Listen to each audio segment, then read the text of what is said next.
Listen, I am a kid in a candy store right now because I get a chance to sit down with another creator. Like, this guy is blowing my mind. Like, literally the stuff that we've been able to talk about and what I know we're gonna get into on this show. So if you're a content creator, let me tell you what you do.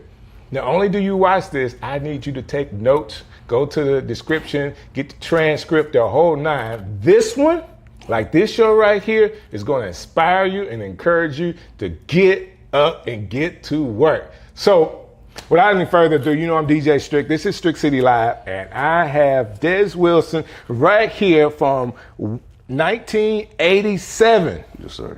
I like the company name, man. I appreciate it. I'm gonna steal it, but I don't have 1987. Mine goes a little bit further back. Look, man, when I had the clothing line, you'd be surprised how many people were like, I like it, but can you make a 1986 shirt? Right. This is my year, it's my company.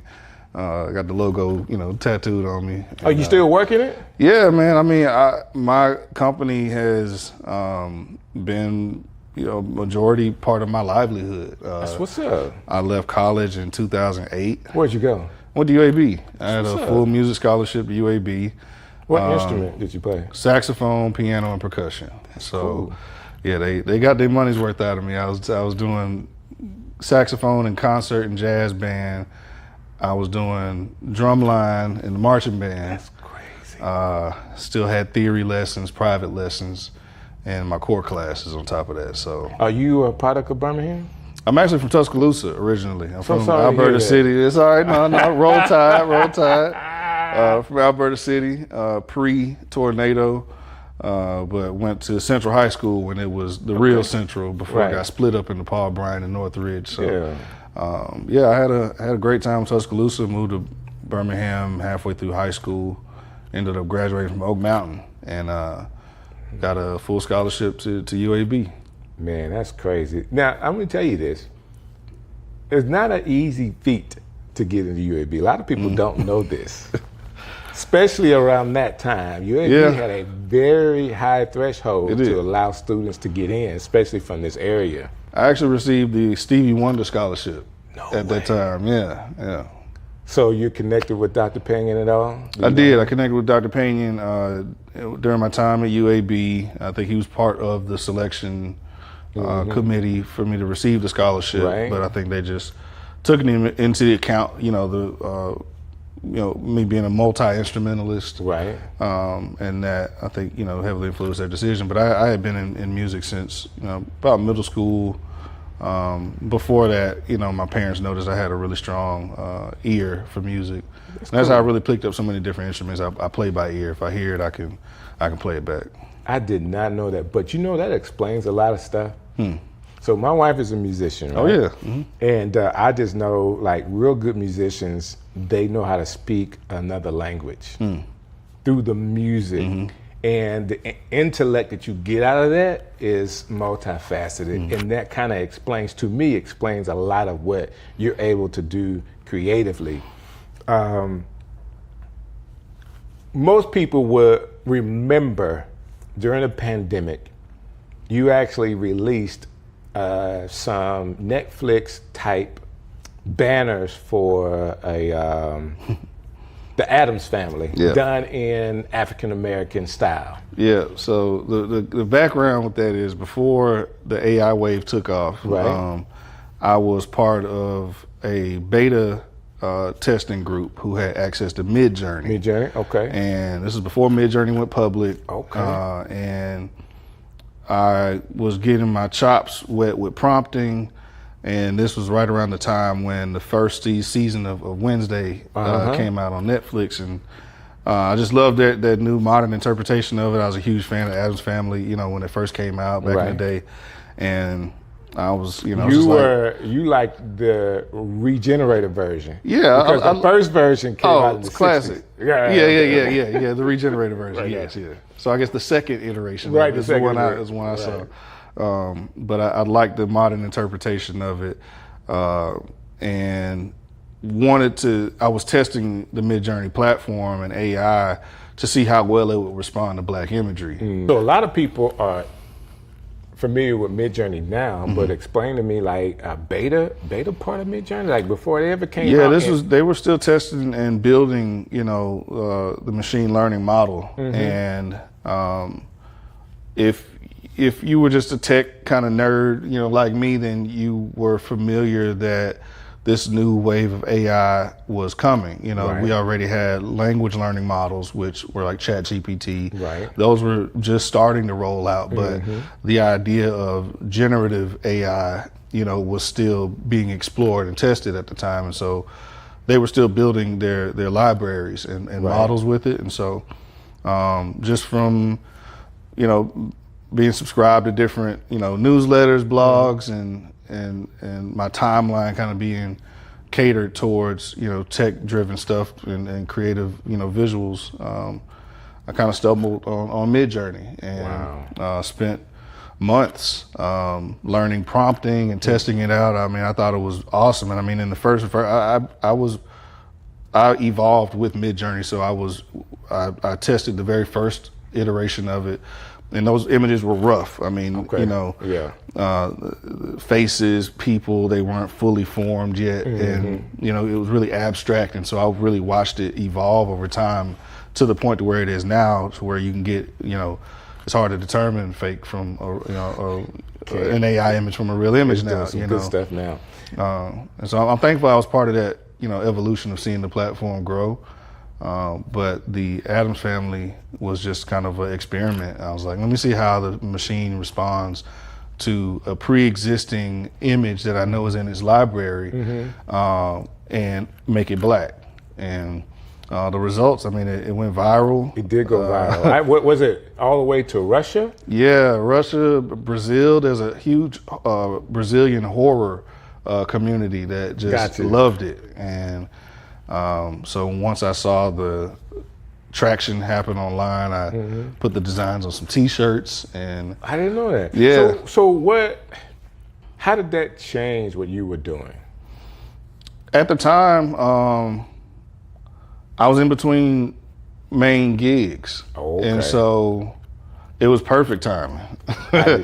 I had left my gig at Reckon. I helped build the Reckon news platform under Alabama Media Group, and left there and was just kind of in limbo, and had the time, to just dive into learning this platform and experimenting with it. And luckily, it just all aligned at that point. So I was able to make enough money selling those images and the products that I made with the posters and T-shirts, because of the virality of it. It sustained me through that that unemployment period. So what was I guess you created it, it went viral, and then you put it on T-shirts. That's how you monetized it. Yep.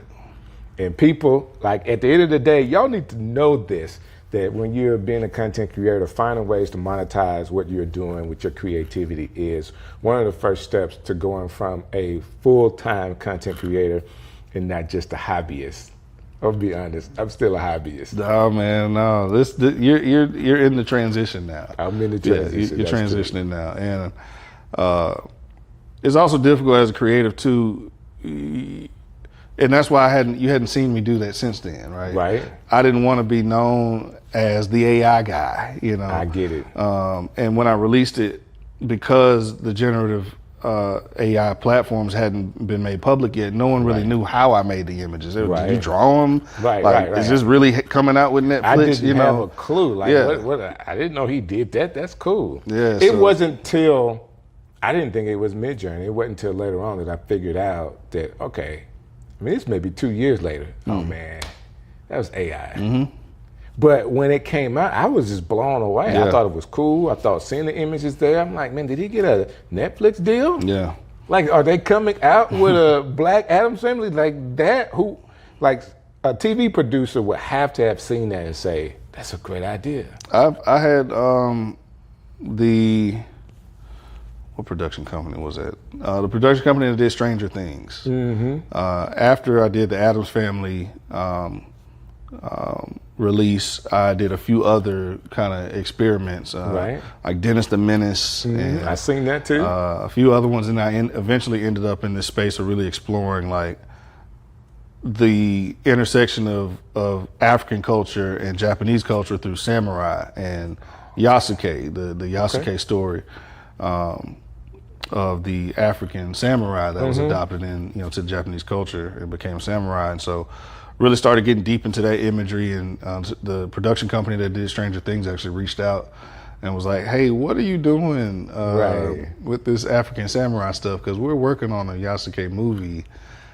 And they were just trying to figure out, what I had going on, pulled me in and actually, had a few discussions with them. But yeah, it just shows the power of imagery and creativity and just trying stuff and put it out there. And timing too. Yeah. So let me ask you this question. When we met, this was, I don't know, man, it's probably 16, 17 years ago, like in person, where I remember actually meeting you. You had a camera in your hand, but you were just taking photos at that time. So you go from music to just taking photos and being known in the city as someone that could, I think at this point you were covering an event, but you were also working for the city, and it was pretty much the same thing, right? Yeah, my transition into visual arts actually happened during the time that I was playing with YVPG at Martini's. Okay. So YVPG, shout out Young Vocals, Groove, Precision, Ryan Keys, Camellia, and we were killing it. We had between 500 and 800 people there every weekend. Wow. And I already was deep into graphic design and was handling all the flyers that we were doing, to promote the events. That was some nice stuff too. I appreciate it. I mean, sometimes you don't know who's doing it, but I was like, man, they put out some good stuff. Yeah, graphic flyers and party flyers were my bread and butter for years before I picked up a camera. And I picked up a camera to help support the imagery that I needed for my graphics. Gotcha. But being in the band, I knew that we needed, banners, we needed a website, we needed a music video, we need merch, and I just picked it up and figured it out how to do it on my own. So really, YVPG was my first client in that sense. Gotcha.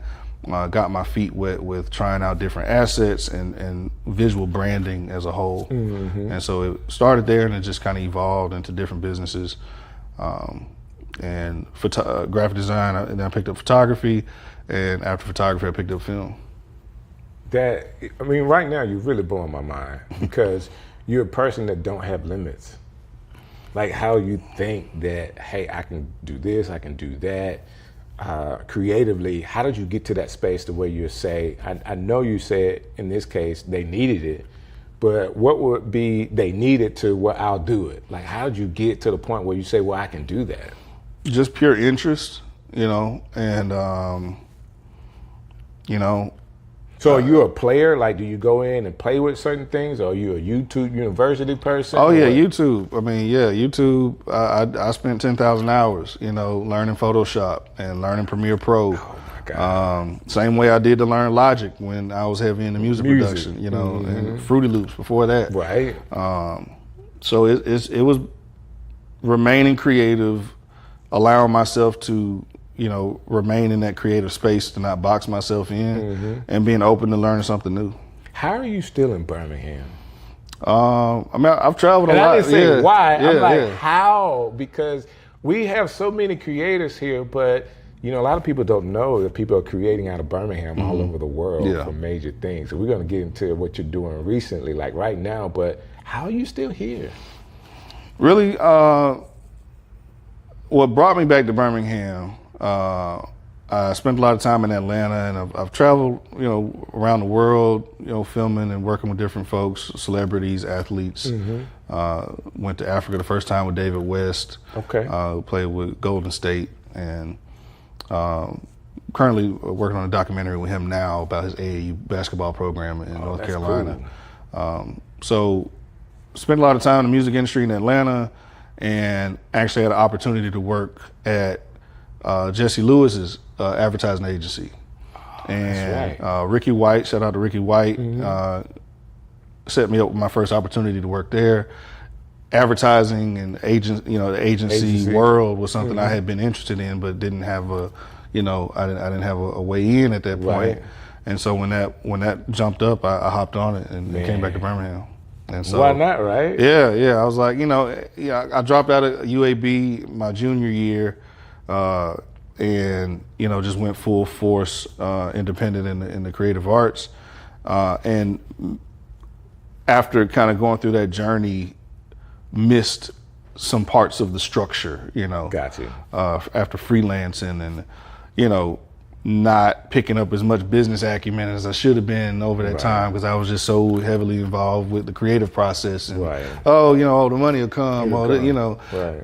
It doesn't. If you're not intentional about it, it's not going to be. You got to send out the invoices. You right? do. Then you got to collect them sometimes. You might have to call them. Like I sent you the invoice. Yes, and we're not taught both at the same time. And I don't fault myself. I dove into my creative crafts and fine-tuned those up, and knew I wanted some more business acumen. Gotcha.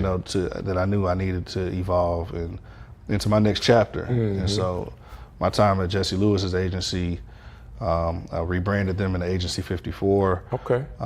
And then I had my first opportunity to work at City Hall through Jonathan Austin. And so he was city council president at the time, and got me hired up there in the city council public information office. Okay. And rebranded the city council. The logo and brand that you see today is what I helped create, years ago. People will never know. Yeah.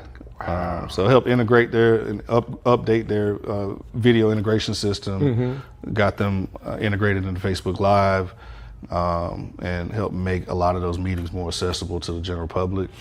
I like that. So bounced around from being a freelance, performing artist to a freelance graphic designer to, a mix of graphic design, photography, and film.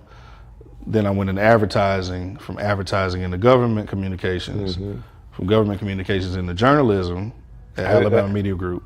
Okay. That's that rush you were telling me about. Wrecking. Okay. Roy Johnson, one of our best journalists here in town, actually recommended me for a position there. That's awesome, I spent about 3 years at the city council, and anybody who's worked at City Hall knows it kind of burn you out, especially as a creative. There's not a lot of flexibility. Government politics are kind of, boxed in. You got to be in that box. Yeah. And I'm thankful that I had the opportunity. I learned a lot from it too, because I wanted to learn how to apply my, just natural creative sense into the psychology of mainstream, business and commercialism. So, and that's a great place to do that. It is. But how in the world did you handle picking up the phone one day and his pink beard saying, "Hey man, I'm thinking about doing this artist and I got this music, I want you to help me"? Like, how do we go from all of that to now? Like, you're working with one of the most creative minds in music right now. I say in music, I mean, he's creative all the way around. Pinkbeard. No, Pinkbeard didn't call me. Sebastian called me. Right. And this was before the Pinkbeard brand name had even come to fruition yet. Sebastian hit me up and said, "Listen, man, I got these songs I put together. I want you to take a look at them, and I'd love your help with visualizing it." And he in fact said, there's no one else who I think can really visualize this the way that it needs to be done. So one, I was honored by that call, period, and motivated by it. But then when I listened to the songs, man, I've got all 14 of the original songs that have yet to come out yet, but I listened to them, man, and they punched me in the chest. I was pulling over on the side of the road crying, listening to some of the first ones. And you have a musical background too, so I was connected to it, from the production to the lyricism to the flexibility and tones of his voice. He's got a crazy range. Right. I was fully motivated by the entire thing, man. And then also just witnessing and loving our evolution and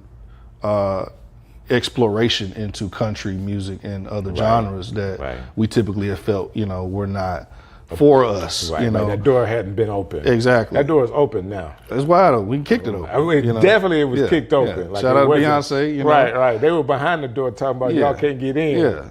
Even though we built the door, you know, we know the that whole now. genre. Right. Exactly. So it was and that's motivating. A whole other conversation. I would yeah. really want to know more about that because, you know, from the, you know, when somebody's trying to keep you out, and now we have a floodgate, and it's probably, it's not going to say just as many, but it's a lot of black country artists right now. Yeah.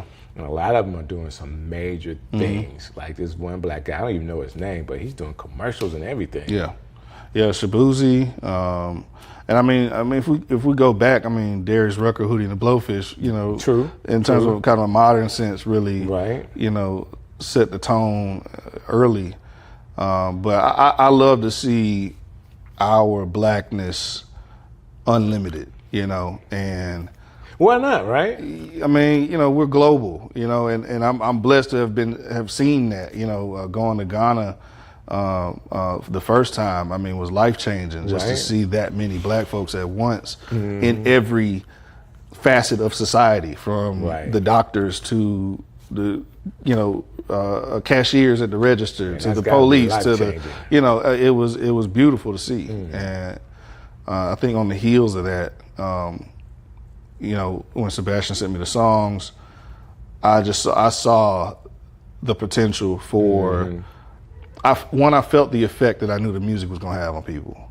Gotcha. And coupling that with the timing, like you said, you know, in addition to Sebastian's network through songwriting and success that he's gotten through songwriting. And I mean, it's just his overall ability. I mean, he's a genius songwriter, and the way that the songs are formatted, it was something that I had never heard before. I knew no one else was going to hear, you know, and to me, it sounds like a combination. Well, it sounds like a mature Sebastian doing country. Not to diminish that because, I mean, what all his other music is great, but he allows himself, like, through some of the vamps and bridges that he had, I can hear that. Yeah. Like, I remember that. Yeah. Oh, that rhythm, that's his style. Like, but to be able to put it in the framework of country music right now is, I don't know, you could just call it pop country. Yeah. You know, and it just works. I like it. I like hearing his writing. It's going to be continuously difficult for people to place him and this album in a category. You think so? Yes. Of course, you've heard all the music. Each song goes in a different direction.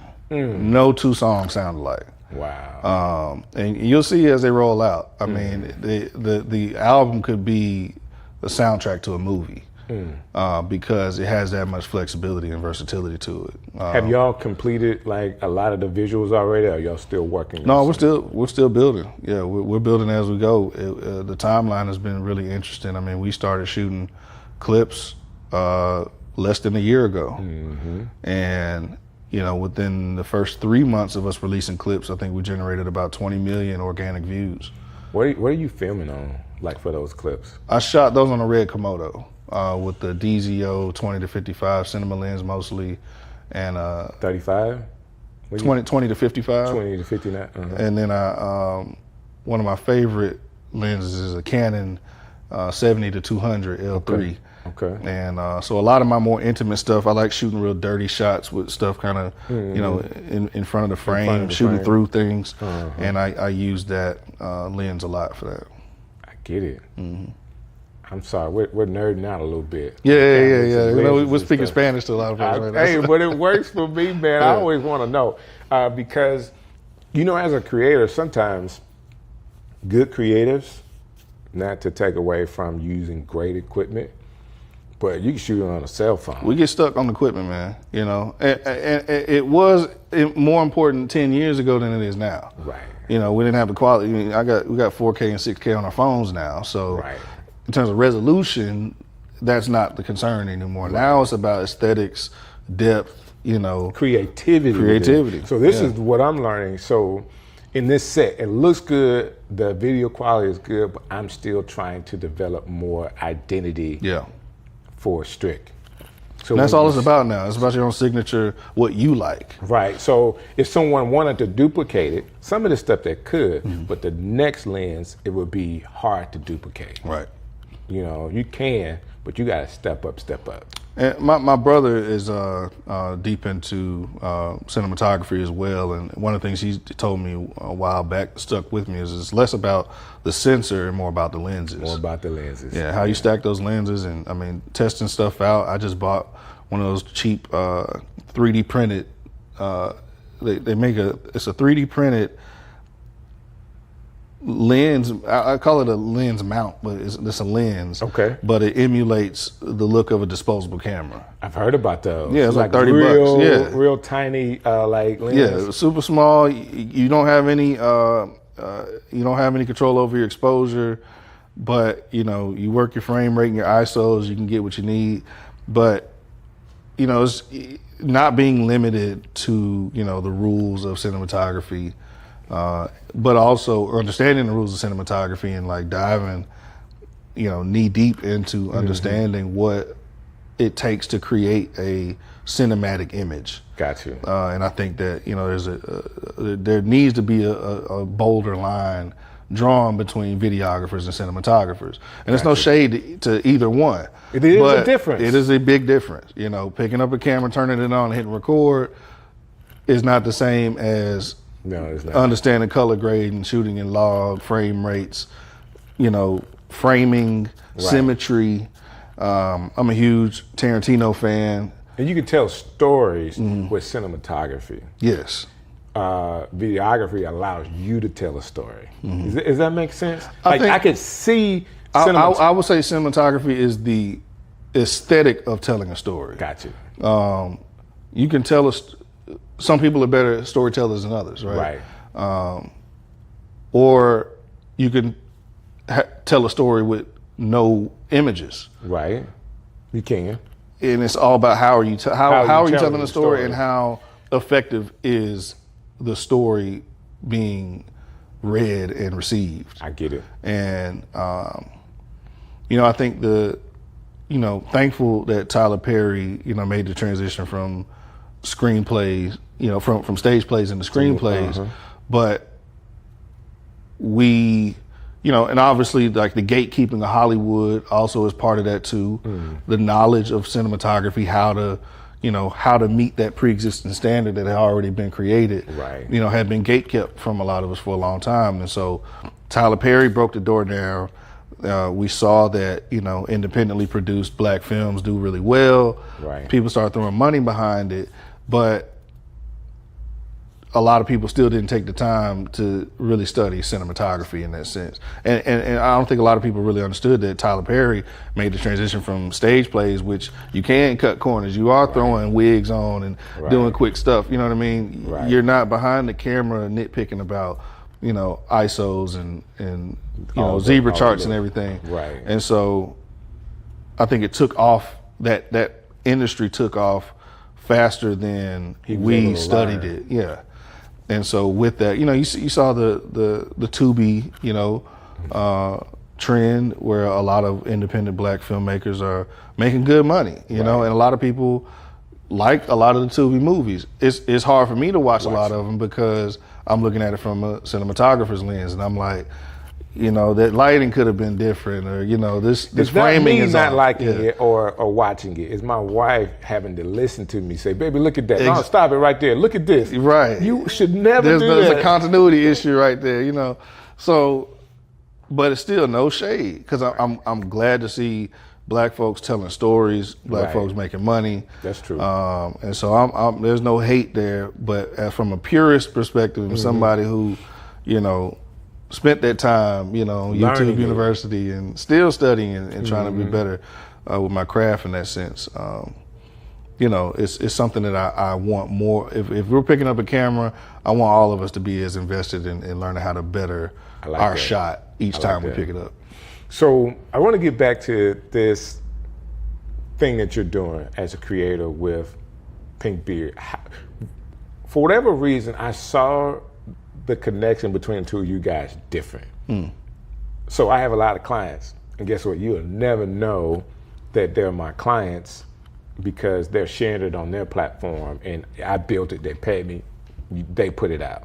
In this case, you were putting out and sharing a lot of what you guys were doing together, and it just comes across as it's more of a collaboration than he's a client of yours. Can you kind of explain your mindset behind sharing like every step of the way, even on your platforms with your audience? Yeah, for me at the time, I mean, music and artist development really was at the foundation of my creative career. Okay. But I got burnt out of it, burnt out of, not making the money that I wanted to make from it, and not having the stability that I wanted to have from it. And so when I made the shift into corporate advertising, government communications, journalism, that was about almost an 8-9 year, period. Okay. That I didn't have that same amount of creative expression in.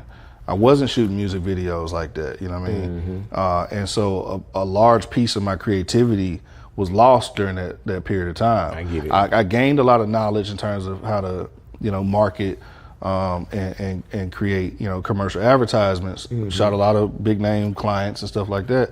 But the freedom and flexibility of just shooting how I interpreted something needed to be visualized. Got you. You don't have the limitations when you're working with a client. Hey, this is what I want. I want it shot like this. This is my budget. This is my timeline. You're restricted.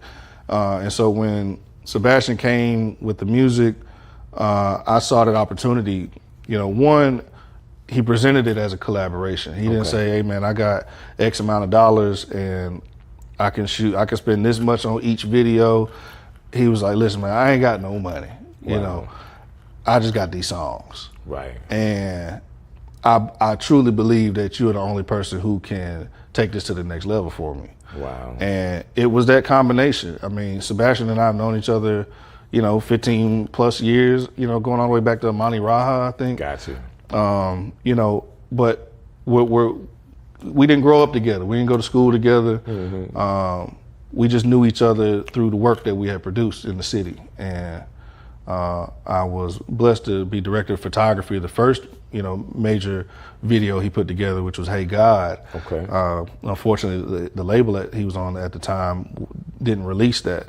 And so I had to always, anticipated like, okay, what's Sebastian gonna do next? Right. And so when songwriting took off for him, I don't think I expected him to come back around as an artist. And so, I was intrigued, I was interested. And so once I listened to the songs, we approached it from a collaborative standpoint. I saw it as an ability for me to get back into what I really enjoyed doing, which was a combination of music and visual arts. And I get it. So is it like your part that you bringing in for the creativity of the artist, or like developing art? Is it kind of like A&R as well? So you're the creative person and doing A&R all together?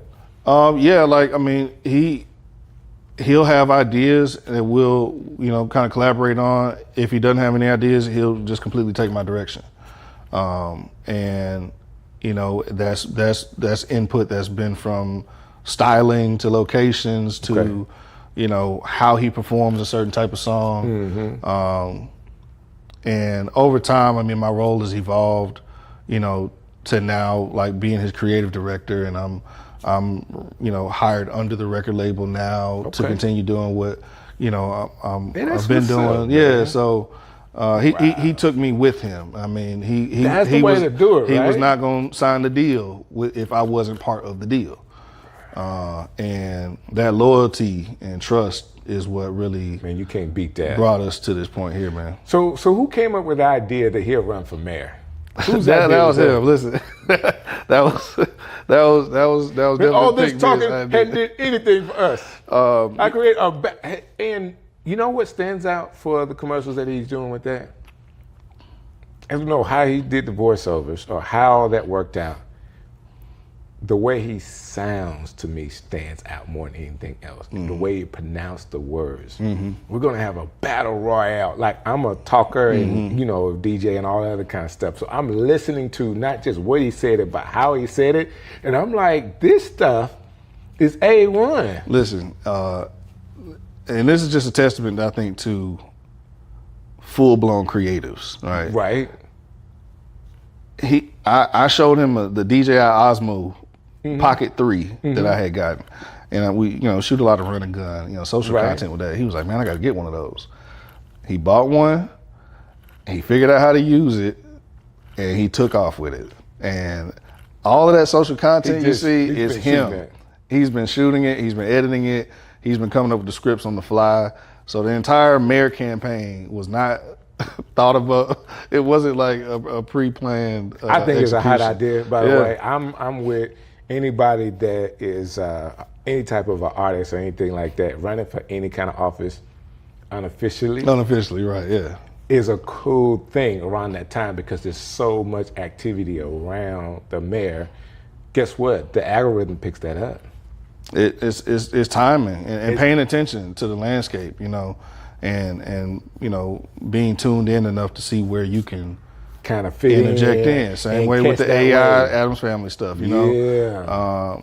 It's being confident in yourself, willing to mess up and look stupid, all of that. And just doing it, trying it, seeing it, looking at people's reactions, and then determining whether you're gonna keep it going or not. What's next for you?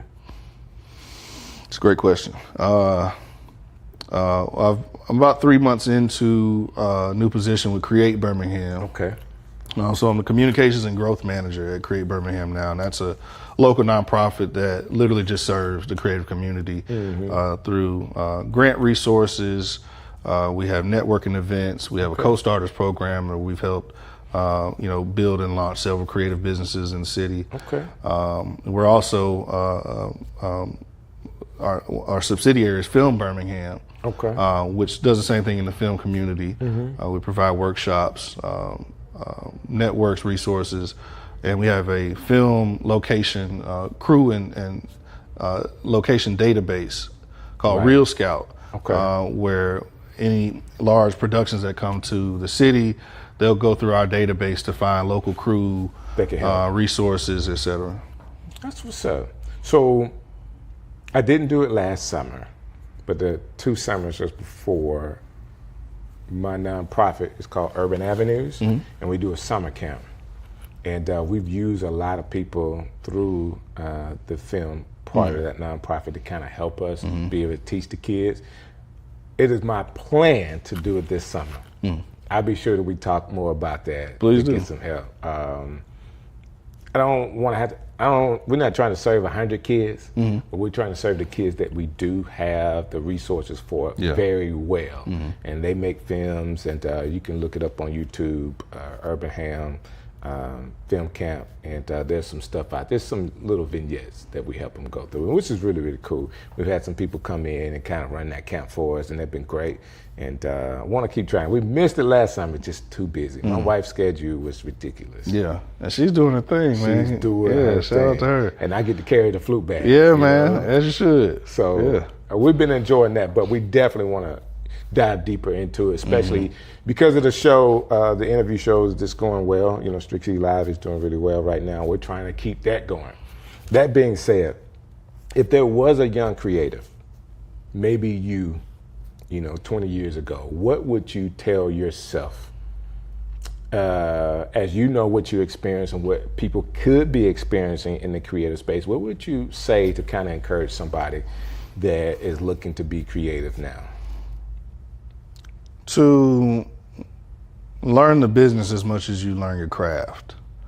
Learn invoicing and bookkeeping as much as you're learning how to edit on Premiere Pro and that's good. Export an MP4 file at H.264. You know what I mean? Right. They go hand in hand. They do. Also to be willing to ask for help. Okay. And open for collaboration. That's good. I think our community a lot of times struggles with, survival mode. And in survival mode, you hoard information, you hoard resource, and it's just not sustainable. Creatively, it's not beneficial personally. You got to be willing to share and be flexible and compromise and collaborate. And I'm thankful that I can name off a dozen different creatives that I've helped either jumpstart their creative career or giving them a piece of equipment that they still use to this day. That, investment into the community has also, reciprocated and come back. So, that's awesome. Sow those seeds, you know what I mean? And don't be afraid to, take a risk and gamble. The least that's going to happen is you're going to learn from it. You can always learn, right? You're going to learn something from it. So this is my last question for sure. And this is for me. You're talking to me. I'm the creator in the city that is too busy to breathe. You are working with your nonprofit, and collaboration is key, like bringing content creators together. What would you say to me in regards to some of the conversations and coffee things you guys are doing? What would you say to me to entice me to kind of be a part of that? I think, we're at a very interesting time period for creatives, right? We're all in high demand. Right. While still struggling to not only determine, but to ensure our value. That's true.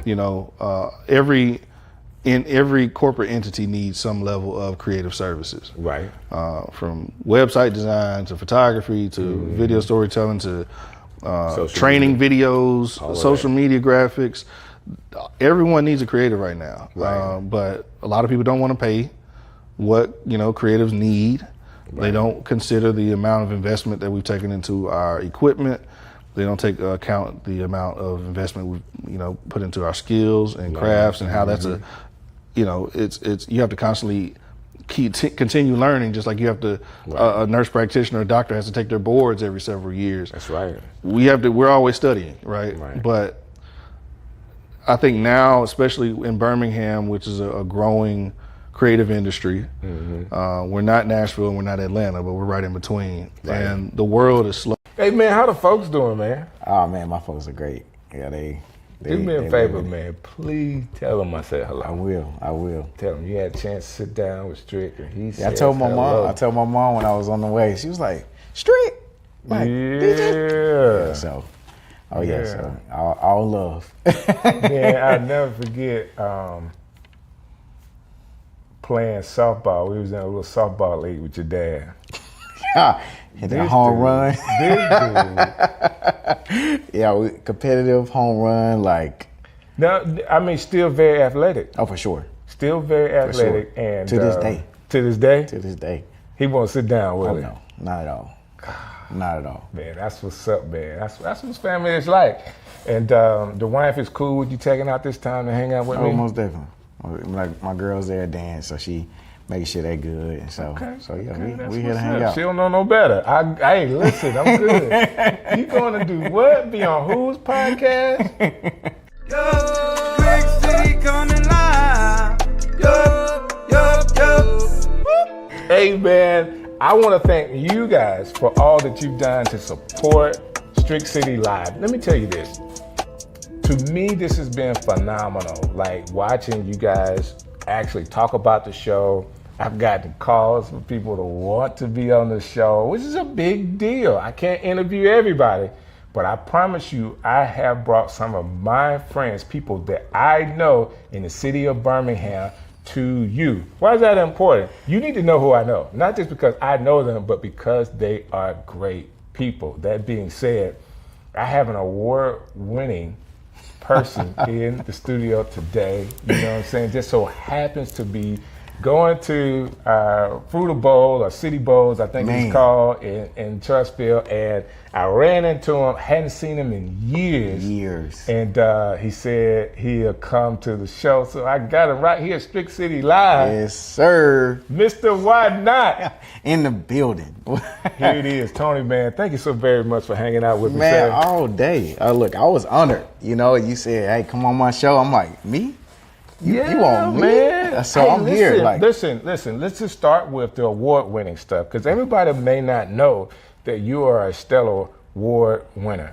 Stellar Award winner. Yep. Did I say that right? Yeah. Just making sure it's all covered out right today. No, I won 2 Stellars. So it was, my first one was in 2023.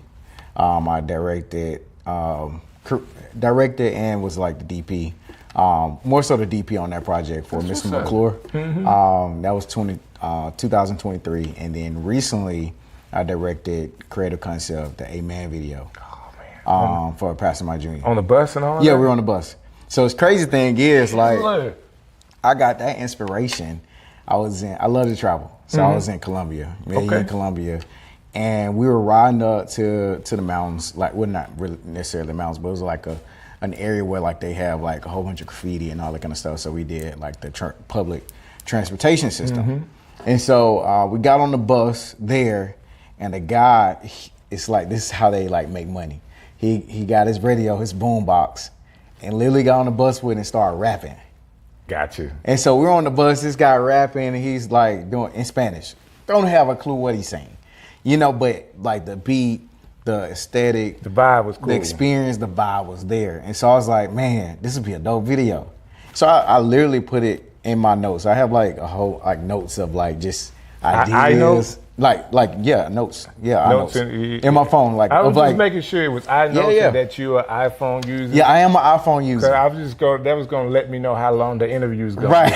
Hey, look, no Android over here. Okay, that's no Android over here. So it's just I literally have my iNotes, just creative ideas that I think of. And so that trip was my anniversary of what, like, it was an anniversary trip. It was maybe 2023 anniversary trip. Okay. And then I just kind of put it back in, and so then we shot a man video beginning of 2025 of this year. Okay. And so then, it was this year. That was the beginning of this year? Yeah, it was the beginning of this year. Like, time is like flying. Yeah, it was the beginning of this year. Yeah, that we end up doing that. It was literally Christmas. It was planned over Christmas holiday. Okay. Shot right after New Year. I just thought it was a dope idea, number one. Thank you. And I tell people this all the time. It's kind of like my wife. When you're working with an artist that is creative as well and are able to take direction, but not only take it, but kind of like really embody it and go with it. Yeah. You know, that just makes the difference. Like when they can downright sell it. For sure. It's easy to come up with ideas when you know somebody that can sell it. Right. That can get it out there, and he's doing it, man. That was a great video. Thank you. Yeah, like PMJ is a creative genius, and just he also like allows his team to be able to just grow. You know, in their areas. You know, so like he give us room to like be able to like give our ideas and push our ideas out there, and then but he also loves when we leave room for him to be able to give like feedback and to be able to like grow and everything like that. Because we just recently did the Bless video. That was like literally Bless. Like Bless was like road like ride the Stellars. Then the night of the Stellars, he's like, "Hey, I want to do a music video." Okay, when? This week. Drop it Thursday. So now it's like Labor Day. I'm like, because everybody saw the song, now you need a video for it. Well, no, the song and the video dropped basically at the same time. Same day. At the time as basically the same day. Because the Stellars were coming out where everybody can actually see it, right? Right, so Stellars, Bless hadn't dropped yet. I got you. Bless was written right after Stellars, basically. So actually Stellar Wars like that day. Okay. So when it premiered on air, was like August 30th, right? So like the week before that, Bless was recorded. So the song was recorded. August 30th, that night, hey, I want to shoot a music video. All right, when? This week. Drop it Thursday, because Bless officially comes out that Friday. Right. So now here we are, Labor Day, trying to film, scramble around, like, all right, who we calling, where can we go? And like just through connections, I really think like just the power of resources and connections is literally a part of being a great business owner. That's good. Being a great creative. And so it's like your network, you know, is really big. Like you only grow based on the people you're surrounded by. That's right. You know what I mean? So so basically calling people like on our team in the network, like, hey, try this place. So we finally got it approved Tuesday. We got to shoot Wednesday. So like we using all of these things. Right. You know, I'm using like, so I gave him came with the concept, like, it's like, hey, what you think, left voice note, what you think of this? This was Monday. And so he was like, all right, let's run with it. So now I think of these ideas, but it's like, I fail at sometimes doing, like, figuring out how I'm gonna do it before the execution part. You know what I'm saying? Before even giving an idea. But it was like, all right, we can do this. Like, you know, because I'm like, this ain't, it ain't too crazy what we can't do, you know? And so, but it's hard work trying to navigate and call, produce, and figure out, like, what we're going to do this, the logistics. It really takes a legit team to be able to figure all of these things out. You know, it's like me growing up, starting out as an entrepreneur, as a creative, I'm starting out doing, like, one-man show. But when you get into these bigger productions and these bigger like aspects of navigating here, navigating there, it takes a team. Everybody has their role to be able to play, especially at crunch time. Especially because you need them. You don't need to be thinking about that. So they right, team, you know, it's their job. Yeah, so it's like it was definitely a great team to be able to like be a part of that project.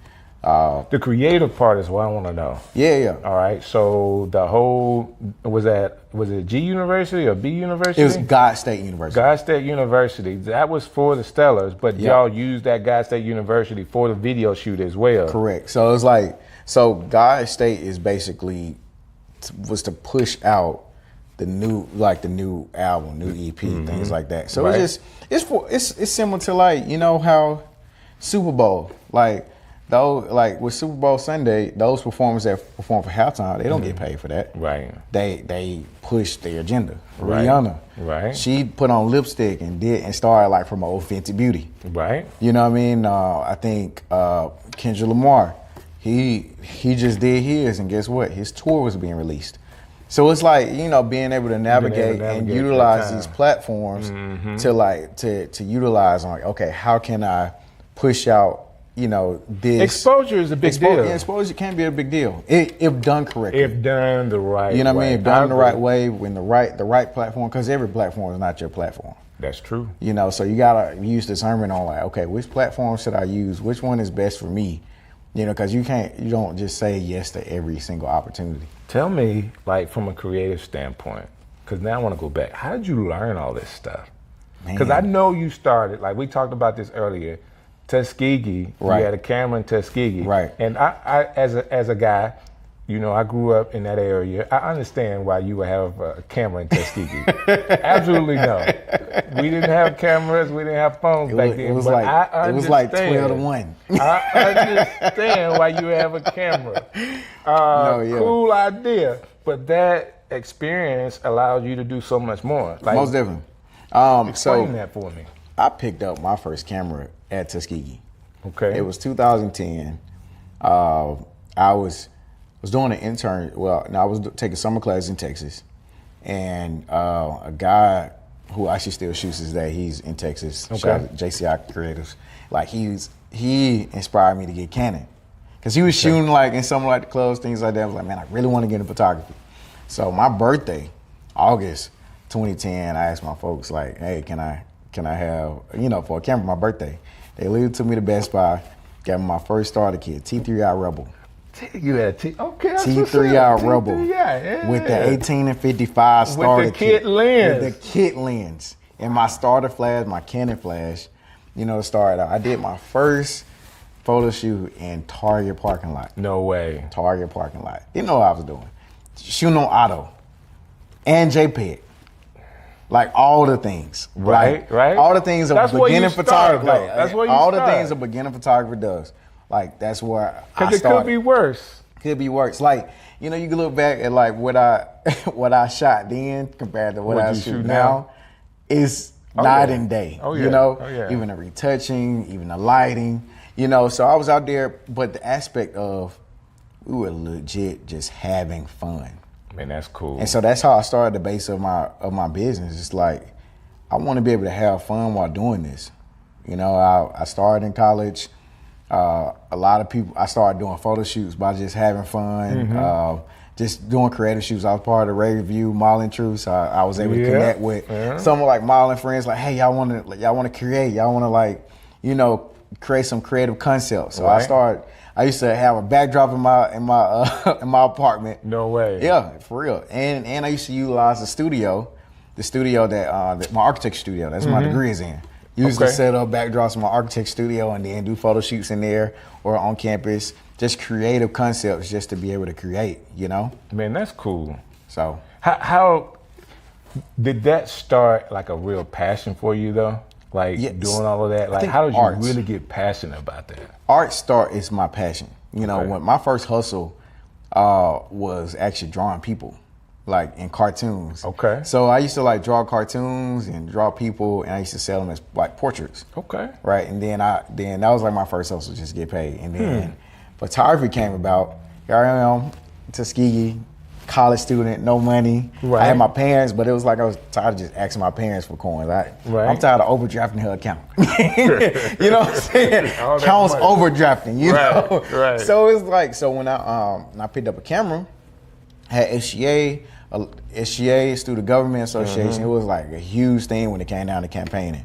So it's like a lot of people like, man, I need some photos. So I start, Miss Tuskegee, need some photos. Graduation time hit, I need some photos. So like here I am, college student, I'm making like bread. I think bread. Like, right. In college, I'm making my $2,500, $3,000 per semester off graduation sessions. You know what I mean? And like doing this, and so back then I'm like, I got my gas money, I got my, going out money, all that type of stuff. Cause I wasn't paying bills, you know. So it was just literally like the way my mom, and my folks taught me about finances. It was like, hey, like 20% for savings.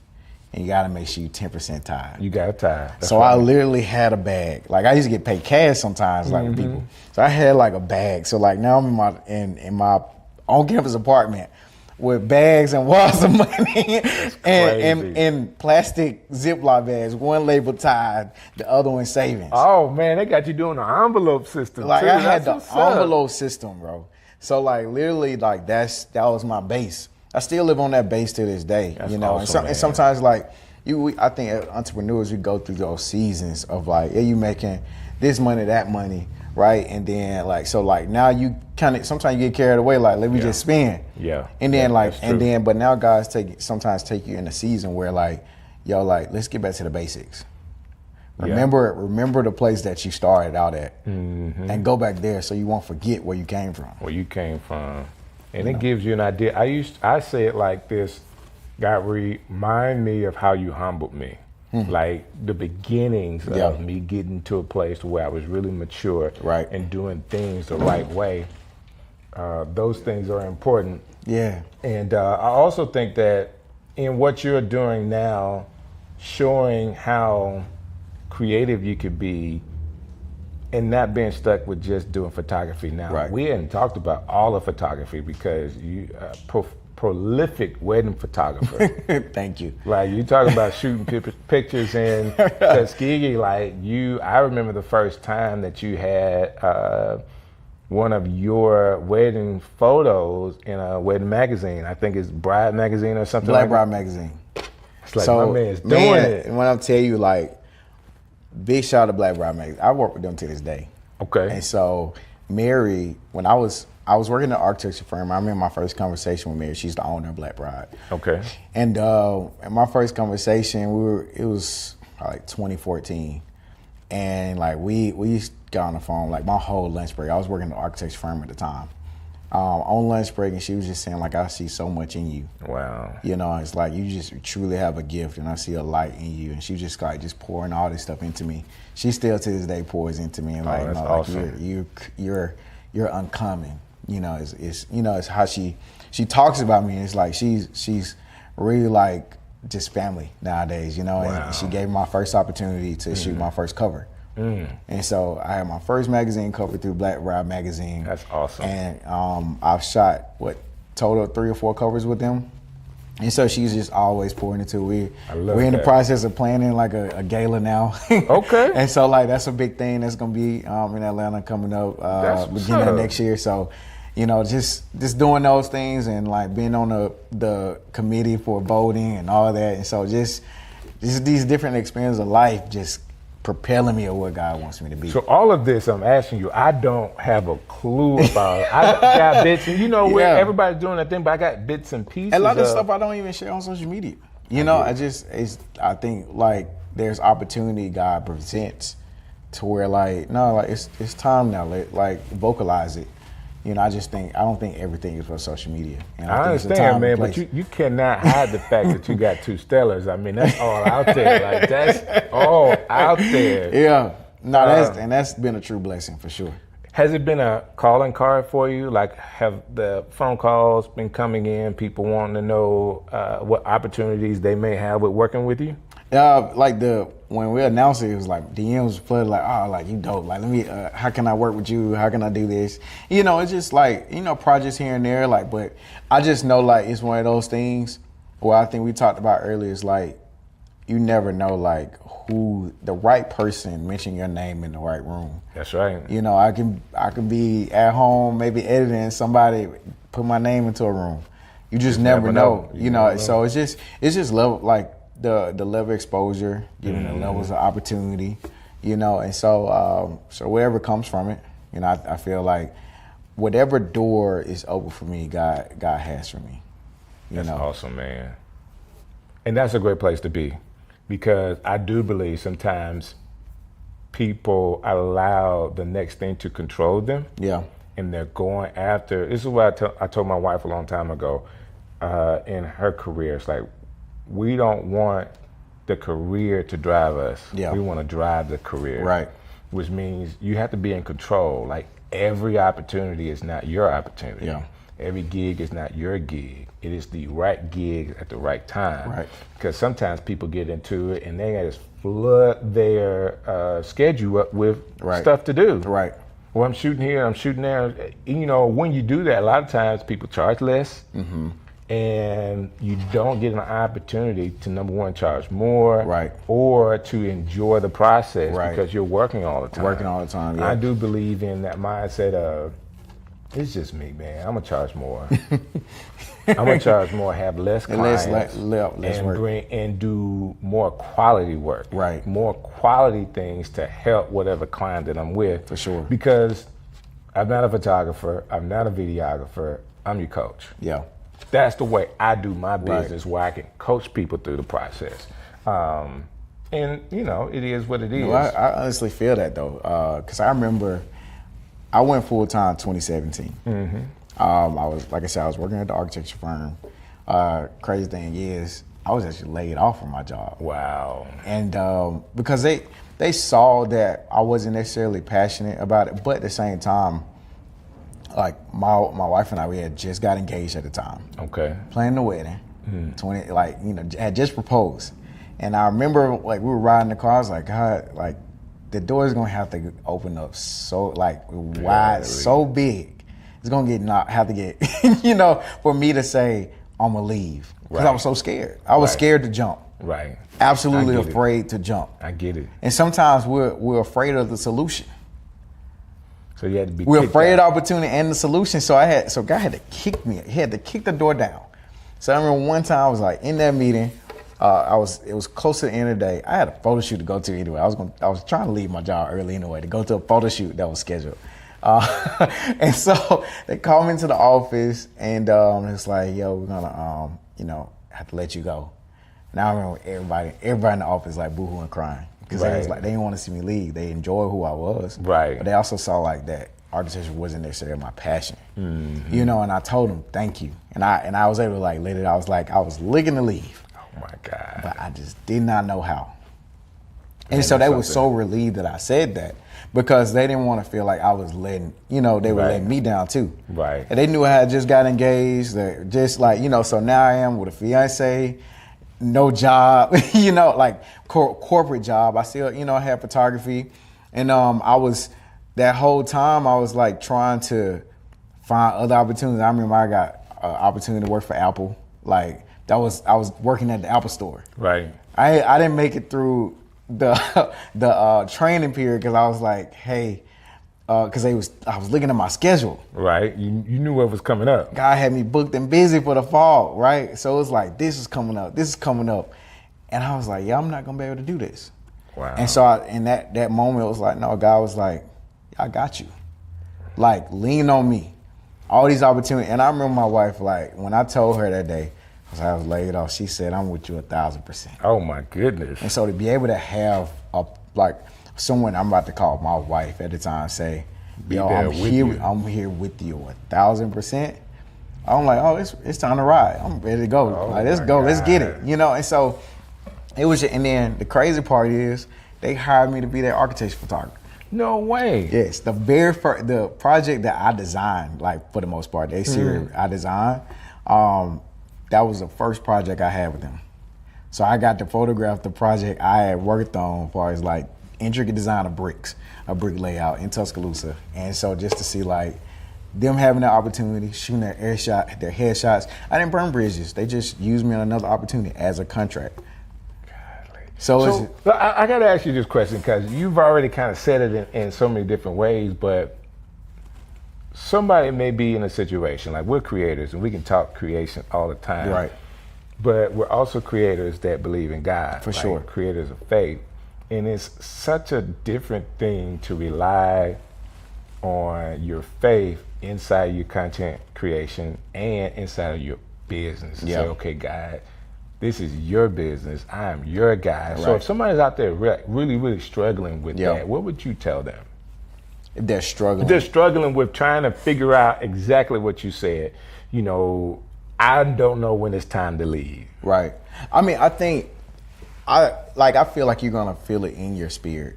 Like, the truth is in His Word. It's in His Word, yeah. Right. So when you spend time with God, and when you're sitting there and like you're meditating, like you will hear His voice, and it's not gonna be loud. Right. It's gonna be maybe through His people, through His Word, through these inkling like opportunities that may come up. Because I mean, like for example, like that was my prayer. I wanted to go full time. Right. Did I see you getting laid off? that route? That route? No. Oh my God. Sometimes like God's route is the craziest route. It's the craziest, absolutely insane route. But if you go there, like, you know, and sometimes we typically hear God in the still places. Right. In the still times, right?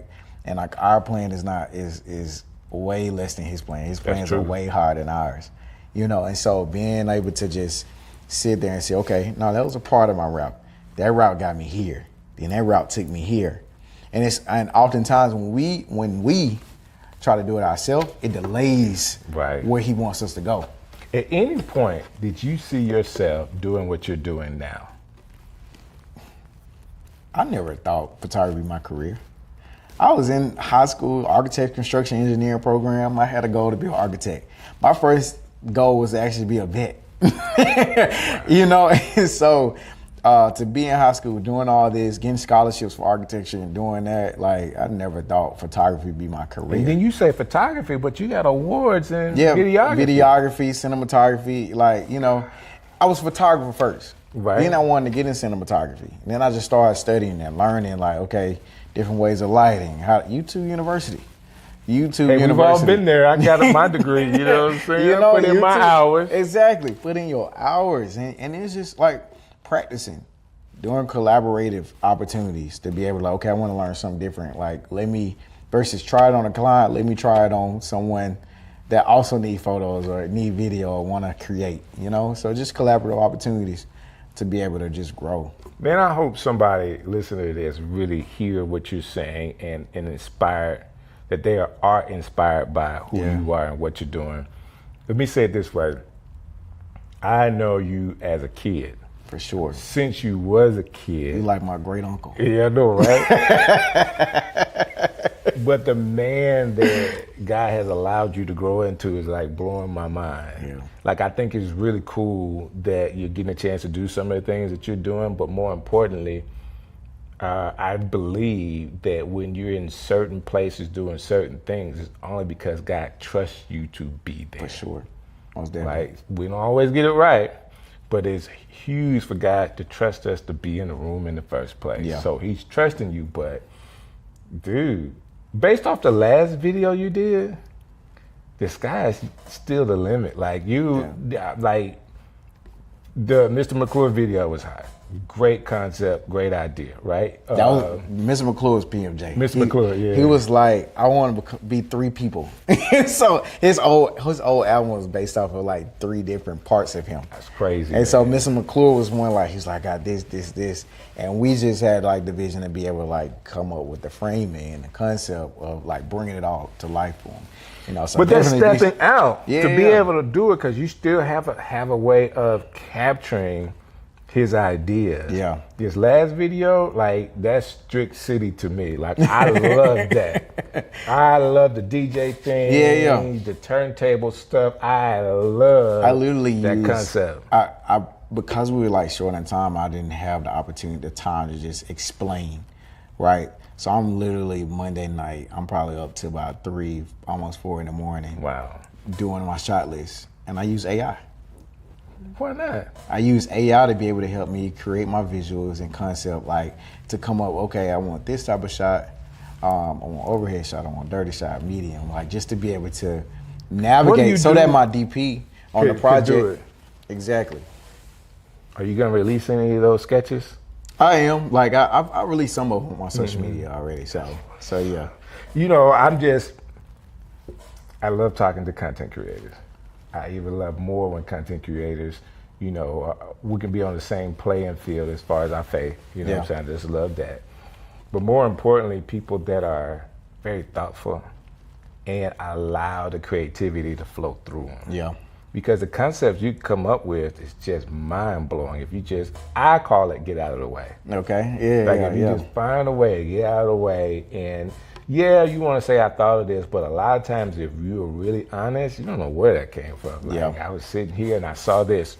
Yep. You were in Columbia. Yeah. And you saw that. And so the DJ thing, I was it's been this trending thing on social media. So you see all these like DJs, they're mixing. Like in another life, I'm a DJ. Okay, I get it. Like, I get it. I love like I will hop on somebody's mic at a wedding real quick. Okay. And like get the party started. It's just I don't know how to mix. Right. And so like my wife ended up buying me a little small mixing table for Christmas.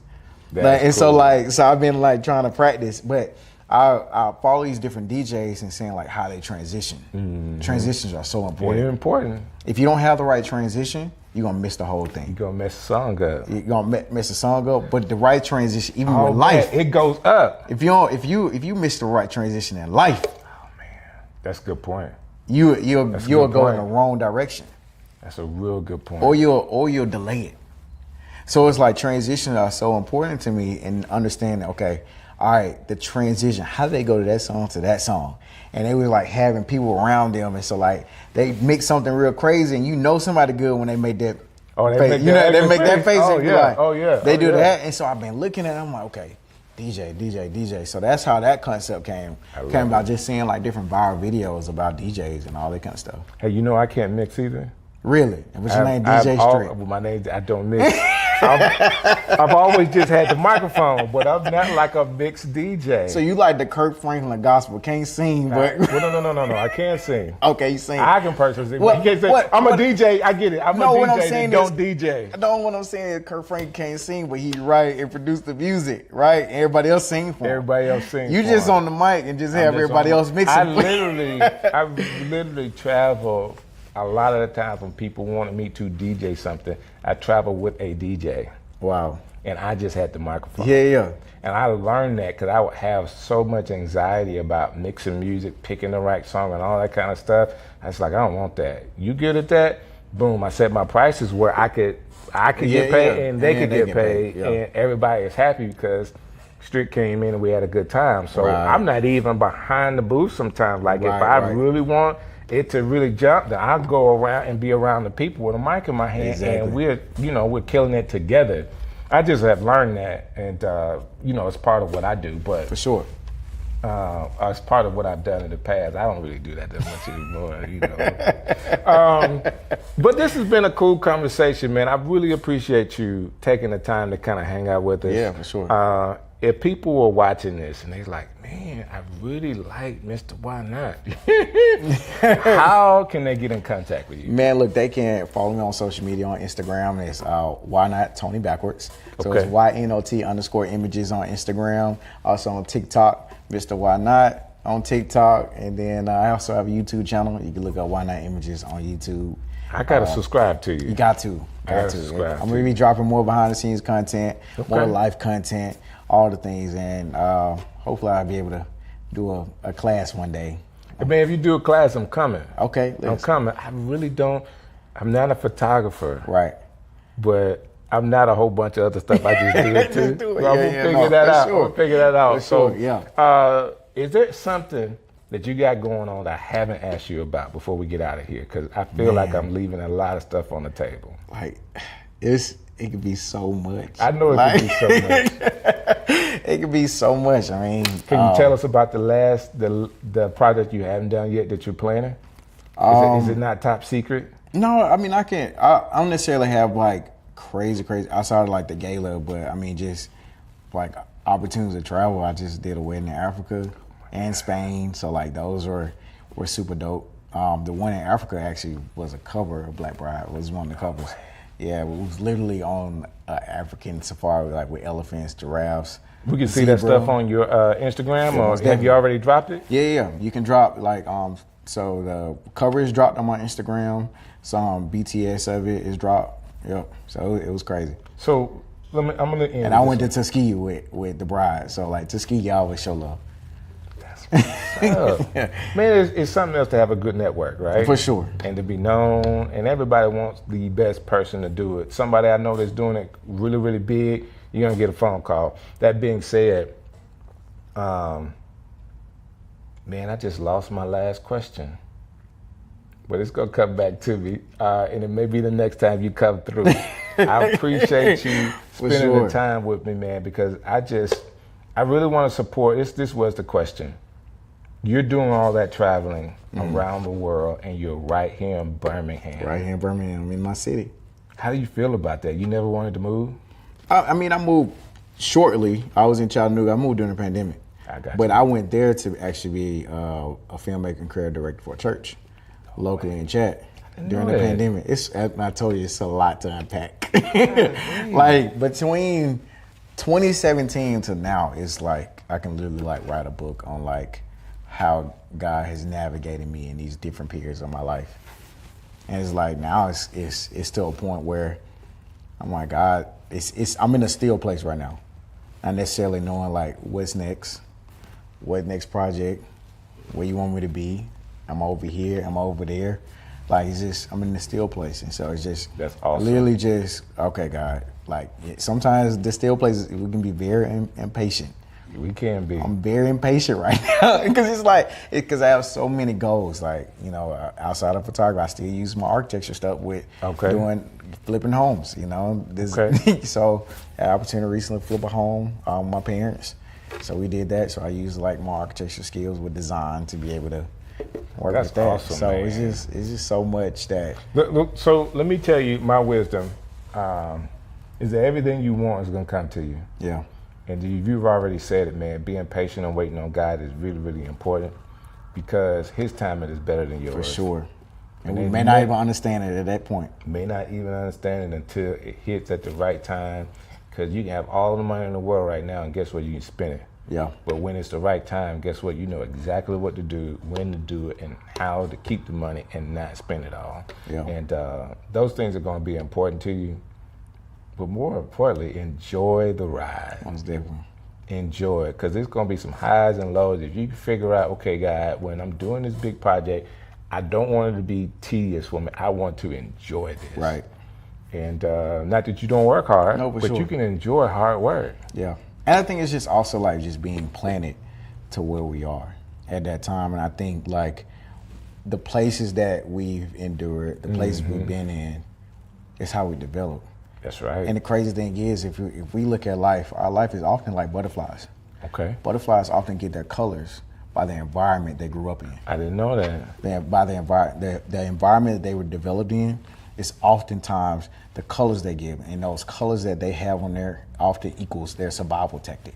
Oh, that's cool. And so being able to you've been over at the Rock, ain't you? That's some PMJ stuff right there. So it's just like, so being like, so allow the colors that you have to be your survival. Like utilizing to the best of your ability to your benefit. That's good stuff, man. Listen, I can't say anything any better than that. I know one thing, though. I do need you to do me a favor. Share this with somebody to inspire them. Somebody that's a creative in the city that really needs an extra push. Let them see this conversation, and I know it will help them as well. So thank you again for your support. This has been another Strick City Live. God bless you. Yo, Strick City coming live. Yo, yo, yo.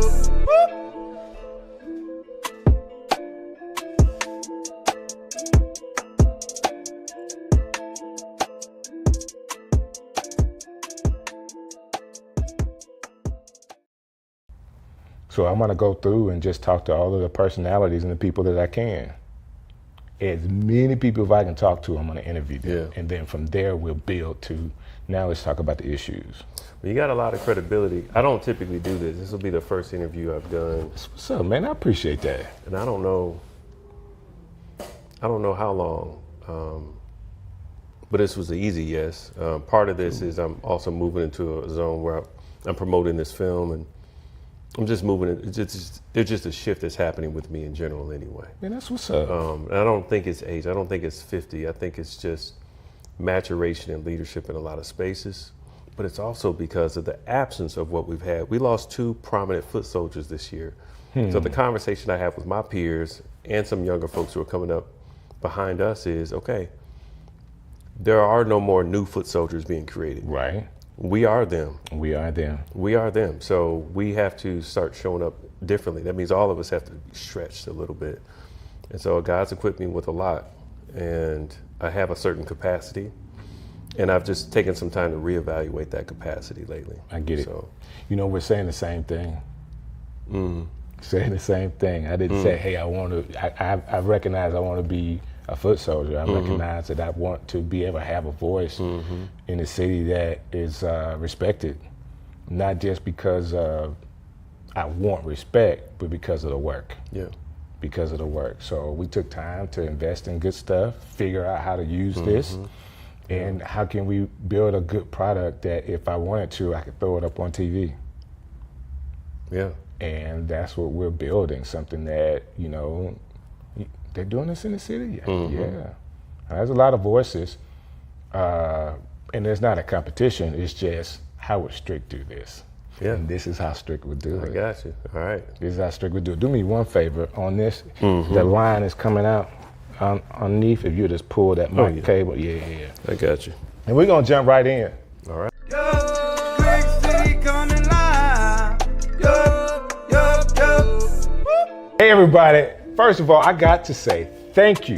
I have to say this. Thank you for your support. Thank you so very much for all the likes, shares, and comments. Like the way you guys have been talking about Strick City Live, this podcast have blown my mind. So I want to say thank you. And I keep telling you guys, we're going to be bringing some of my friends from the city of Birmingham to talk to you.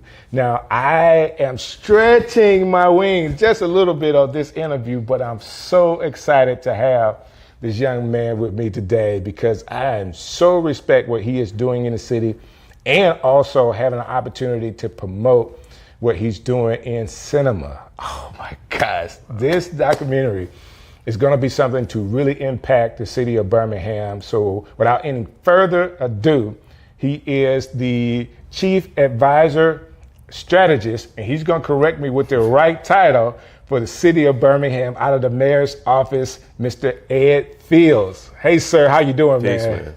You're doing very well. You good? Yes, sir. That's what's up, I appreciate man. the invitation. Thank you. How close was I to the title? You were pretty close. Pretty close. I don't get hung up on the title, but the official title is Senior Advisor, Chief Strategist. Oh man, I just put those words around in the circle. It's okay. I think it's cool that you chose to go this route to work in city government. And I really want to dive into how you even got there. Man, I'm still scratching my head on it. I never had a desire to be in government. Never. I was one of those folks like, get thee away from me, devil. Wow. When it comes to politics, especially understanding Birmingham politics, it didn't have a good brand, nothing I wanted to be affiliated with. Right. But about 20 years ago, just over 20 years ago, I met one young Randall Woodfin when he came out of Morehouse, and he joined a civic group that we created called the Birmingham Change Fund. Okay. Are you familiar with that group? I'm not familiar with it. So in 2004, there was 21 young black professionals who put money together. Mm-hmm. Mind you, we put money together first. Okay. And we said, we're going to do something to impact the city of Birmingham. We don't know what we're going to do, but we're going to go ahead and create this covenant. We wrote up a covenant. Wow. And we signed it, and we said, we don't know what we're going to do with our money, but we're committed to doing something together. Wow. And so those 21 people set out to learn Birmingham, become lay experts in things from economic impact to education in other areas. Well, Woodfin had just come out of Morehouse, but he got really excited about it, said, sign me up. So he was our youngest, newest member when we created the group in 2004. Okay. And so we built a relationship over years.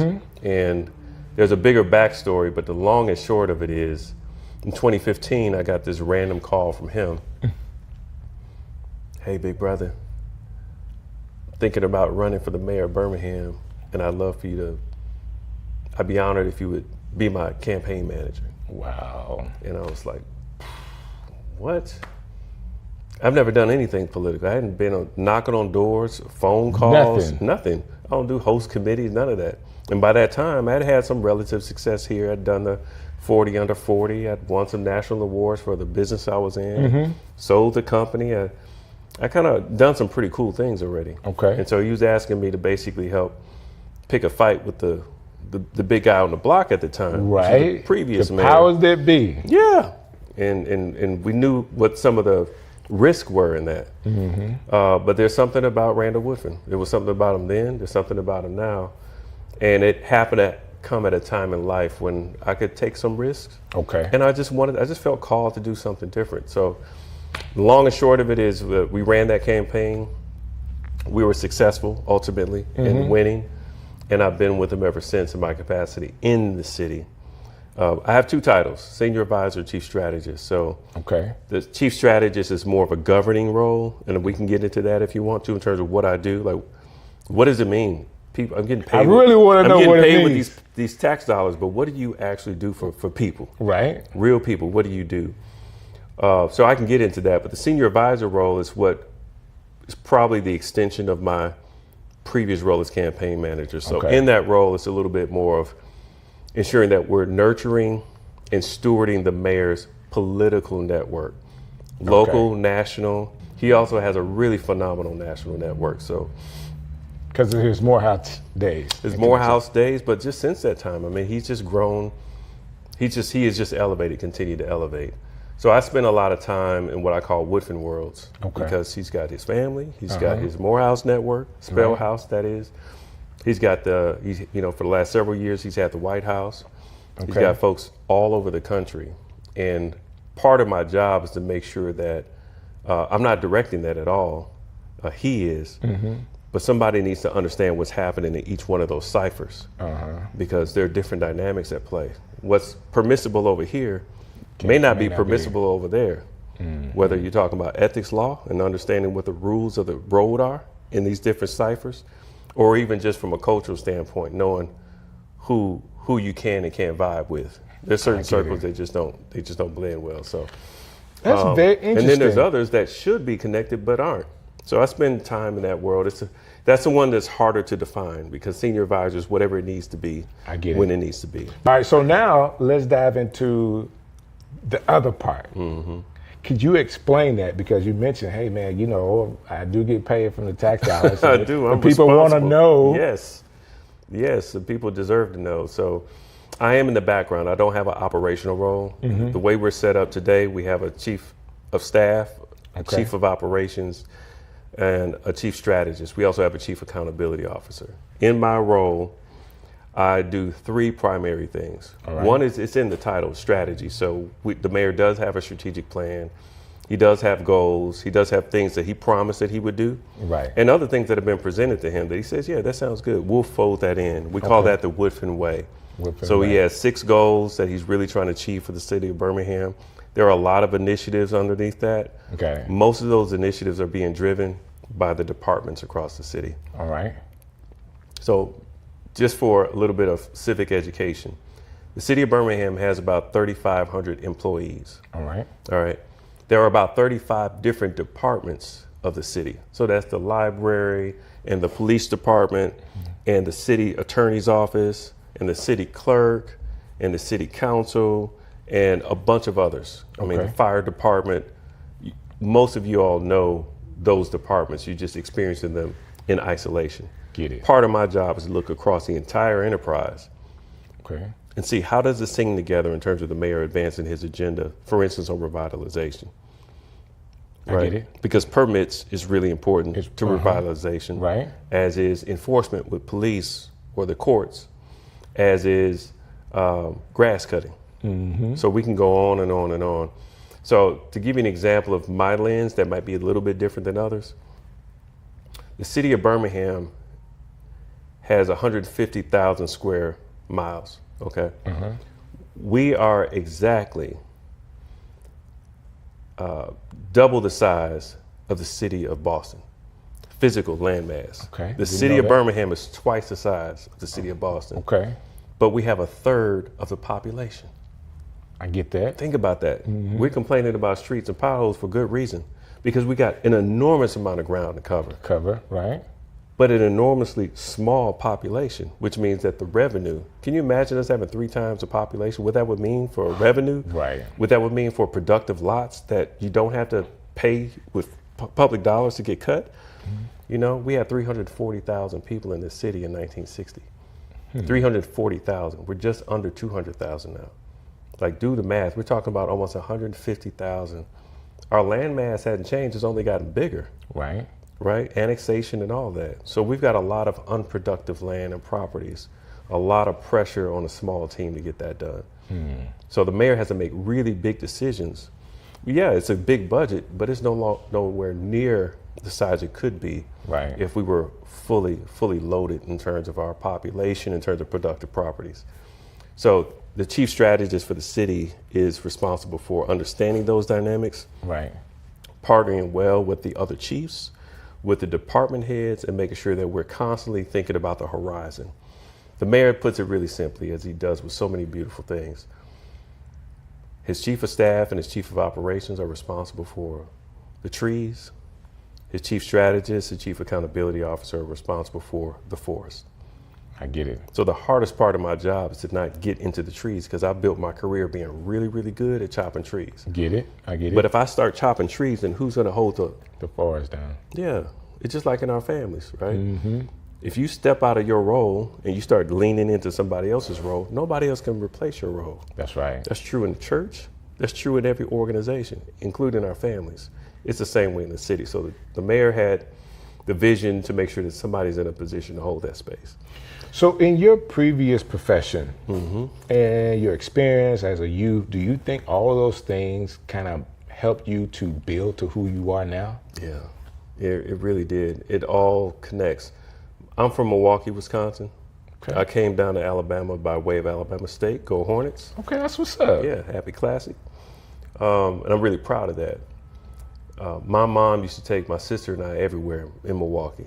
Okay. So we'd be at the library all the time. She took us on tours at the airport. I don't even know if they did official tours, but she was the lady who would call up and say, "Can you give my baby a tour?"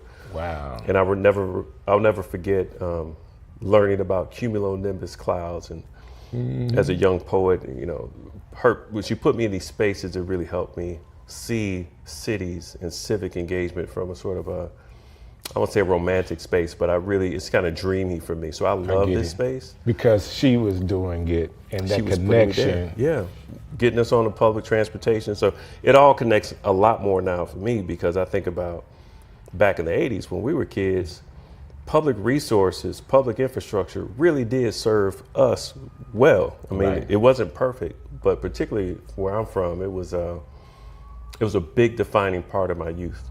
I get it.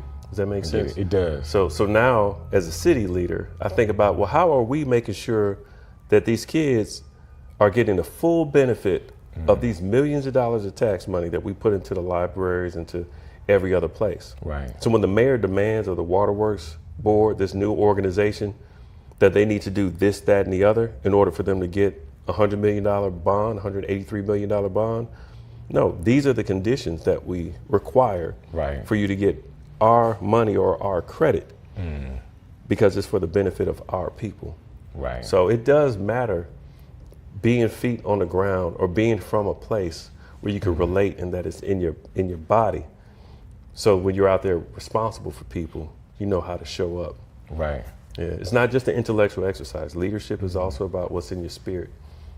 So in this role that you have, and I agree with all of that, and just very well said, and I didn't know you were this good as a communicator either, so I'm enjoying that. This is the beginning of the third term, correct? That's right. What did you feel like in your role you learned those first 2 terms that's going to help this next term? Oh boy, a lot. Okay. A lot. So I learned a couple things. I learned more about who we are. You know, I always talk about sports teams, or, you know, I played as alpha in undergrad, and I always say, whoever you start with is probably not who you're going to finish with. Somebody will start on your line and they end up dropping. If somebody starts on the team and you get a championship, Right. and then you got to reset, Right. and you got to rebuild the team because you lost a piece. So I've learned more about who we actually are. Okay. We have this idea of who we said we are, and then you get punched in the face and you figure out who you Right. really are. So I know that's a different kind of answer, but the reality is I know who we are working with now in terms of who we are. And who the team? You're Who talking the about team the team is, is. yes. Okay, so now through those first, you know what the good is, what the bad is, where there's That's right. where areas of opportunities That's right. are, all that kind of stuff. That's right. But we also better understand the issues on the ground. On On the ground, and I mean that down to the corner. So I'll give you an example. I do what I call field days every once in a while. Okay. So that means I will get out and just curate my own experience in the community somewhere. One day I decided to ride and basically be an employee of Public Works for a day. Okay. Put With on the a uniform. team. Yeah. Well, I was on their team. I Right, right, I don't know right. what to do. They gave me the gloves, the hat, and I got on the back of that truck. And this is before we got the uniform bin. So we were doing the trash. And then they asked me to get in the cab and just ride with them to see how they do it. Mm-hmm. And when I tell you it was like ballet, I don't know how to explain it, but these guys, they running up and down the street, pulling trash, riding on the back of the truck, they're ducking from limbs. I got such a rich experience. I could not have written a strategic plan that could have accounted for the fact that when they ride on these trucks, these multi-million-dollar trucks, and we're in the mayor's ear about what type of trucks to buy, I can say, look, when they're on the back of a truck in the alley, they actually have to turn backwards on the truck because the limbs hit the back of their heads. They don't want to get smacked in the face. And some of them have scars to show it. Wow. Like just the intimacy of that Because experience. that truck is going this way and the limb comes and then Right, goes. right. But then it also says that, okay, so how does that team coordinate with the team who actually cuts the limbs so that It doesn't happen. well, it doesn't happen all the time because they actually have to prioritize cutting limbs on the street for the residents because we have so much ground to cover. Right. It's not that they're not doing it. You know how many more people we'd have to have out there to serve at the rate that everybody wants? It's not even practical. Right. It will be more practical to prioritize corridors or streets, improve those, and really give people a better experience. We need to increase density. We're too spread out. But for you to even have a conversation about, you know, the garbage truck drivers or riders, the guys that are picking it up, having a problem with the limbs, like by you being on the mayor's team, I could say the mayor is aware of that. Like that's really detailed. Yeah, he's aware of that and 1,000 other things. So then it becomes about prioritization. Because you said, hey, there's some of the guys even got wounds for that. So now you know that John Smith is having a problem on this because of this problem. Like this is all the other things that we could do if we prioritize it the right way so he doesn't have that problem. And if he doesn't have that problem, that could impact his wife and his kids and his family. That's right. Just by saying, hey, the city made a move based on what my experience was. Well, mine, look, that was mostly for me to understand in my lane, but most of that's coming up through the director who's actually looking at reports and talking to people directly. Where it matters is that there's an echo chamber. There's a lot of people around the mayor. And all I'm really saying is it really matters that those people around him are getting their own experience of what Birmingham is like for residents. I'm also a resident of the city, but not everybody's getting the same experience. I get it. It's uneven. And I think what we all do better as leaders, everybody watching this, is to get closer to the people you serve or the people that you're serving with, so that you understand their experiences. Man, that's awesome. Again, I'm having this moment, and this is a great conversation that we need to have.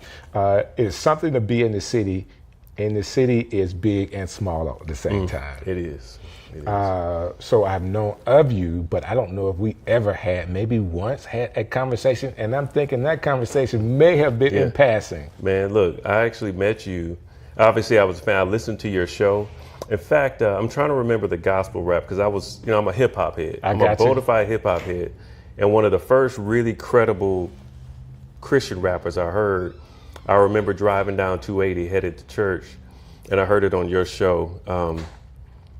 It's not Translead, he's in Huntsville, he's the brother in Huntsville, but he's one of the first big ones, and I heard it on your show. I just remember that. That's what's up. But then we actually got formally introduced when you served on the mayor's advisory committee around our Pardon for Progress. When we launched Pardon for Progress to forgive 15,000 people for marijuana possession. And I know that was a lumpy process, but I got to see kind of how you process things then. Gotcha. And it was just a really cool experience. And I've heard nothing but great things about you since. Man, I appreciate that. I think everybody should, at some point or another, do their part. And that was a little bit of my time to make an impact. Basically, let me tell you what happened. I was in the city, I was downtown somewhere, and crossed paths with the mayor. Like, like everybody else, you know each other, but I had never really had a conversation. Hey, man, I'm available to help. Hey, what can I do? And, I guess that just put me on his radar to have, hey, let's have this guy do something. Yeah. And that's how I think it came around. Yeah. We got this board, and it was Pastor Beavers was on the board. That's so right. I came and kind of did his part. And it was just good to be able to be on something to make a small level of impact. Because you just never know. You never know where that goes. I could end up right here doing a podcast with you, right? And then we're right here. And I know we're talking about what you do from a city perspective, but like most people and like me, you do so much. Like there's, I guess, levels to who you are and what you're having an opportunity to do. Now, as we pull that onion on you now, I know we couldn't talk about it all, but you're diving into some media work and some cinematography and doing documentaries. Can you explain, what's the next venture that you're in now? Yeah, well, I'll tell you this. Let me give you a little bit of history. How I ended up in Birmingham was, first of all, the Magic City Classic. I was a student leader, and we took a trip down here, and I'll never forget being on I-65, coming down that hill, seeing the trees, the leaves changing color. It struck me. Got you. And then I got to Birmingham, I was like, oh man, these women so fine.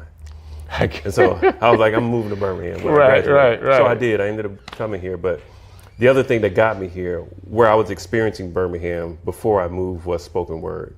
Okay. So I was really heavy in the spoken word movement in Montgomery. And we had a sister group up here, Infinite Currents. So I would come up and do some featured poet work.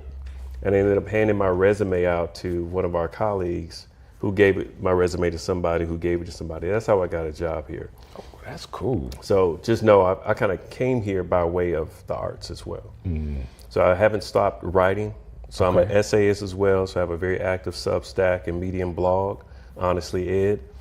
And I have a creative partner in Jackson, Mississippi, who I've done policy work with. Sister out of actually South India. Okay. And she had been teaching at Jackson State for some years, and then she ended up becoming an advisor to the mayor of Jackson, Antar Lumumba. She and I worked on some policy work in 2018 as these national candidates for president were seeking the endorsement of our young progressive black mayors. Okay. So we wrote a policy piece, and it was a really cool thing. Fast forward, we decided to partner together on another project. Okay. And she had the idea to do a film. She had worked previously with Dream Hampton and Common the rapper, and Brandy, they did a video, a remix of Optimistic. Okay. And they did it as a video with the mayor at the time. So she was really instrumental in sort of just putting the pieces together around that. Right. And so we ended up tagging the same cinematography team to come out and do a film about Birmingham. And the film took 3 years to do. Okay. The concept of the movie was pretty simple. People really only know Birmingham primarily by the triumph through trauma, the black and white footage. Right. And what we wanted to do in the year of the World Games 2022 was to have something that was full of color, but also very authentic. So the way I initially pitched the film was, imagine being in Fountain Heights and actually being there in Fountain Heights with people, but also getting a shot of the World Games opening ceremony. So you're getting both worlds. So it's not like a showpiece, it's all marketing, glitz and glamour. It's also what's going on here. Right. Right. And it's not contrast, that's all good, this is all bad. It's that there's some real dimensions to all of us. So right. the film evolved. We ended up having to change the name of the film and shot a lot of footage. I got 40 or 50 hours of footage of all of Birmingham. But the film is 45 minutes, and it really is a love letter to the city. And our argument for As Goes the South is simple. If Birmingham can win, the nation can win. And I completely like that. As somebody, of course, you see me with my Birmingham sweater on. I wore this because of you, of course. But as someone that is, I want to say it, I don't want to say trapped, but you can really get stuck in this city. Like people love this city when there are tons of opportunity in other places. Like a lot of people have, especially people that are in the arts, that do entertainment, like they could have gone anywhere and really be big time, whatever. But they're here. Like we have New York from 95.7. Yeah. Like she's in New York right now doing her thing at one of the largest radio stations in the world. But she was in Birmingham for forever, like learning her chops to be able to do that. That's right. And Roy Woods Jr., you know, come on, man. He has exploded in the last 10 years, and we have him right here. And there's tons of people that are extremely talented that really, really love this city. And it's people like PMJ now. Yeah, exactly. That has given us a blueprint to be able to explode and still be here in the city. That's right. That's right. I think there's a lot of people who do that. I think Mayor Woodfin is another one. He's another one. He definitely is. And there's a lot of people actually in fashion and other businesses. Look, the world has changed. It used to be a case where you got to go somewhere else. Right. Well, COVID has shown us. You be right at home. Technology has shown us you can do a lot right here. It's really about, can you nurture a network that's really relevant, delivering value? At the end of the day, that's really it. We've tried to cut corners in a lot of ways in society to try to maximize followership or to try to get some engagement. And you see the quality, you see what that's doing to us from a culture standpoint. It's like we're lowering ourselves for the sake of trying to get somewhere, try to get a deal done. We even see that at the highest office of the land, trying to get a deal done. Right. But value is still value. That's something you can't fake. People know if they're benefiting from it. So that's true. No, I think we can continue to do this right here in Birmingham. What we need to do is fortify Birmingham as a platform that makes it obvious. So there are some cool things going on that your listeners may be interested to know about. I'd encourage y'all to follow Innovate Alabama. Okay. They have a huge entrepreneurial platform where they're doing all types of pitch competitions and whatnot, nearly year round. They've also launched a program that's incentivizing people to move their businesses here while they're also taking care of the entrepreneurs that are trying to grow their businesses here. So Innovate Alabama is a great organization that's doing some pretty cool work. And then we have an Office of Business Diversity within the city of Birmingham, Economic Development Team, and they have a whole slew of things that they do. If you don't know Dorothy George, you should. She would be a dope guest for Dorothy. She goes by Dot. Okay. Really, really great personality and somebody I think is hand to hand with so many different business owners all over town. A really good representation of what it looks like for the city to be tuned in. Yeah, I'm going to have to make that. You have to help me make that connection. to. I have her on. Happy to. I know a lot of people in the city. I don't know everybody. And really the people that I think that are the real movers and shakers are not as visible. You know, I have in the past learned how to play the background really well. And in playing the background, people will never know that you are really pulling the strings. That's right. But you're in the background, so I don't have to deal with all of the, hey, can I talk to you? Can I talk? No, I don't have to deal with that because you don't know that I'm in the background. Yeah. Well, I've enjoyed that to a point. I've lost some of that, I feel. Oh, now you're on Strick City, man. Like, people going to be calling you. Yeah. Mama, I made it. All over the world. So, no, it's been a really cool journey. I do think Birmingham is a great platform and place for people to be. And you got to believe that to actually get other people to believe it. So if you're invested in a city like this, if it grows, you grow. That's right. You know, someone goes to Atlanta. Great, you can go to Atlanta and be in this big old pond, but you're going to be a little fish in that big pond. And you can come to a community like Birmingham and really make an impact. Now, not coming in to take, but coming in to give, and then actually be a part of the ecosystem, and you could win. And it probably could take you a little less time because it's a little smaller pond. That being said, where do you see this project, this movie project for you? Where do you see that going? Well, it's already moving in a lot of spaces. So, we are going to be screening this film in a lot of cities, particularly in the Southeast. Our goal is to, before we get to distribution, we're not necessarily trying to go to Netflix or anything like that. We're trying to get this placed somewhere that makes sense. But that's not our immediate goal. We're doing private screenings by groups that want to host us. So right now we're working to get one done in a community in North Birmingham, along with some community leaders that we've been engaging. But last Tuesday I was at the airport. Right? Because you think about Birmingham's reputation. Right. When people are coming and going, they're coming and going with a lot of stories in their head. So we did a screening there at the airport. Okay. We've been in DC. We're headed to New Orleans in a few weeks, headed to Baltimore in a few weeks. We'll be going to other cities in the South. Our goal is to get this conversation going. Look, here's the dynamic. For some reason you could talk about Atlanta and it's almost like it's a separate place from Georgia. Right. Austin, Texas. Nashville, Tennessee, Charlotte, North Carolina. These are places that got crazy state politics too. Right. But for some reason, their big progressive cities get a pass. They get to just be them. Right. And people know that. And they're not necessarily, they're not coming. They're not repelled by the state. They're drawn to the city. Right. The argument we're making is that Birmingham is that city here. I get it. You know what I'm saying? Oh, that makes sense to me. Why can't we be? So we're showing people a lot of bright colors, a dope soundtrack that's done by a gentleman named Pink Sifu, who's from Birmingham, from Inslee, but grew up in Cincinnati, we got Big Rube on our soundtrack. We got a cool cat named Nick Hakeem out of New York on our soundtrack. We didn't recruit them, they all came through Pink Sifu.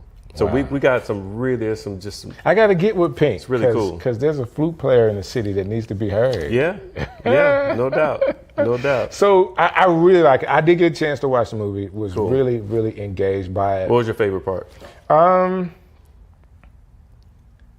My favorite part, the quote, I'm going to get the quote a little wrong, but the guy said, I could be in Birmingham and not in Alabama. Yeah. And it's what you echo that sentiment in what you just said. When you are, in my mind, in a red state, but be a part of a blue city, things are different. And if we continue to do our very best job to be the good people that we can be, the citizens that are the city that we need, everybody is not doing illegal activities. There's a lot of people that want to go to work and come home and then engage other people to be great citizens as well. Yep. And if we can highlight that, we want that to be highlighted. That being said, that quote really stood out to me because I never thought about it that way. That we can can we really just isolate Birmingham in our minds and say, how can we make Birmingham? We want the whole city. The whole state. We would love to engage the whole state of Alabama. But if you know Alabama politics, there's a lot, the way the Constitution is written. That's right. like there's a lot of control that Montgomery has. Because of the radio, I was doing a lot of research on the politics of Alabama. You know, our Constitution is the longest Constitution in the world. And the longest, that's right. And because of the way it's written, and a lot of control that for whatever reason they figured this out a long time ago. Let's control everything out of Montgomery, and it's kind of been that way.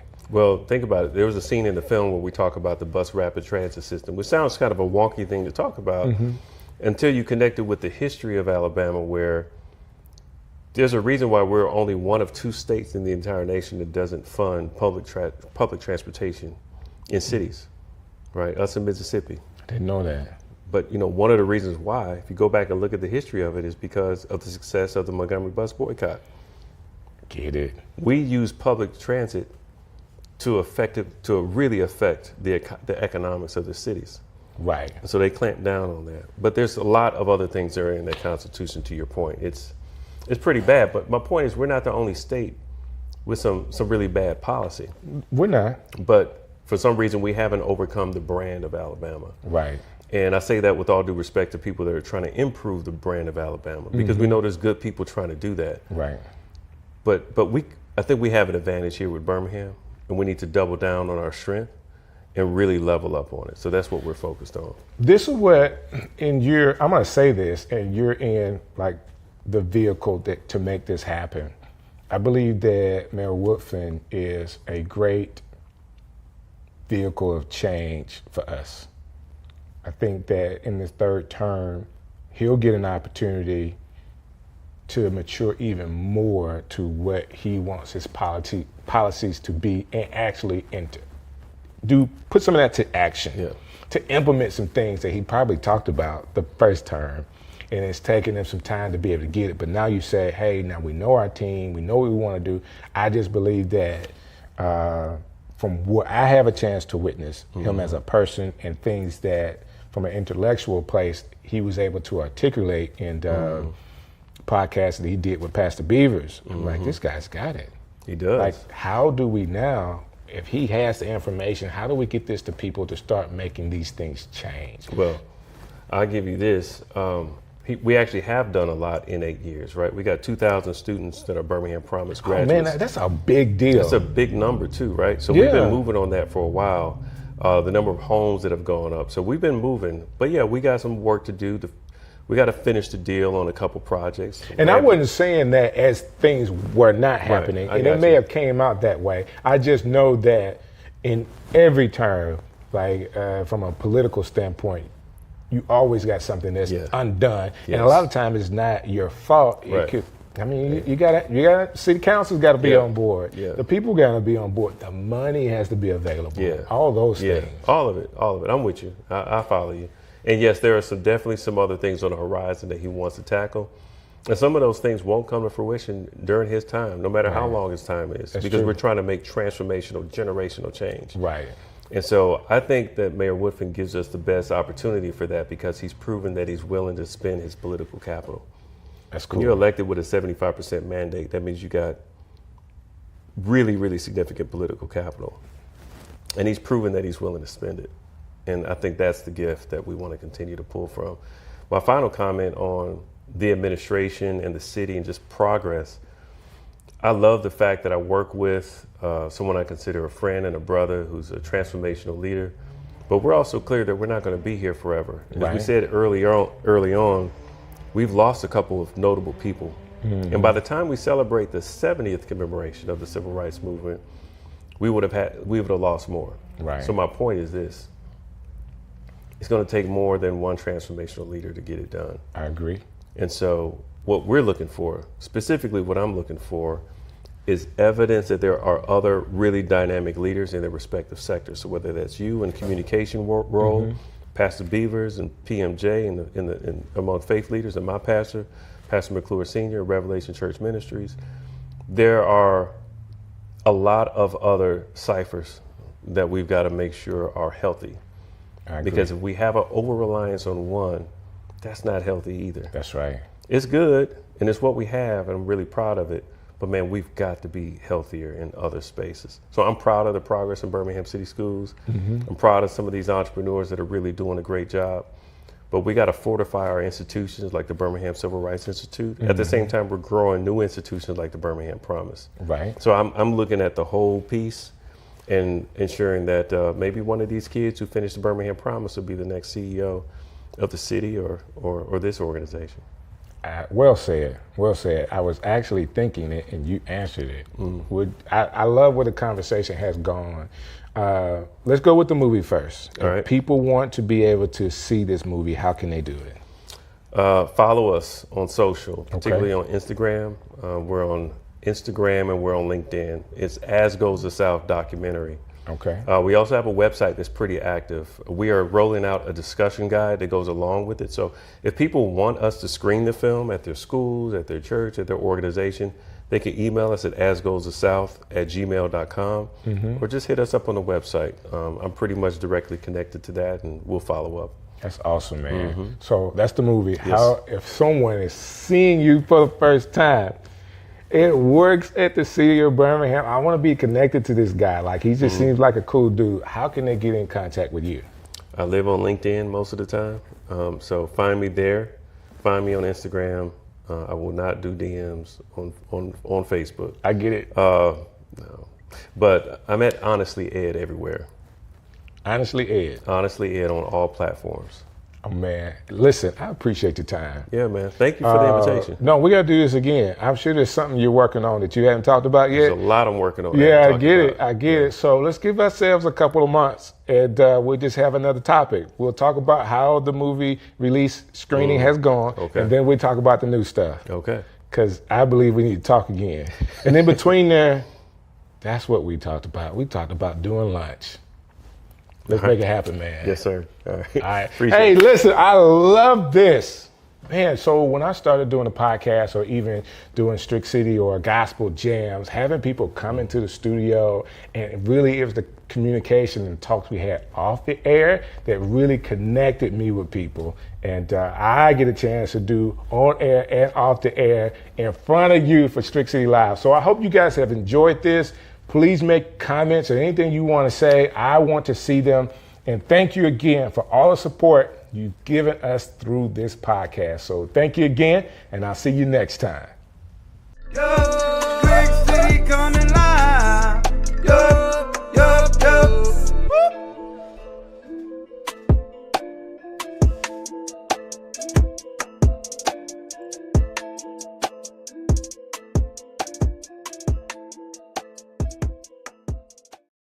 And it's been a blast.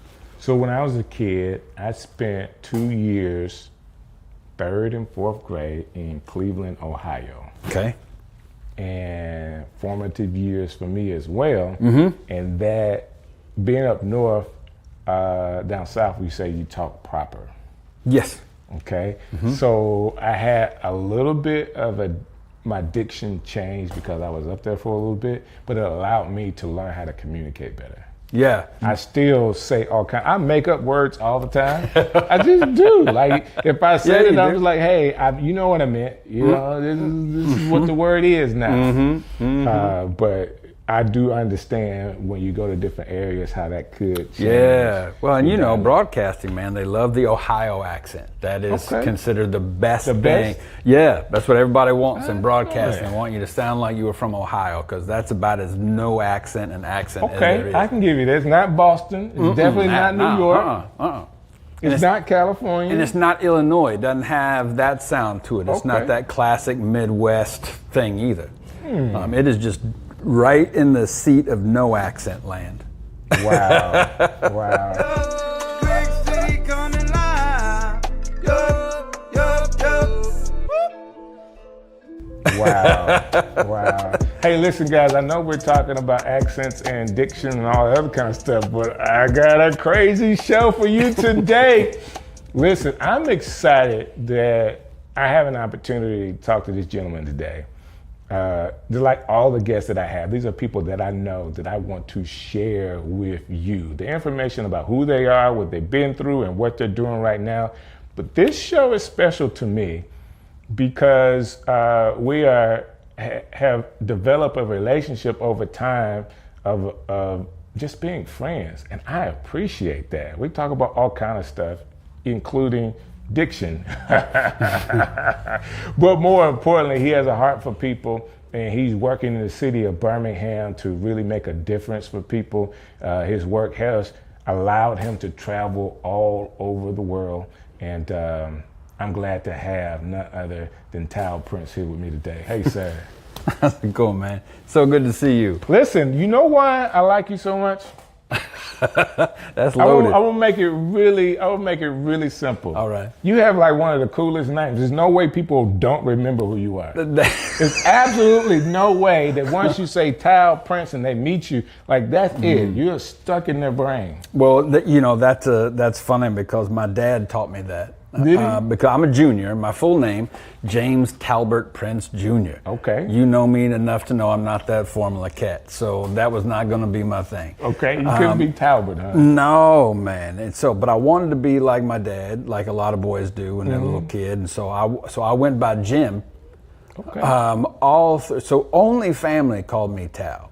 Wow, I didn't know that. Yeah, and so everybody else, I was Jim Prince all the way through school, through college. When I got my first kind of real job, it was a cocktail party that my family was attached to. Okay. And so there was a gentleman there that I wanted to meet, and so I went and talked with him, So he wound up hiring me. He said, "What do you want to do?" And I said, "Well, I'm looking for work right now." And he said, "What type of work you want to do?" And I said, "International business."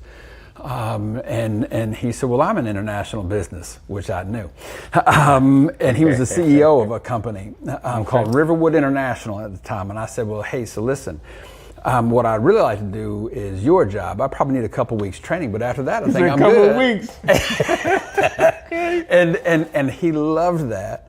But because it was a family event, he knew me as Tal.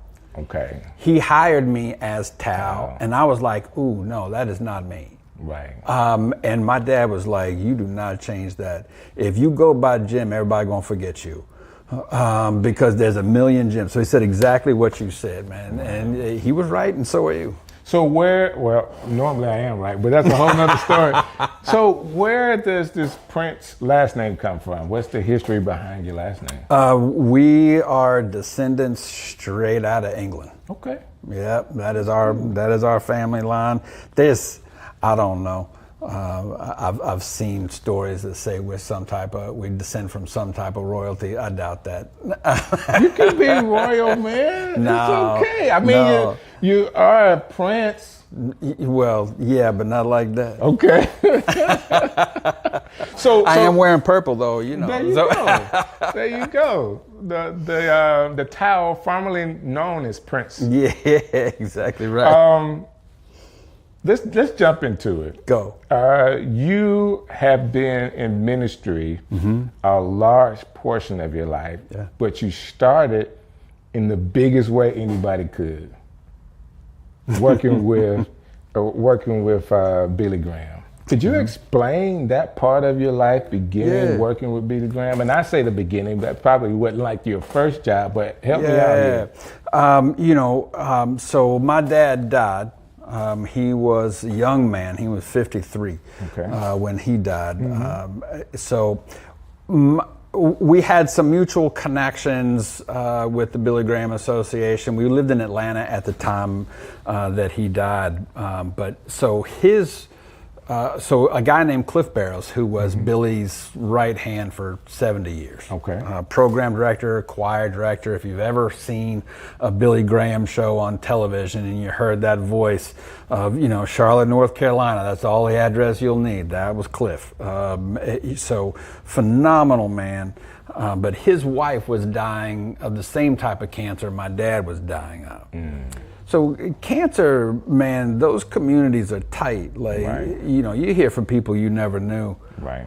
But because there's a family member or some connection, they all call. It was a thing, And so Cliff got to my mother and well, actually, it was Cliff's wife, whose name was also Billy. A little confusing, but so she would call my mom and give her, you know, suggestions and tips that would help Dad. So my mom and Cliff's wife, Billy, began a really close friendship. When my dad died, she said she wanted to go to the funeral.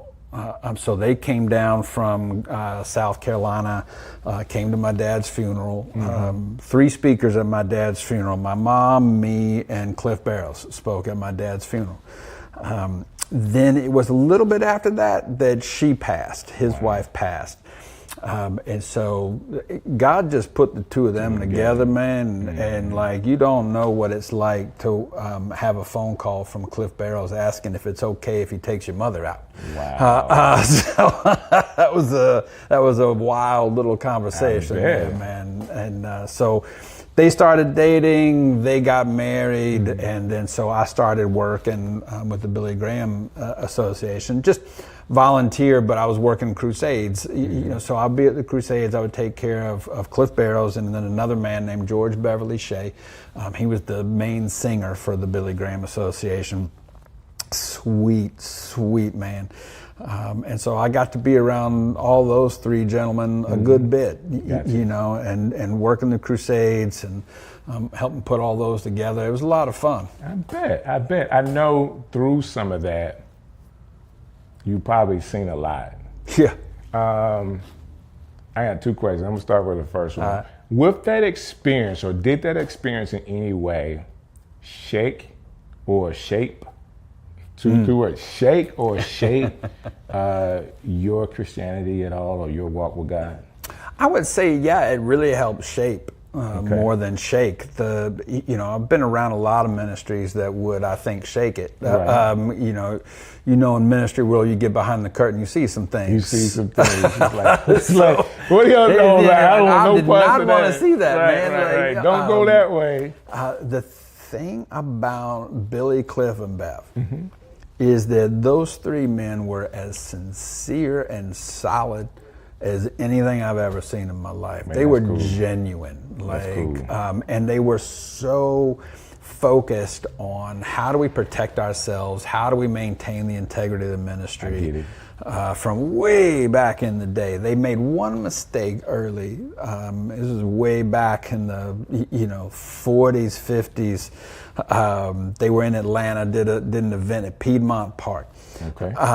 And they were taking love offerings back then, right? And so a photographer got a photo of Billy, Cliff, and Bev in the back of a truck with peach baskets full of money.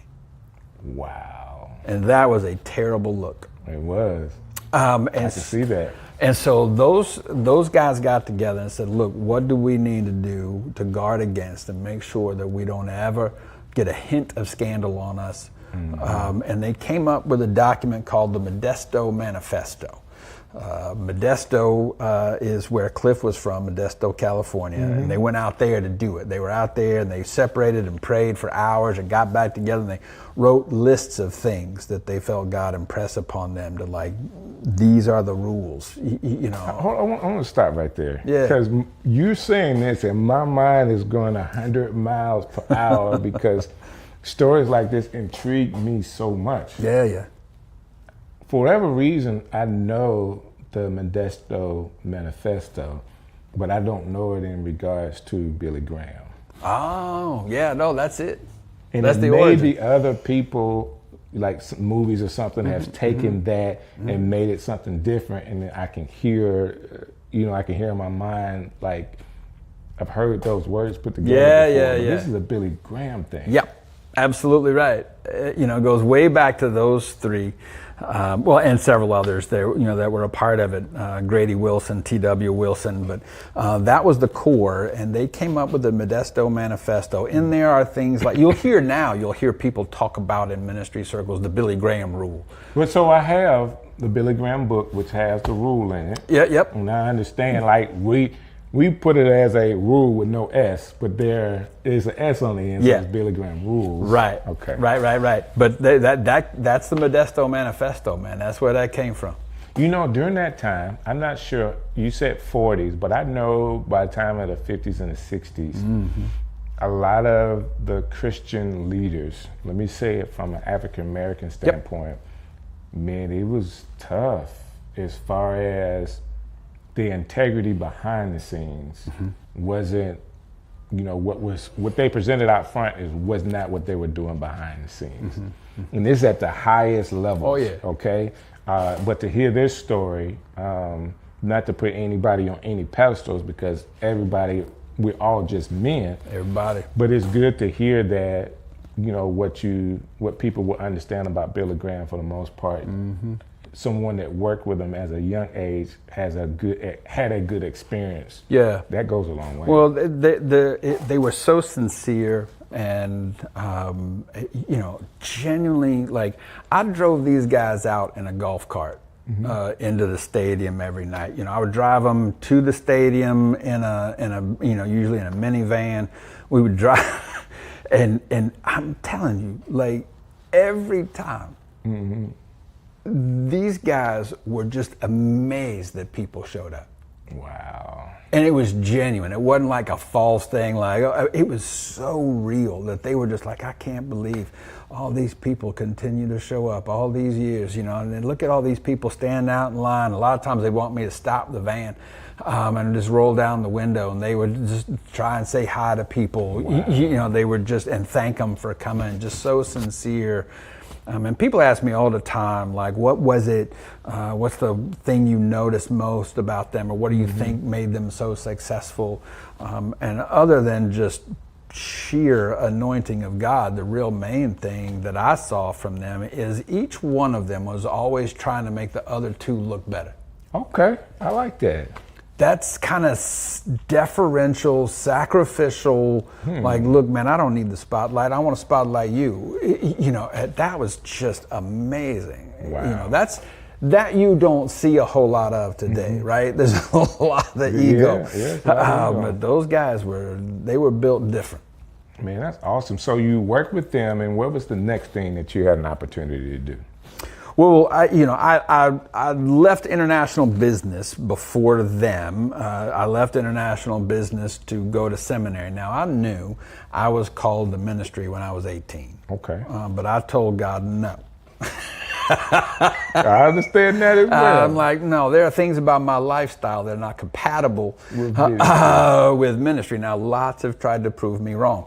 But I was like, no, that doesn't seem right. So I was in international business and got called back to ministry. I was in a hotel room in Seoul, Korea. And felt, I mean, God just would not let me sleep one night. Wow. And I woke up and I just would open my Bible and start reading. And then I just as clear as day, it's okay, I've let you see all of this. It's time to come back. And so I called my wife at home, and so I called Teresa, and she said, "Oh, I've known that. I was just waiting on God to tell you." I'm like, that is so not right. And then I called Mom and Cliff, and they both said the same thing. Oh, we've just known. We were waiting on God to tell you. And I'm like, well, all right. So I went back, quit my job. I was the Asia Pacific sales manager, so I handled Asia and the Pacific Rim for what was at the time the second largest paper exporter in the U.S. So handling about $350, $400 million of sales a year, negotiating those contracts. I came back, and I was the youngest guy in the history of the industry to do that. But I came back and told my boss, hey, thanks, but I'm leaving. I'm going into ministry. First thing he said to me was the first thing I told God when he called me to ministry was, well, you ain't never going to get rich doing that. And I said, you know what? You may be right, but I think you and I define rich differently. Well, that's true. They kept me. He kept me in his office. This was a Friday afternoon at 3. I was in there until about 7:30. They got the CEO on the phone. They got everybody on the phone. Like, Tal, what do you need? Right. Do you need another membership? Do you need, what is it that you need? How much, do you need more money? What is it? And I'm like, no, guys, I don't need any of that. And they go, well, finally, we're just going to go ahead and tell you, like, we've been grooming you to take over Jack is your boss. He's retiring inside of a year, and we've already slotted you for that job. We're grooming you to take over this company. Wow. And I said, in today's corporate world, you can't promise that. Right. You guys don't know that. Here's the thing, guys. I appreciate it, and if I'm not in the true center of God's will for my life, I will know no joy, peace, or happiness. Right. I don't know how to tell you. You're just not it. And so in that moment, based off of you struggling overnight, going in the next day, someone quit. It was a couple weeks. I had to finish business and then fly back in. I get it. I get it. But you had time to kind of figure it out and be strong about the decision you made. Yeah. So I told them, and the CEO said, "Jack, let the kid go. He's crazy." And I said, "All right." I said, I'll stay on through the end of the year. I'll hand over all the relationships, because in Asia, that's very important. I'll do all that, and then I'm gone. And they said, okay. I had the senior VP out with me. I was out in Asia. He flew out to Hong Kong to meet me, was handing over some relationships. He flew out. It takes 30 hours from Savannah, Georgia, which is where we were. So he made the journey all the way out. We had faxes under our door the next morning after he landed and got there, saying, get back stateside, there are things going on. Wow. And so we flew back, and we got back to the news that there had been a letter from international paper to our company saying, you can cooperate or not, but by the end of the year, we will own your company. Oh. So it was a hostile takeover. Okay. Everybody I knew was out of a job. And they already had an Asia sales manager. They weren't going to give it to me. Right. So everybody was going to be out of a job. And so everybody that thought I was crazy was now asking me, what did you know? When did you know? Did somebody tip you off? Did you know this was? No, man, that's just God protecting me. Wow. That's what got us to Birmingham. We moved here to Birmingham to go to Beeson Divinity School at Sanford. Sure. So we got here. I never thought I would be in Birmingham, but we hadn't left, man. We've been here since '99. Wow. Okay. So I got here like 3 years earlier, '96. Yeah. Yeah. So it's been good. But so we did business. Then we got into. I got my MDiv at Beeson. Was working with Billy Graham. Planted a church. And was also working for Beeson. I was the director of external relations, which just means not teaching classes or counting money. Okay. So I did all that, but I planted a church, and it was a church for people battling addiction, particularly sex and porn addiction, because that is my thing. And so we started that. So we got to go back. I know that's your thing, and that is your thing. But how did it get to be your thing, I guess is my question. Because it had been my thing in a bad way for most of my life. Okay. So I told you I moved 14 times as a kid. You know, and one of those things, I got very adept at being a cultural chameleon. I didn't know who I was. I just knew who I knew you wanted me to be. I get it. Because I wanted to be accepted, right? And so that was a thing. When I was 8 years old, we moved from Seattle, Washington to Atlanta, Georgia. That is a bit of a culture shock. Just a little bit. Just a little bit different vibe. So we got to Atlanta, and I'm meeting people in the neighborhood, meeting kids and stuff, doing the thing. And I know, like, you look at me right now, and you think, athlete, right? I know. Right. Exactly what I'm thinking. I know. Same way as I look at you and think singer. Exactly. Is that? I mean, you know it when you see it. That's it, man. You can just smell it. It's just real. So, you know, I was never good at sports, but I wanted to be, you know, and all the things. But there was this moment where I knew I was accepted, and that is I was invited to the treehouse. Okay. That is the Oval Office of kiddom, right? When you get invited there, man, you are in. Right. So I climbed this ladder up into this treehouse, and I caught a look inside the treehouse, and I will just say that these guys had older brothers who decorated the treehouse in a somewhat different style than my mother would have. Right. Because only kids go up into the treehouse. That is right. It's just wallpapered with porn. Wow. I was 8. I'm 60 right now.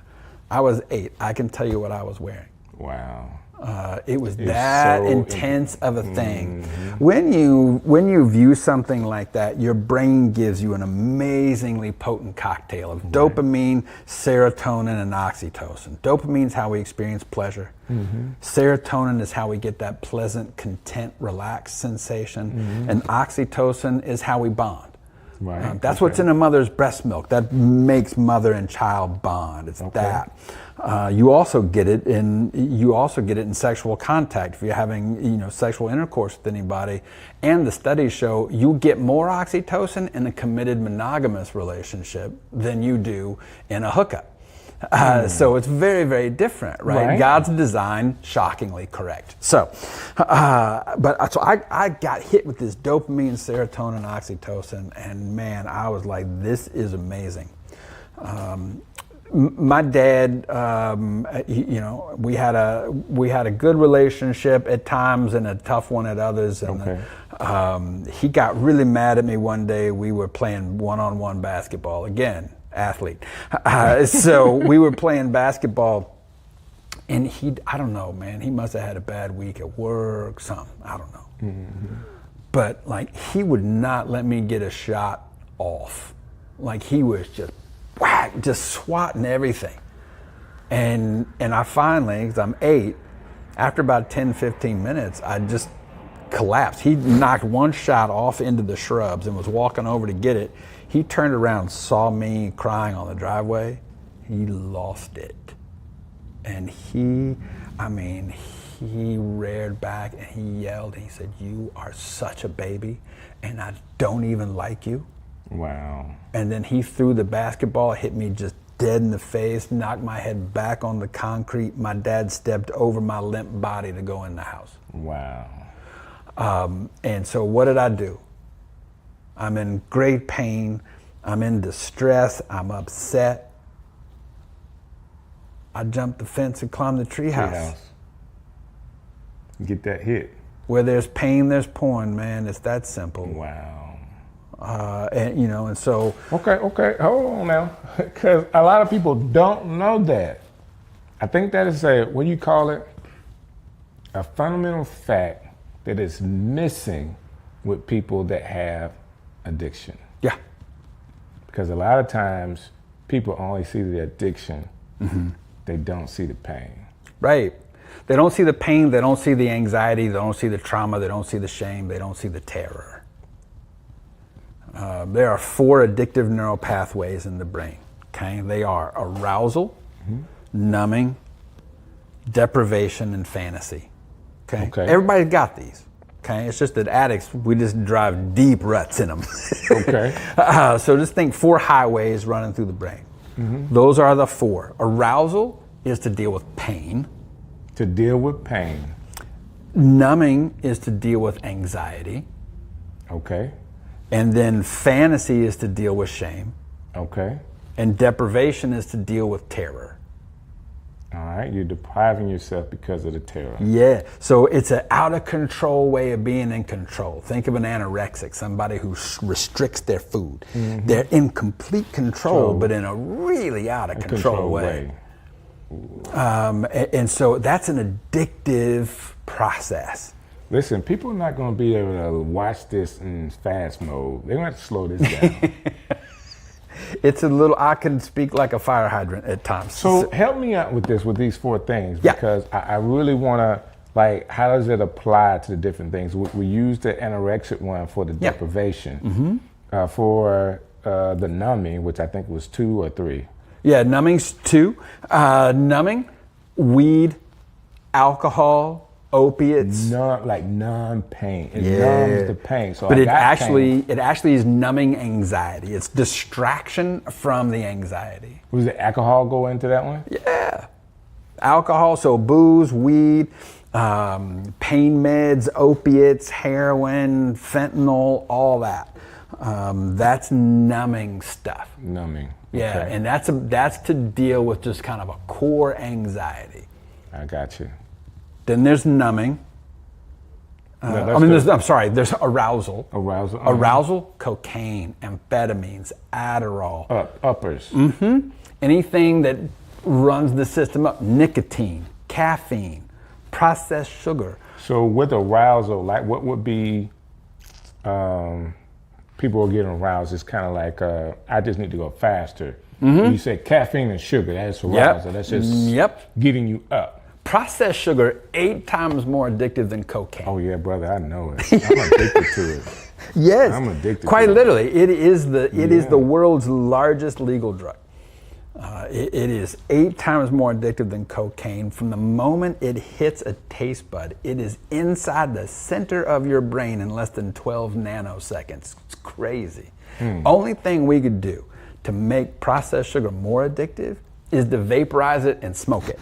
That's what makes crack more addictive than regular cocaine.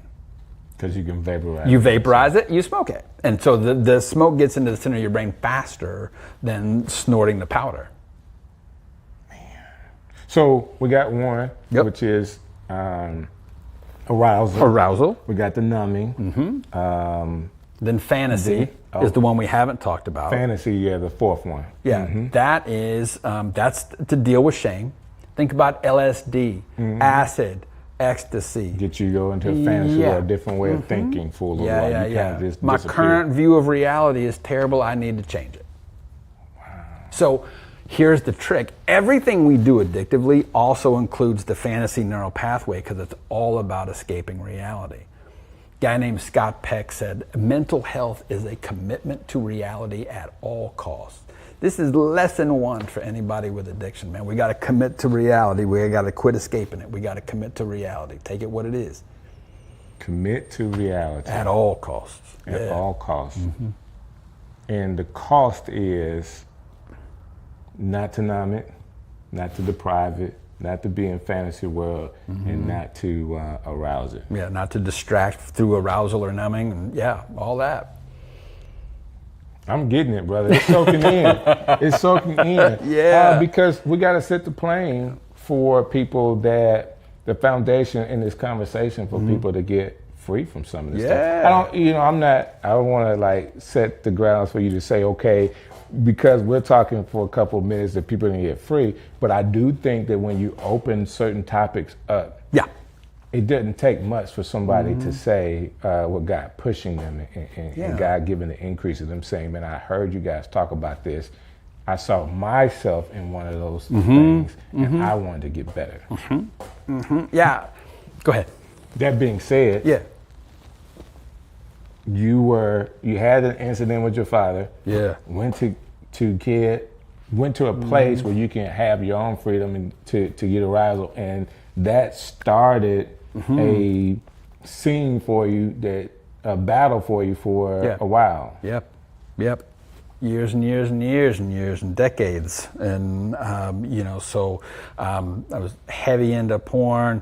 And this is back in the day when it was print. Now it's all digital, and so it's so much more accessible. Right. Like what we're seeing with young people now is crazy. Oh, it's crazy, brother. And so much pain and hurt from it, and delusion and confusion. It's all of that. But it was print for me, and then I became very sexually active at a very young age. I started practicing what porn had taught me. Right. All of that, and it just became a thing. Now I was leading a double life because I've also been in church since I was a fetus. Ain't never been a time I hadn't been there. Right. And so it was this thing though where I'm like, oh man, I can't let anybody know this. Right. Because I was convinced that they would bring back stoning if I did, and I would be the first one. And I'm like, I ain't gonna be that cat. Like, no, I'm good.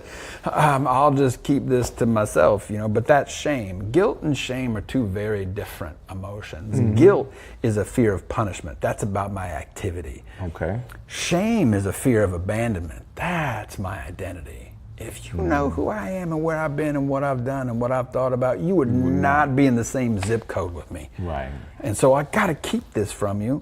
So I have to lie to you to keep you near me. Right. Like that's a trip. But that's where addicts live.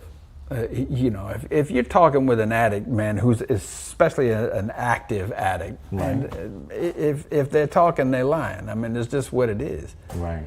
And I've heard you say that before, and I had to, because of some of the work I do in ministry, I'm reminded about that. Yeah. You know, even some of the addicts that want to get free. Oh, yeah. You know, that whole warning period, they want to, and they say the right thing, but it's really a lie.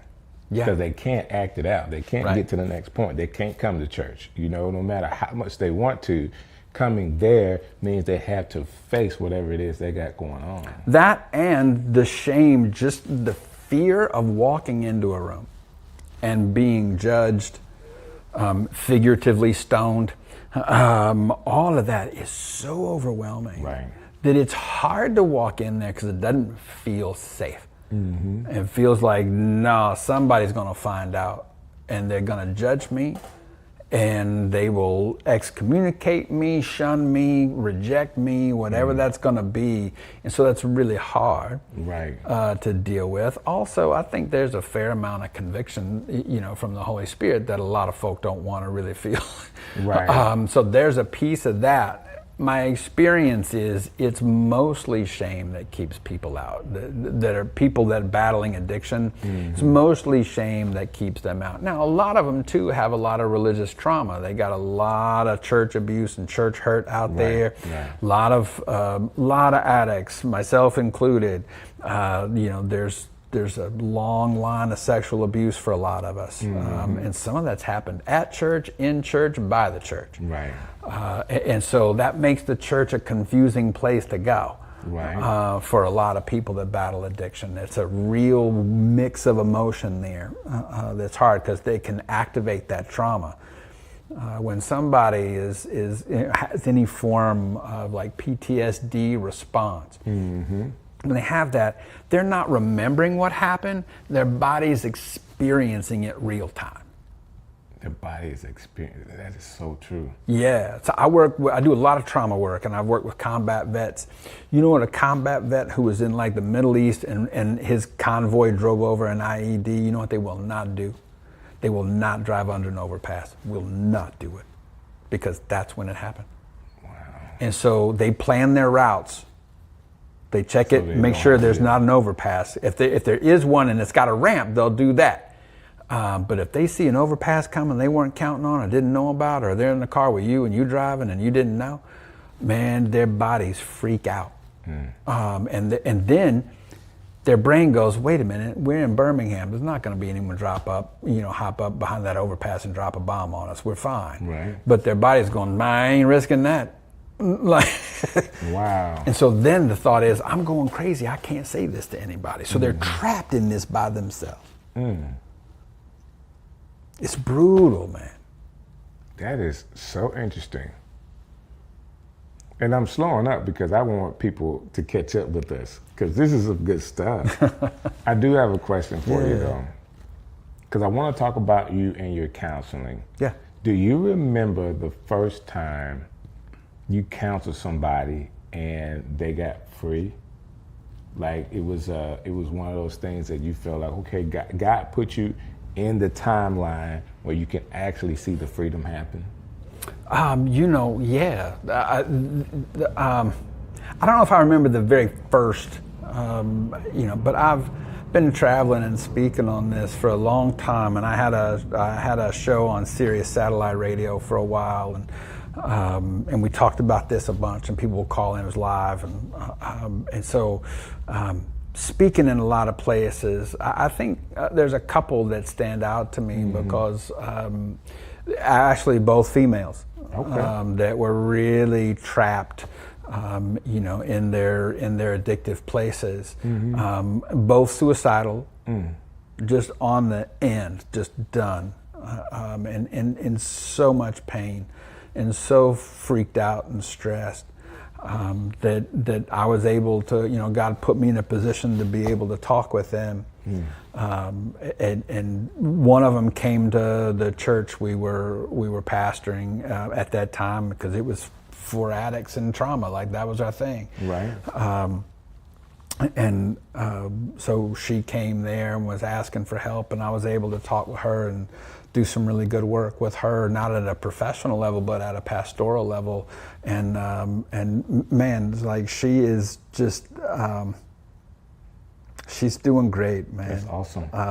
You know, now she's married. She's got daughters and a successful career as a baker. She's doing great. That's awesome. And then you know, there was another one who was, you know, trapped in a world of just.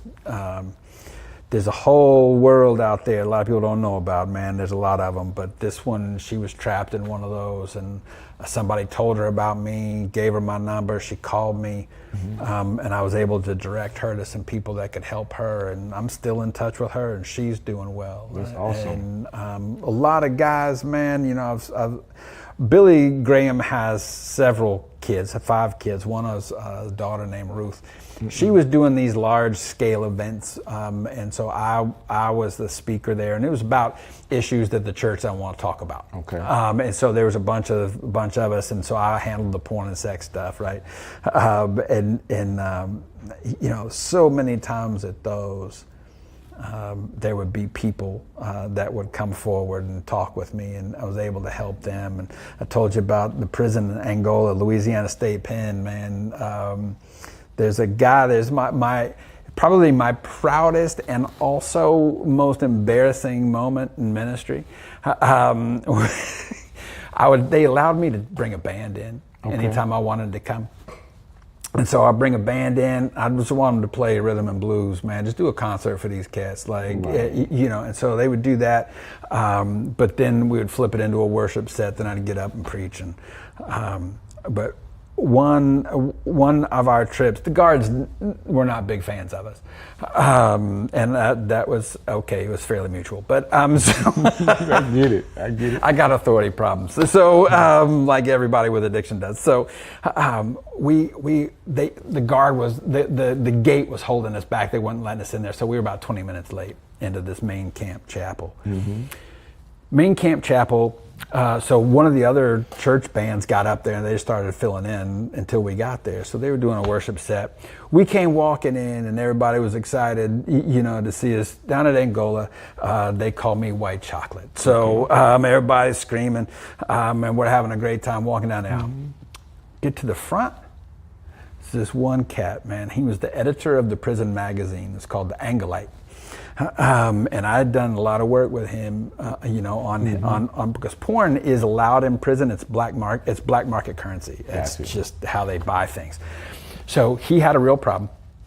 We'd done a lot of work. We'd done groups, all the things. And dude, I'm telling you, I got down to the front row where he was, and I just put my hand on his shoulder, and he looked up. He bent down.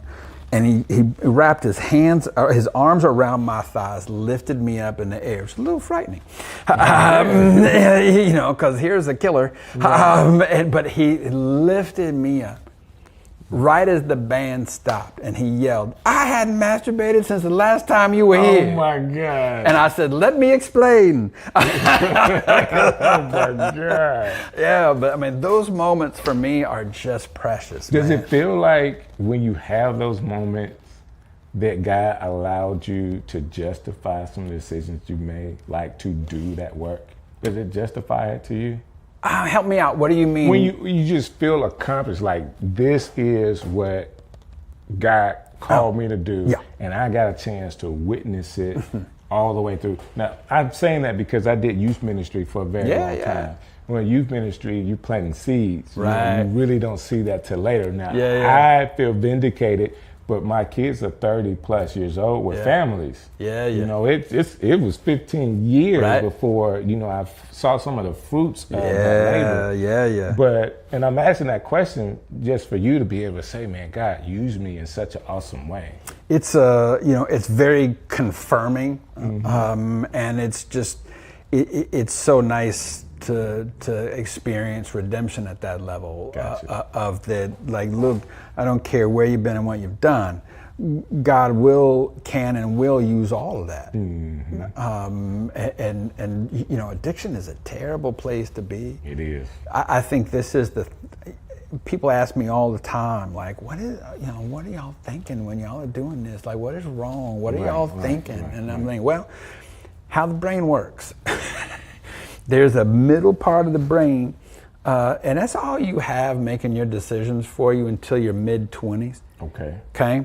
And so the midbrain makes all your decisions, and it does it based on one criteria. What's going to give me the most reward? Okay, so now think about raising your kids, and you'd be like, yeah, that's exactly what they did. Right. Because you're thinking, what are you thinking? Right. They're thinking, I made the decision, what's going to give me the most reward in the next 15, but it's in 15-second increments. Gotcha. So guess what? If I didn't get caught 14 seconds ago, I'm golden. I'm never going to get caught. Yeah. So that part of the brain makes all the decisions of everybody until your mid-20s. And then your frontal cortex comes online. Executive command and control functions, truth, morals, values, consequences, which is why I love it when people tell me, well, you just need to reason with kids. Good luck with that. Right. That is not going to get it done. They're not capable. And I'm sure all of our kids are brilliant and wonderful people, and they're stone idiots because it is not working. And so, but people of addiction, our frontal cortex goes offline, and we go back to this midbrain, and we're making all of our decisions based on 15-second increments. So no one saw me do this. No one can catch me. I'm never going to get caught.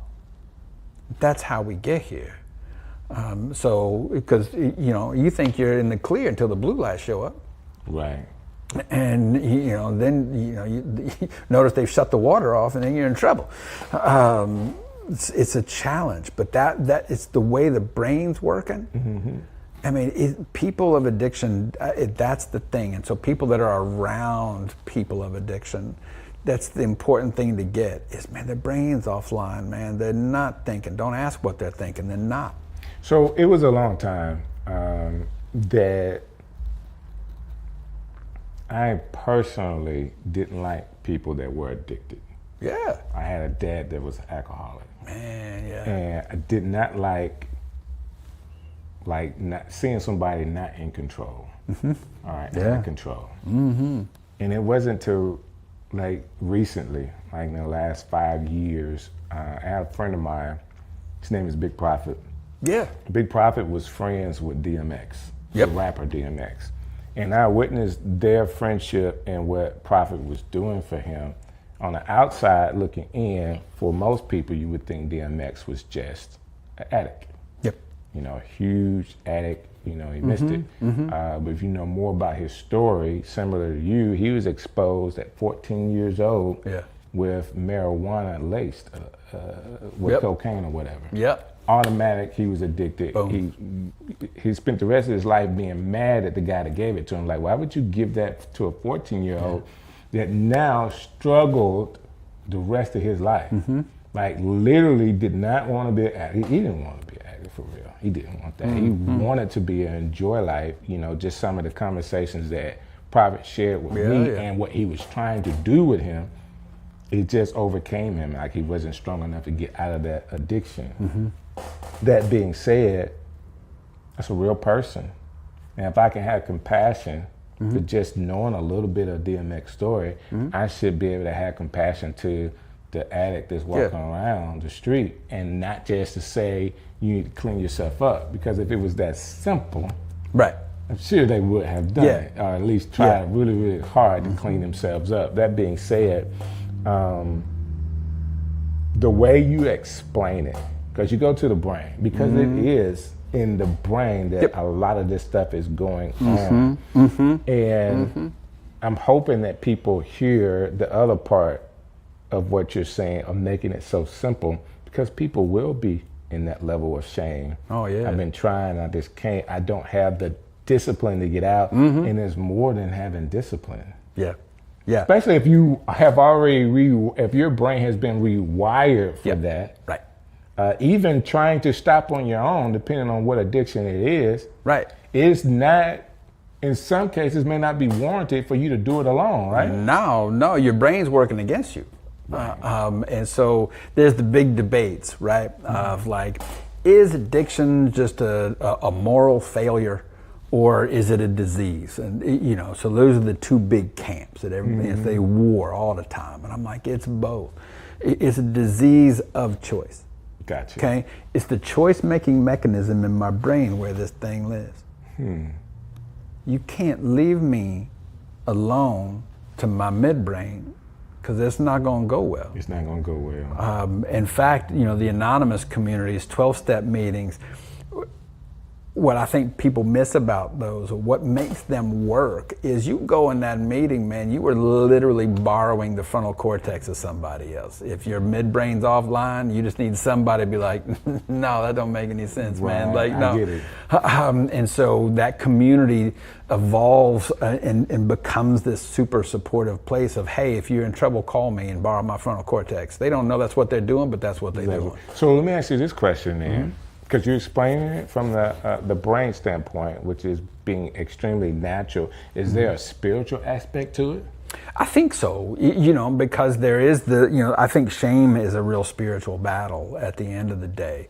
And we have to, the solution to addiction is always a spiritual solution.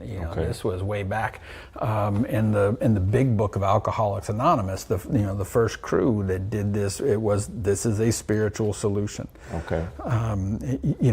People talk about generational curses and those things, and regardless where you are on that, we have proven genetic links to addiction. Right. Like if your dad was an alcoholic, so let me take your boys. There's a 78% chance that they could become alcoholics just because your dad's alcoholic. No, I was in the 6th grade health class, and they talked about how these things were hereditary, right? Hereditary, you got hereditary. And dude, I never drank.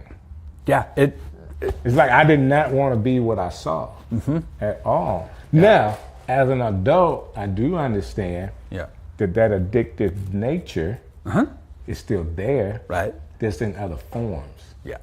All right. I may be addicted in doing something that people may say is positive, but my addicted nature to it is still wrong. Yeah, you can be addicted to work, approval, shopping, all these types of things, that people think, well, that's fine. So I'm saying that to say I'm still in the same boat. Right. I just don't do that. And I don't want it to come across as, oh, I don't have that problem. Thank God that I was able to make a decision and not be in a particular environment. So let me give you this one. Go. I think what I was exposed to at a young age was there for an example for me of what not to do. Yeah. Like personal, I know he struggled, so I saw my dad, biological father, struggle. So I had made a decision at a young age that I wouldn't do that to have that particular struggle. Yeah. I had some life struggles, but I learned that lesson to him. Yeah. Because I feel like if I had that struggle, all right, then I would pass that on to the next generation. Right. I passed some things on to the next generation. Right, just not that. Just not that. Right. I was talking to my kids the other day. They have that much of patience. That much of patience. Like, dude, y'all gotta get better. But guess who's at fault? They learn it, man. They learn it. They learn it. Addiction is I firmly believe that if you get anybody, I don't care what the addiction is, what the struggle is, you let me sit down with them for a few minutes and let me find their pain, and I can explain to you whatever it is they do. And I know in my situation, my father's father was his pain. That's always he had daddy issues. Yeah, and back on the spiritual component, in 12-step communities, and I know a lot of churches and Christians get really nervous around this because a lot of the 12-step communities say higher power, and then they all get nervous. Well, aren't you going to say Jesus? And I'm like, just hold on. I firmly believe if you walk into the 12 steps, I don't care who you are, where you've been, what you've done, you're going to find Jesus waiting for you in the middle of it. Just keep coming. Okay. I ain't got to beat you over the head on the early. Just come on. Right. But so they talk in terms of higher power. What does that mean? If I got a higher power, I obviously have a lower power. My lower power is the addiction, and my lower power wants me dead. And my lower power is going to be the one that says to me, you ain't nobody, man. If they really knew who you were, man, they would not, Strick wouldn't be sitting next to you. Like all of these things, and those are messages straight from the pit of hell, man. They are about your identity, and it is an assault on your identity. And you are created, we are all created in the image of God. And so when we get that identity under assault, that becomes a problem. I tell people all day, man, like think about addiction like a tree. So here's the tree, right? So there are many branches on the tree. You got a porn branch, a booze branch, a weed branch, a cocaine branch, an Adderall branch, whatever you want. Well, what the church has wanted to do for a long time is like, well, hey, that's wrong. You need to quit do that. And so they tell you to saw the branch off. It's a tree. It's gonna grow back. Right. All you did was prune it. It's going to grow back stronger, and while you wait for it to grow back, you're going to check out some of these other branches. The deal is you have to deal with the tree, not the branch. Got you. So I got to get to the roots, but there's something in my way, and it's the soil. The soil is shame. I got to dig that soil away, expose the roots. In the roots, every time. Been doing this a long time, man. We are always going to find trauma and abuse. Wow. Always. Always. And so that's where a lot of the work is. That's why therapy is important. It's so And that's critical. where your work comes in. Yeah. So, great segue, right? Right now, you've taken all of this knowledge because I'm soaking it up and I'm just not saying as much so everybody else can get this. I just want you to keep going. You actually now, your life calling for right now is to help people in these addictive areas, including the church, people that are working in ministry with addictions. Yep. Primarily sex addictions. Yep. And in your work, do you see that over time that this area is getting worse or more and more people are having problems in this area, or do you see it getting better? It's getting worse. And that's largely thanks to the internet, the digital age. Like, here's the thing. You go back to that 15-second brain for a second. When I was in super active, I was in the analog world. Right. All right. I had to count on a magazine. I had to count on somebody leaving something somewhere. I had to count on being able to sneak into a bookstore, something, right? To find print. But now we live in the digital age.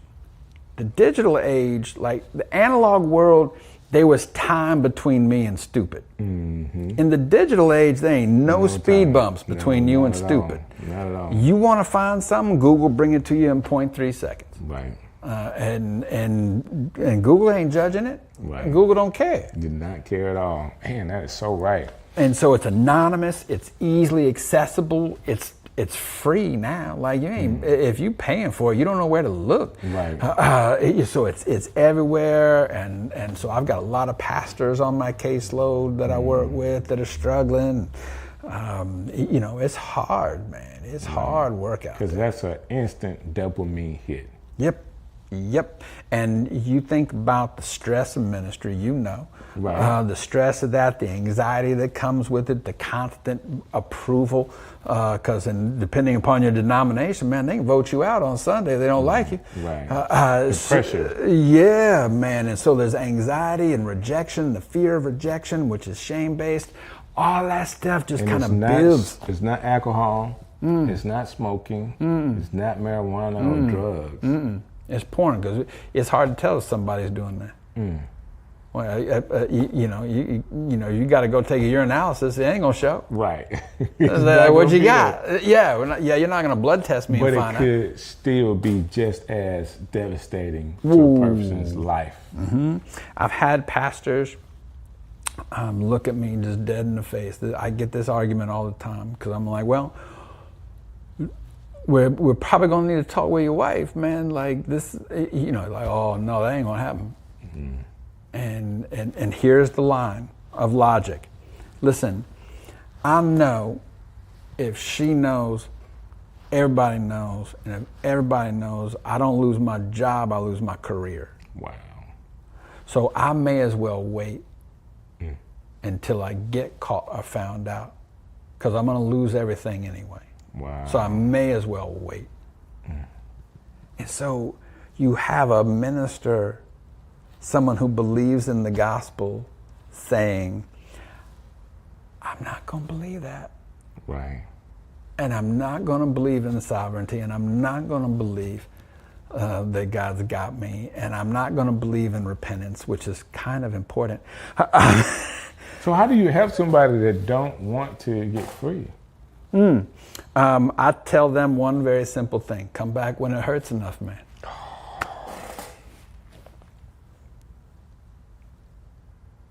Because it's like any addict, until they hit rock bottom. Yeah, you can't.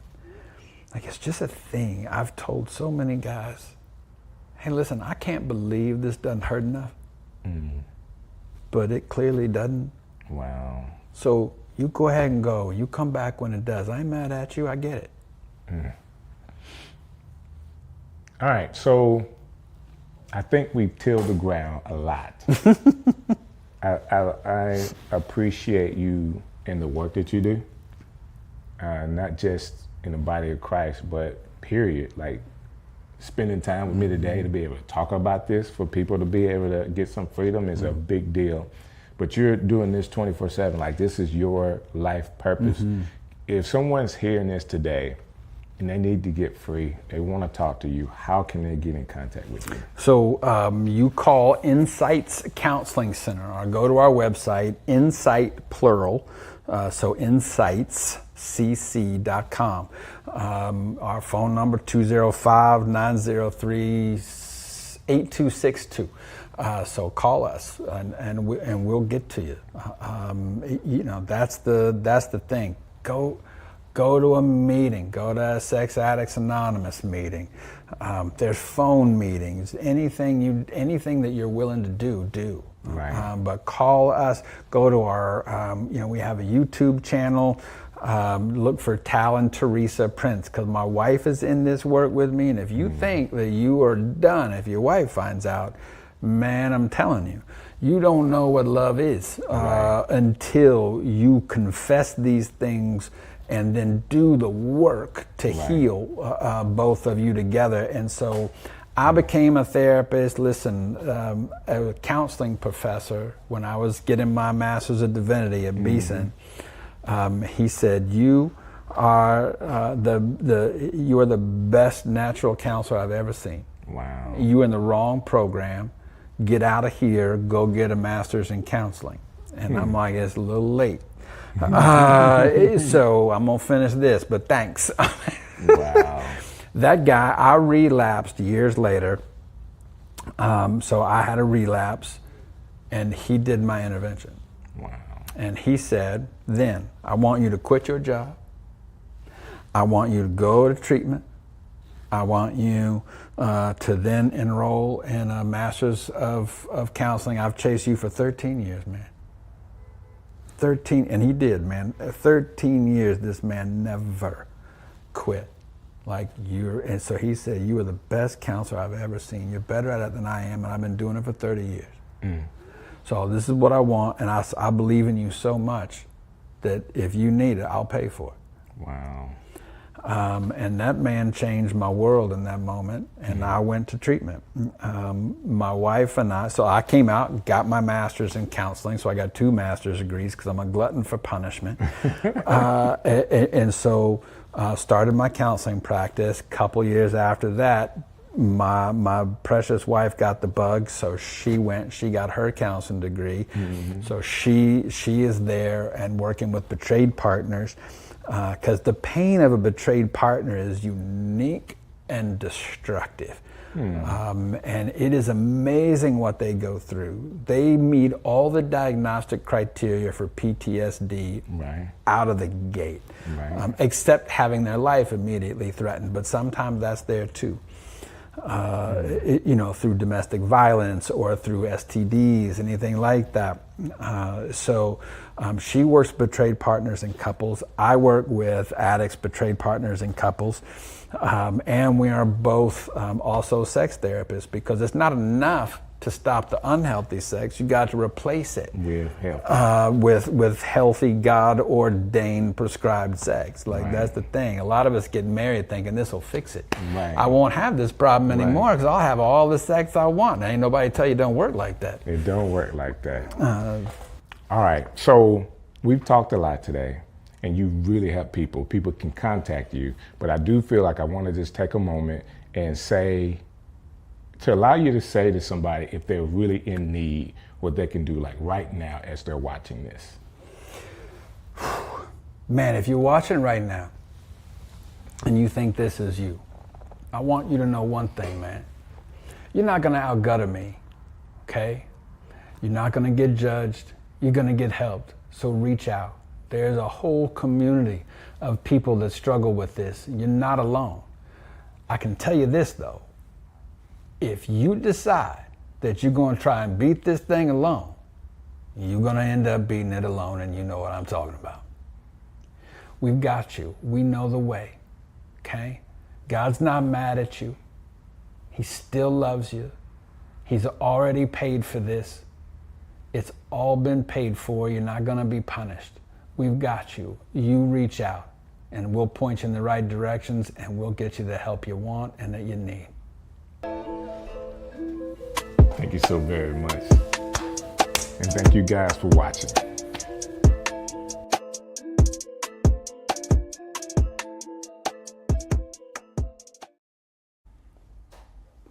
Years ago, did you think this was gonna be your life? I didn't have a clue. Yeah. And the fact that we've been knowing each other for 30 years is insane. Has it been 30 years? Easy 30.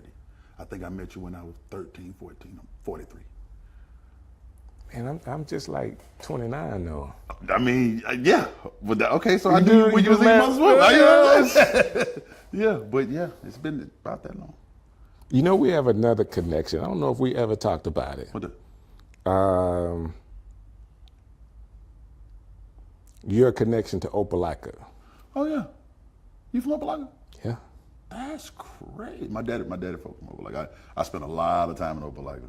A lot of time. So you know Carver Street, right? Yeah. The little school right there? My grandma, if you walked out the front door of Carver Street, walk out the front door, that's my grandma's house right there. I understand. White House right there. So I was in the middle of the school. My house was in the middle of the school. White and green house. Say word, my house is white and green on the end of the street. That's crazy. Opelika, man. That's crazy. Bro, that's crazy. Yeah. I literally, if you walked out in front of Carver and looked to your left toward that corner right there, it was like an orangey kind of color house on the very end corner. The white and green house right next to it, that's my grandma's house. The one that had the fruit tree? Yeah. Miss Tillman, that's my grandma. She used to ask us not to get her. Absolutely. Mean old lady, but yeah. Can I tell you something? Yeah. We used to get there from here, right? She wasn't gonna do nothing but fuss, but yeah. She was gonna fuss every time. But that's all she was gonna do was fuss. That's did you ever go further down the street where the dude had the dogs in the front yard that would chase you every time you got on the bike? Down toward the track? Yeah. Yeah. That is, boy, that's a small world, right? That's really small though, Strick. That's like really small. I did not know that. That's crazy. Yeah. I literally spent many a summer down there. That's what's up, man. I remember when they first opened that Boys and Girls Club on the corner down there. Mm-hmm. Yeah. Wow.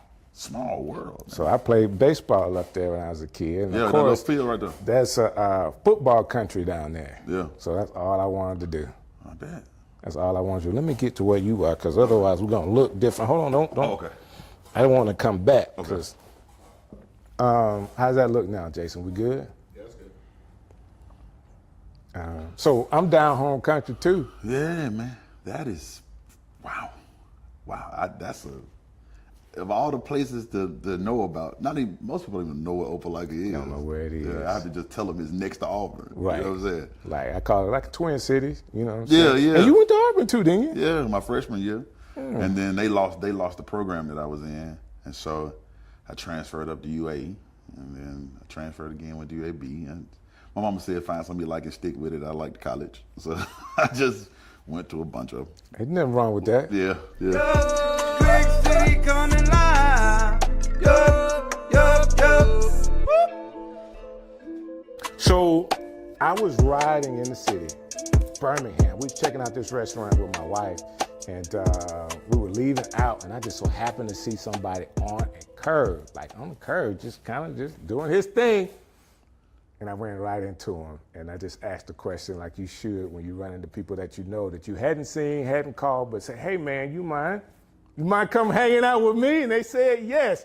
But before I get an opportunity to introduce him, I want to tell you thank you. Thank you so very much for how you support the show. Like, you guys have been phenomenal. I mean, reaching out, the calls, the texts, the likes, the whole nine. You guys have been phenomenal as how you really supported Strick City Live. And shouts out to Birmingham, man. Y'all doing it big. And we got more to come. But I'm excited about today, because how many of you guys know somebody in the city that's won a Grammy? Okay, how many people in the city do you know that has written for people like J-Lo? Like, you know, that has 3 Grammys, not just one, but 3 Grammys. I think it's cool because I've known him for a very long time.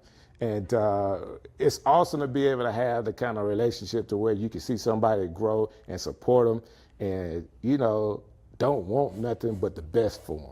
Oh, I love it. I love that. I love it. I do too. I love that. And, you know, whether his beard is black, gray, or pink, he's my dude. That's up. The one and only Pink Beard. How you feeling, bro? Good to I'm see great, you. man. Good to see you. Good to man. see you. Good to be here. Man. Hey, man, you done grown up. Something like that. Grown out or something, you know. Getting old, but I'm enjoying it. Yeah. Man. You look younger. You growing down. No. I shaved my beard because it is gray. I be strict gray beard. I love that. You know, I'll be gray beard as the artist. Yeah. But no, man. I appreciate you saying that. We all, you know, we trying to do what we can do, right? You looking good, man. I mean that. You looking great. So I always thought, you know, I was doing radio, and you know, they say most times people do radio because they have the face for radio. I always thought I had the face for the Tizu. Hey, you looking good out here, man. Man, I appreciate Yes, it, sir. man. So it's a pleasure to be able to do this, especially when it lands to an opportunity to speak to somebody like you. Man, thank you. Yes, I've known you for a very long time. I thought it was 15. You corrected me, said it may have been 13 years old. Man, were you really playing like piano in the church at that age? Yeah. I started playing for my first church at 10. And then by the time we met, I was just starting to rap. 10. Yeah, I was minister music at 10. By the time we met, I was 13, 14. I had just started rapping with Snipe and D, and we was a little rap group. Yeah, man. So I was like man. 13, 14. Matter of fact, I had to be 13 because I hadn't even made the high school yet. I wasn't even in high school yet. So yeah, I was like 13. Man, I just, for me, because I remember, there's a picture I got somewhere of you and Sniper together. It was before Sniper had braids. He had the brush cut, the whole nine, man. And I think back to those times, because it's been so long ago. I'm like, what were we doing? We were in somewhere in North Birmingham doing an event for somebody's church. Yeah. And y'all was in there rapping, I was hosting, and, you know, we didn't have a clue. Not a clue. We didn't have a clue. You know, But we had good times. That's what's important. we did have good times, and I think at that time it was probably for me, and it had to be for you guys, the most purest of just doing what you wanted to do because you were kids. Yeah. You know, we want to rap. We putting these rap together. I wrote this, and we're gonna do it. Snipe, Making beats and playing. Yeah, Come man. on, man. Yeah, man. That It was so pure. And then Yeah. I get this opportunity later on in life to see you like just blossom into yourself as an artist. Like the first time you came out, I was like, man, I know you could rap. And I don't think people equate rapping to writing. But if you're doing your own raps, you are writing those things. Down, yeah. And if you are doing it the right way, you know, they resonate with people. And what you've done has already done. But I just think all of you guys were like super talented. just never knew that you were superstar talented. Man, to hear that from you means the world to me, man. Coming up with those guys with Snipe and D and Tasha and Lynn, shout out to the DK family. Yeah. For sure. I was really thankful for Birmingham in general because they let a group of 13, 14-year-old kids just kind of find their way. Explore it out. Yeah, explore it. And we would, at the time we were doing gospel rap, and there was a lot of places that wouldn't let us in because we were doing gospel rap. And then there was certain places like, oh yeah, come on in. Man, they allowed us to experiment with sounds and, rhythms. And yeah, we was writing all that stuff ourselves, man. I had been writing songs though. My mom says I wrote my first song at 3. I don't believe that, but I did write my first song at 5. That I remember. That you remember. That I remember, and I wrote it for our children's choir at Great Emmanuel Temple Holiness Church, and I'd been writing songs ever since, man. And that's just phenomenal to me. Phenomenal. Thank you. But I believe, and I was going to save this for later on in the conversation, but you are so much of a thinker. Like, to me, this is what I want to say. For what I know about you over the years, because, okay, you had your own success as a writer. You then began to write, and I don't know what you call executive produced artists as well under the Motown label. Yeah. And as you were doing that, so you have success, personal success, and then success in the industry with people. You have your Grammys, and now you're kind of like at a place. This is what I would call it. You're at a place to where you're not really tied to anything. To me, you got outside of the matrix. In a lot of ways, yes. Yeah, man. When you come up as a songwriter in Birmingham, and keep in mind you're young and you don't know how industry works, and you said it best. You're just kind of doing it because you love to do it, and not really making no money doing it. And I didn't even know like what it meant to be in the industry. And so you have like a local success, right? Right. I remember the first time I dropped the album. I had my first album with my dreads. And I don't remember where I was. I think I was like on Green Springs or something. And I ran into a lady who had on a T-shirt with my face on it. And I was like, what? This is crazy. That was my first time ever seeing somebody with a T-shirt with my face on it. Because I don't remember her being at the show or nothing. I just like, wow, you got it. And that little piece of like success, it's like, okay, that's something you can do. And then linked up with my man, Mike Warren. We ended up writing a song that made it to Jennifer Lopez. And that kind of just, okay, I can be in the industry, right? Yep. And I got in the industry, and I say this from the bottom of my heart. A lot of people have a lot of bad things to say about the industry. Right. But I fell into some really good hands. The people that I met out there were, of course, they're opportunistic. Never, you got to make some money some kind of way. But they never did me dirty. They saw contracts was right. Contracts was as good as they could be for what I had. You know what I'm saying? Right. And it's like, okay, I went in and did my work. Had some success with that as a writer. I tried to do some stuff even as an artist then, but my label situation didn't really agree with what I was trying to do artistically. Gotcha. And that's no disrespect to those people. Love them to dearly. It just at the time they just didn't quite understand what I was trying to do. And a lot of label work is about alignment. Right. Right. It's a timing thing. It's an alignment thing. It's a team thing. Team thing. What's your team like? So it just didn't align that way. But the opportunity taught me a lot about just the way it works and things that you need. And I had gotten to a point, I had some success in that. Again, I've been nominated for Grammy 6 times. I won 3. As a songwriter, I can say. I said it in my intro. Yeah.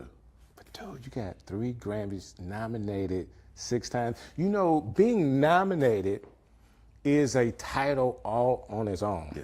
So for people that don't understand, like being nominated for a Grammy is a big thing. Like you can say Grammy nominated artist, whether you win a Grammy or not, like making it to that second phase, because my wife, she's trying to get there. And we understand just getting it to the second ballot is something all on its own. It's on its own, yeah. So to have that done 6 times and then walk away with 3 Grammys is a big deal. It's a big deal. And I'm going to get back to that because I really want to ask you a question about how Birmingham supports you and all other kind of stuff with all of these things. That being said, I want you to finish the story though. Okay. So, got to that point of success, and honestly, man, it had gotten to a point where the music industry shifted, right? It moved from more of a publishing thing, and I don't want to get into the thing about that, but it went from more from publishing to masters. Okay. And as a songwriter, you don't really get masters money. Right. So I was like, okay, well, if the money's on that side, I'm on this side, I need to figure out how to get on that side. And so initially what I was going to do was I was just going to find an artist and executive produce them. Right. Right? Because I understand that. That's what you have done. Yeah, I've done that before. But the industry was shifting so fast that it was like, labels didn't want to sign that kind of stuff anymore. Right. They really wanted people who would get out and do it themselves and yada yada. And I was like, I went to the Grammys for my last nomination. Well, not my last one, but the nomination before this one.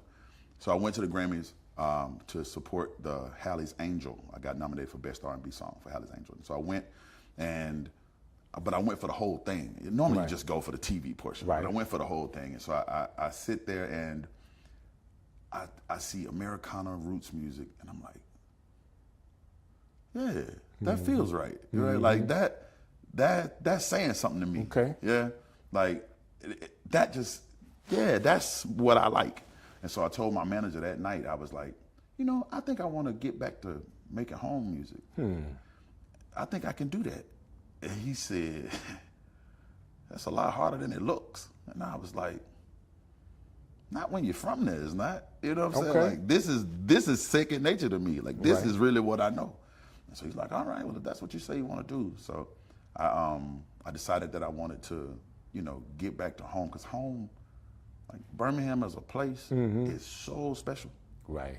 Right. It's so special. And if it just has a heartbeat and a feeling and a rhythm of its own. And if you don't come see it, I can't even explain it to you. Because we're not the biggest city. Right.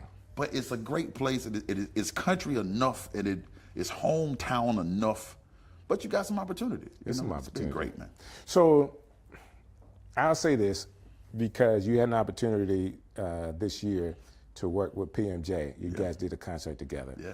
And I will say, with his success, we've seen where in the past you would have to leave, like you went to LA, leave to actually make a name, to be in the industry, to be taken serious. Like, we're not in any top market at all for anything here in Birmingham. But he's shown that you could be in Birmingham and still have a notoriety, national notoriety as a artist. Like he's shown that. And you are here. Like being pink and fly out from Birmingham to go anywhere you want to, right? Yeah. Well, not without TSA, but shout out to federal workers. They're making it hard, man. I got to go tomorrow, man. I'm hoping it's not too bad. Man, my prayers out with y'all. Thank you. But yeah, man. First off, shout out PMJ. Man, a good brother and just a hard-working man. A hard-working man.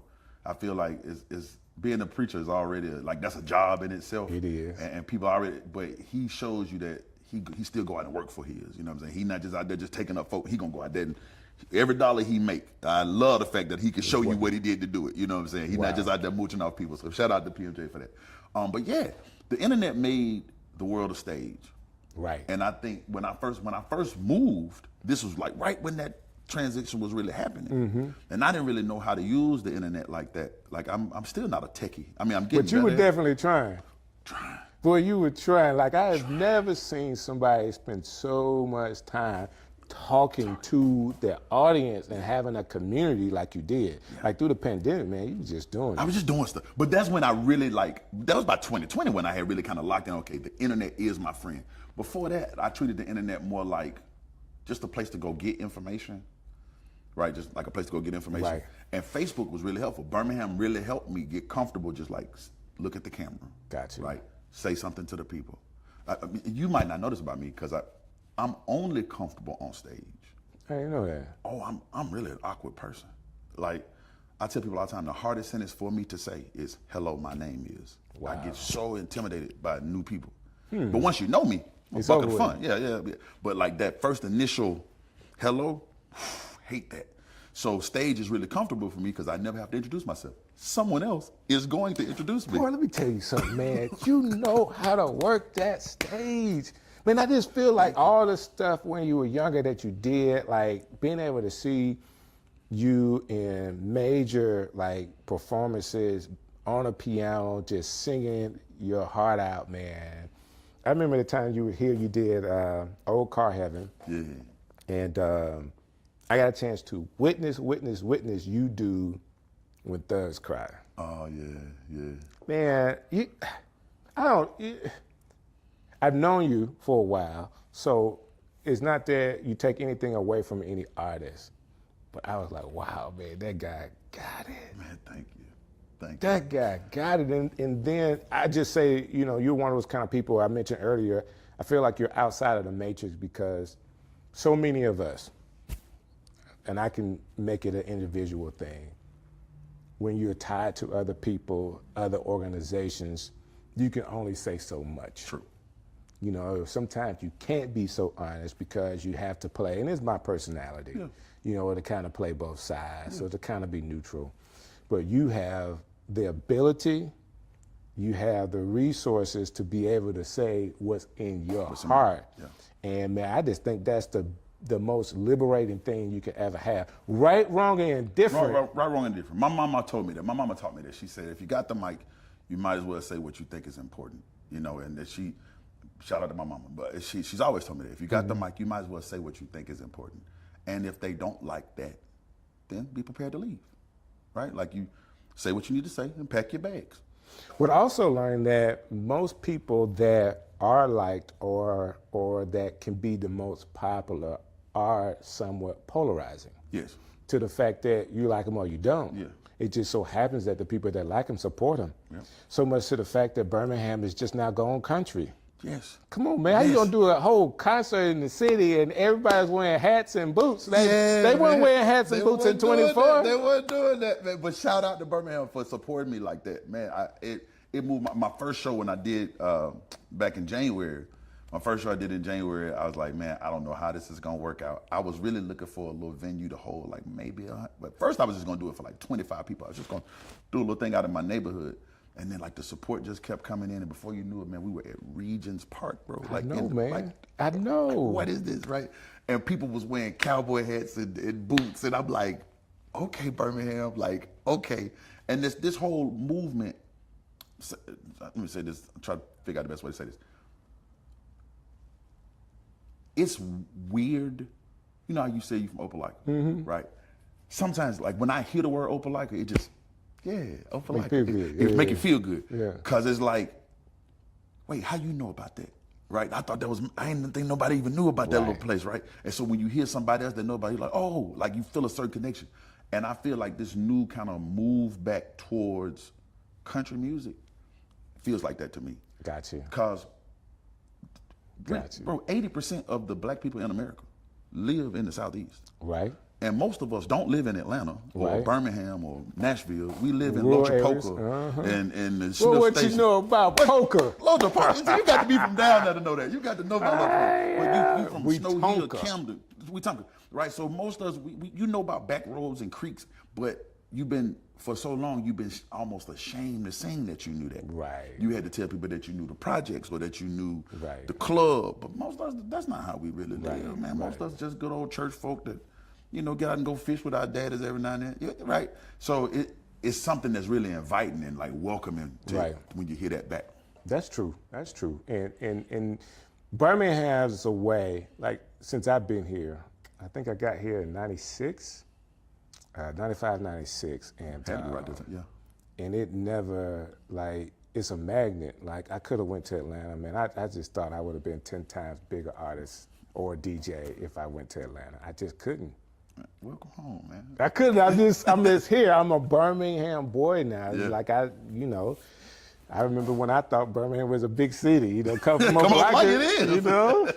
Come from over like it is, man. But Birmingham it's got that thing, and it's like right at the button, right? Because it is people that's gonna come through from, Tuscaloosa and Vance, and because this is the city, right? This is the city. But right at the edge of it, man. Once you get to Hueytown and Dolomite, you back out there, right? Yeah. And so it's more good. Once you get out there, you realize just we just the fancy cousins, right? Like, but it's been great.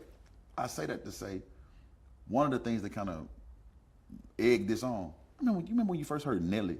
And he was like, yo, that's a hit record. And I don't know why it's such a hit record, but something about that I like, right? And he was just embracing those like just literal country grammar. He was embracing that, right? And from St. Louis. Right, he from St. Louis, middle of Missouri, right? And then when you heard Lil Nas X do that Old Town Road, it was like, something about that really works. There's something about that. I can't quite put my hand on it. And then you heard Shabuza do it. You're like, it's something about that really makes me happy. I can't.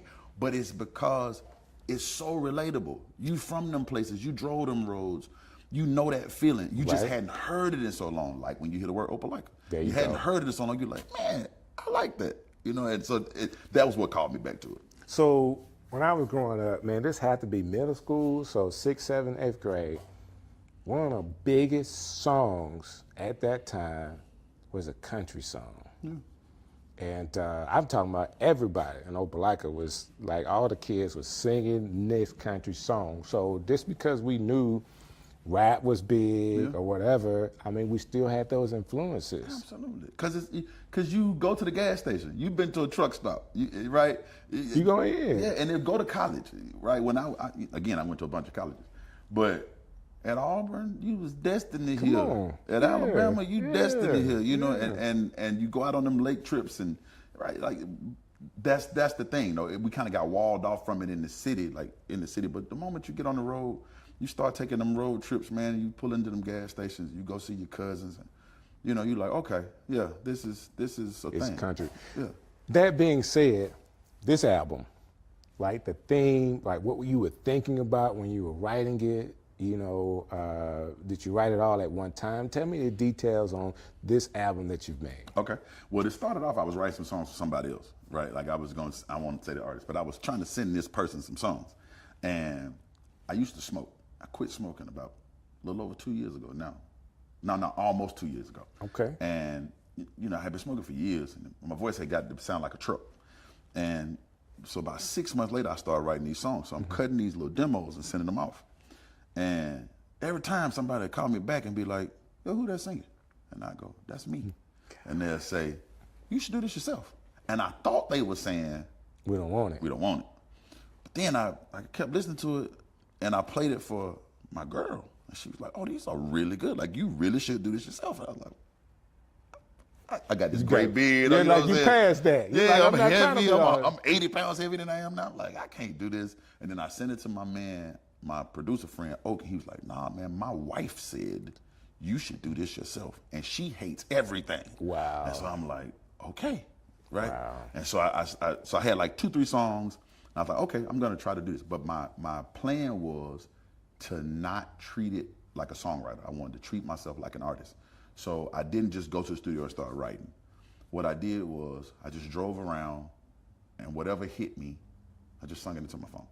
Okay. Right. Okay. So most of this stuff, like that song, Mine, Lord Willing, I literally wrote that song walking through the airport in Atlanta on my way back to California. Right. So she smoked that California, but she from Alabama, and she wanna go shopping and get crab legs in Atlanta. That's just cause I happened to be on my way from Birmingham in Atlanta on my way to California. So I'm just humming that in my phone, you know. And as I'm on the flight, I'm getting little pieces of Mine, Lord Willing, so, boom. So I didn't try to sit down and write it at one time, but once I started, it was coming right out. Yeah, I was waking up in the middle of the night. I wrote. I was laying in my bed. Once you hear this whole project, you're gonna hear it like 1:15 midnight or 11:45. You're gonna hear those numbers a lot on this project, cause I just be laying in the bed and it hit me. I wake up 45 past midnight. So it was just like I wanted to just let it breathe until. My wife writes like that too. The best way to do it. Yeah. Don't force it. Keep the phone the phone's always by the bed, but she'll just get up and sing it. Yeah, sing it. You know what I'm saying? That's the best. And go back to sleep. The inspiration, you don't. Or you might forget it. You're gonna forget it. You know what I'm saying? Yeah. And I've been writing songs for so long that like I don't really write songs. I never write them. But like I got this little rule about them. If I don't remember it, to me, it probably wasn't that good. Yeah. Cause you won't remember it if I couldn't even remember it. That's right. So I try to like I put a little piece on my phone and then I hum another part, and once I remember it, okay, I like that. All right, now let me do it in the phone. So it was one of them kind of processes, just like, but I probably wrote, it's a 15 song album. I wrote it in about 2 weeks. About that. Did you write any more than what made it? Did you like cut some songs out? One song that didn't make it. One song. But I'm gonna actually go, because this EP was supposed to be a part of the album, but I might just make it a body of work itself and then replace those 5. I'm kind of looking forward to that, as a matter of fact. I feel like it's some more things I want to say. Now you got some more experiences coming out as this, and you got some things you want to say. To be honest with you, when I saw the Pinkbeard thing and I heard some of the music coming out, first of all, man, you and Des, man, oh my God. Let me tell you something, man. That I love creative people. It's kind of like, you know, I always thought when I was a kid I was a jock. I played football, but I love creating, man. And more than just in one way. Yeah. And so to see what he was able to do, like what you guys were able to do together, because there's one thing about being able to perform it, sing it, and write it, but when somebody else can help you bring it to life, you can't do all of that. You can't do it all. You can't do it all, but what he has is another creative eye, and it just ain't a simple creative eye. This guy is another genius. So you guys working together, man, I just think that it added, but I first initially when I saw it, I was like, man, he's trying to get attention so he could write for people. Like I thought you was just trying to get into country music as a writer. And you know, cause that works too. Like if y'all don't think I can do it, let me release a couple of songs and show you how I can go up the charts. And my phone will be ringing. True. But the as a songwriter, I have been extremely blessed. It ain't too many rooms in the world that I can't get in. And I say that in all humility, but it ain't too many rooms that kick me out.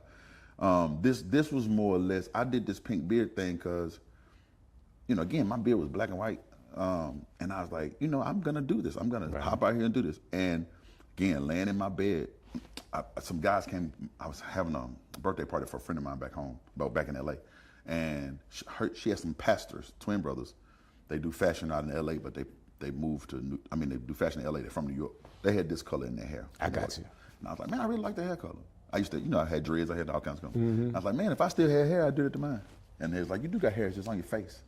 And I was like, what? Yeah, that was it. That was it, right? And so I was like, I'm gonna do that. And they laughed about it. And I was, okay. Done. I'm doing it. Bleached it.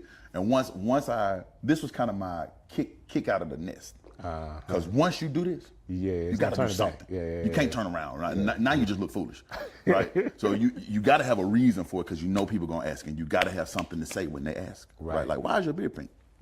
Right? Because I'm blah, blah, blah. I'm Pinkbeard, and this is my best silly mistake ever. You know what I'm saying? But it's been great because this did kick me out of the nest. Now you got to go lose some weight. You got to make sure you don't go back to smoking. You got to make sure you're eating right. You got to make sure you take this serious. You got to make sure that your vocals are right. You got to put a band. You got to do some visuals. This has been my coach. Wow. Right. Like you got to do it because you look like this. They're gonna talk about it. Right. Got to give them something good to talk about. Otherwise, you're gonna be the butt of every joke. A couple of months ago, you were in, I think it was Tennessee, and you ran into a sheriff that has a pink beard too.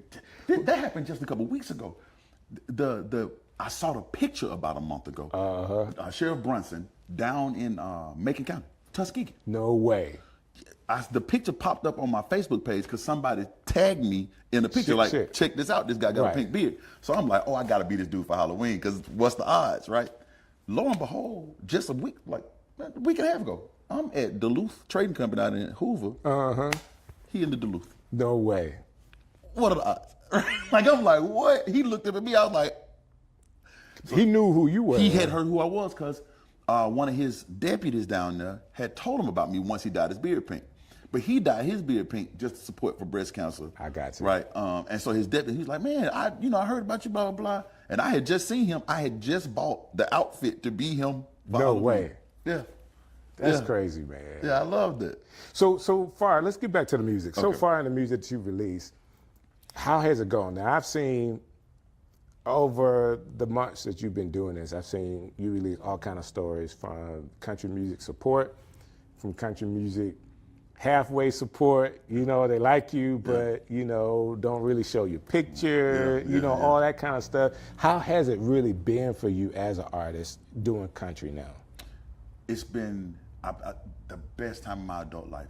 Nashville is a city that's built on country music, Right.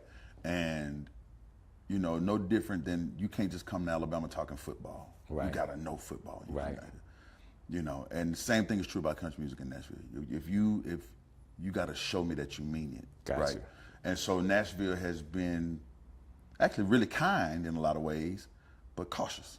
Like you have to pay your dues. Gotta pay your dues, and they gotta know that you mean it. Gotcha. They gotta know that it's authentic. Right. I remember the first time I went to some meetings in Nashville, even before I, took off, like before I started moving myself, I went around to some labels and just like playing them stuff. And every meeting, somebody's gonna look up and say, "This is so authentic," right? Because I think they thought it was gonna be Like a gimmick thing. Yeah, right. you're gonna try to mix some pop into it. Yeah. No. This is country music, man, and it's authentically Birmingham though. Like Right. Like it sounds like where I'm from. It feel like where I'm from, and again, shout out Nashville. They've been very open minded, but still cautious because they you don't want to accept somebody into the fold if it's just a fad. And I get that. Right. Hip hop don't always live by that rule, but the country music, they're very much, hey, we got a thing, Right. It's a real community there. Yeah, it's a real community, and shout out to them for that. For good, bad, and different. That's what it is. So, well, other than that, though, in reality, man, this transition has been spectacular, bro. Man, I'm excited for you because I'm really expecting more out of you. Like I'm ready for what's the next thing, I'm gonna send you a little link when we leave out of here so you can hear the project. It's incredible, and I'm not just saying this. It's incredible. It's really good. Like, I'm really proud of this. Man, I love all that you've released so far. I love your willingness to really get out there and, number one, galvanize your community first. Because it's nothing like, it's what you would tell an artist to do. Hey, let's do the groundwork. Let's see if this works. Let's go home. Let's take it to your home. Yeah. And see if the people around you would kind of get around this. And how has Birmingham really supported you? Birmingham has been, people say all kinds of silly stuff about Birmingham. Man, Birmingham don't support their own, blah, blah, blah. I've never had that problem in this city. And even now it's even crazier. Like, wow. It's been so crazy. It's been so crazy to like go outside and kids as young as 4 and elders as old as in their 80s and 90s. Right. Man, just like, man, I love what you're doing. I support what you're doing. And they're not just saying that, they buying tickets. Right. You know what I'm saying? Like, they're buying tickets. They're hitting that share button. They're hitting that like button for me. And that goes a long way. Because being an artist, you're a salesman in a lot of ways, but you never want people to feel like you're a salesman. Right. And so the only way to not feel like a salesman is for word of mouth to kick in. People talk about it. Yes, right. Because otherwise, I got to come tell you about it. And don't nobody want to hear, hey man, listen to my CD. So man, check out stream my music. Right. So, but when somebody else does that for you, it goes a long way, man. And so the community. That's why I came home. Really, I was like, if this is gonna work at all, it's got to work there. It's got to start at home. So you did a concert first with PMJ, Yeah. two of you guys. Well, your own concert, then a concert with PMJ. And this is all stuff that you galvanized the community here in Birmingham. Yeah. And the last event you had was with Chrisette Michelle and Twister? Twister. Yeah, man. Yeah. What? Like what? Yeah. Twister actually reached out to me like when I was first starting to drop videos. He hit me up and he was like, bro, I really like what you're doing. And you'd be surprised at like how my DMs worked. People would hit me up, crazy people, just like Timberland hit me up, Snoop hit me up, Scarface hit me up, and I'm such a big Scarface fan. Aren't we all, man? Bro, what? Ghetto Boys. Busta Rhymes, like you couldn't even imagine what my DMs looked like. And these are people you met before or hadn't met never before? met them in my life. Because I was in the pop side of the world. Right. So I wasn't rocking with a lot of rappers. Nothing against rappers, but we just didn't work together a lot. But they were so kind, man. Hey, man, I love what you're doing, bro. Project Pat. Okay. What? Like what? Anyway, but people just hit me. I love what you're doing. Blah, blah, blah. Keep putting on. And so when I got ready to do this show, I was like, I got to do something for home to make people, want to come out. It's classic weekend. You got to give them a name or something. And so Chrisette and Twister was like, yeah, man, love to do it. And what? Like, y'all are opening for me? Like, it's an honor even for me to, if I was opening for you, I'd be honored. Right. But for them to say, yeah, I come over for you. Insane. That's crazy. Insane, man. bro. Yeah. And what a night, too, man. We had such a good time that night.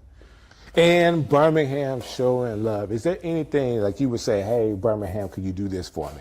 Is there anything in your mind like you wish like Birmingham would do that we can kind of surround you even more? All I can ask, man, is just keep being yourself.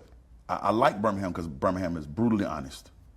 If they don't like it, they're gonna let you know they don't like it. Let you know. Right? And if you do like it, be just as brutally honest about liking it. Got you. Right? That's all I really can ask, man. Birmingham is a great test market, and I don't want to call it test market, but like a great place to start something. Right. Right? Because we're gonna tell you that ain't it, Chief. That ain't it. Or, hey, I like that. Like and that. That's what happened to PMJ. Right? Yeah. Birmingham got behind it. They loved it. Yeah. They came and galvanized around it, and now. Oh my God. Right? Like another stratosphere. A different world. And I get a chance to talk to them every now and then. I can't do nothing but say, man, I'm so proud. Like, I can't do nothing but say that's what I say too. I'm sitting in a seat a special seat because yes, I was a DJ. And being a DJ, of course, people always think national artists, but my heart was always for the local artists. Yes, sir. And then for those local artists to just do some things and just explode with it. I'm just at awe, and I get a chance to, with my wife, I get a chance to be and walk with a artist and see like all the ways of how it really works, the work that gets into it. People think that, I'll give you this one, people think that it's all cool when you travel. I mean, y'all going everywhere, but when you have to be at the airport, as often as we have to, it is not like people going on vacation. You go to the airport because you're going on vacation. Yeah. That's another type of feeling. Yeah.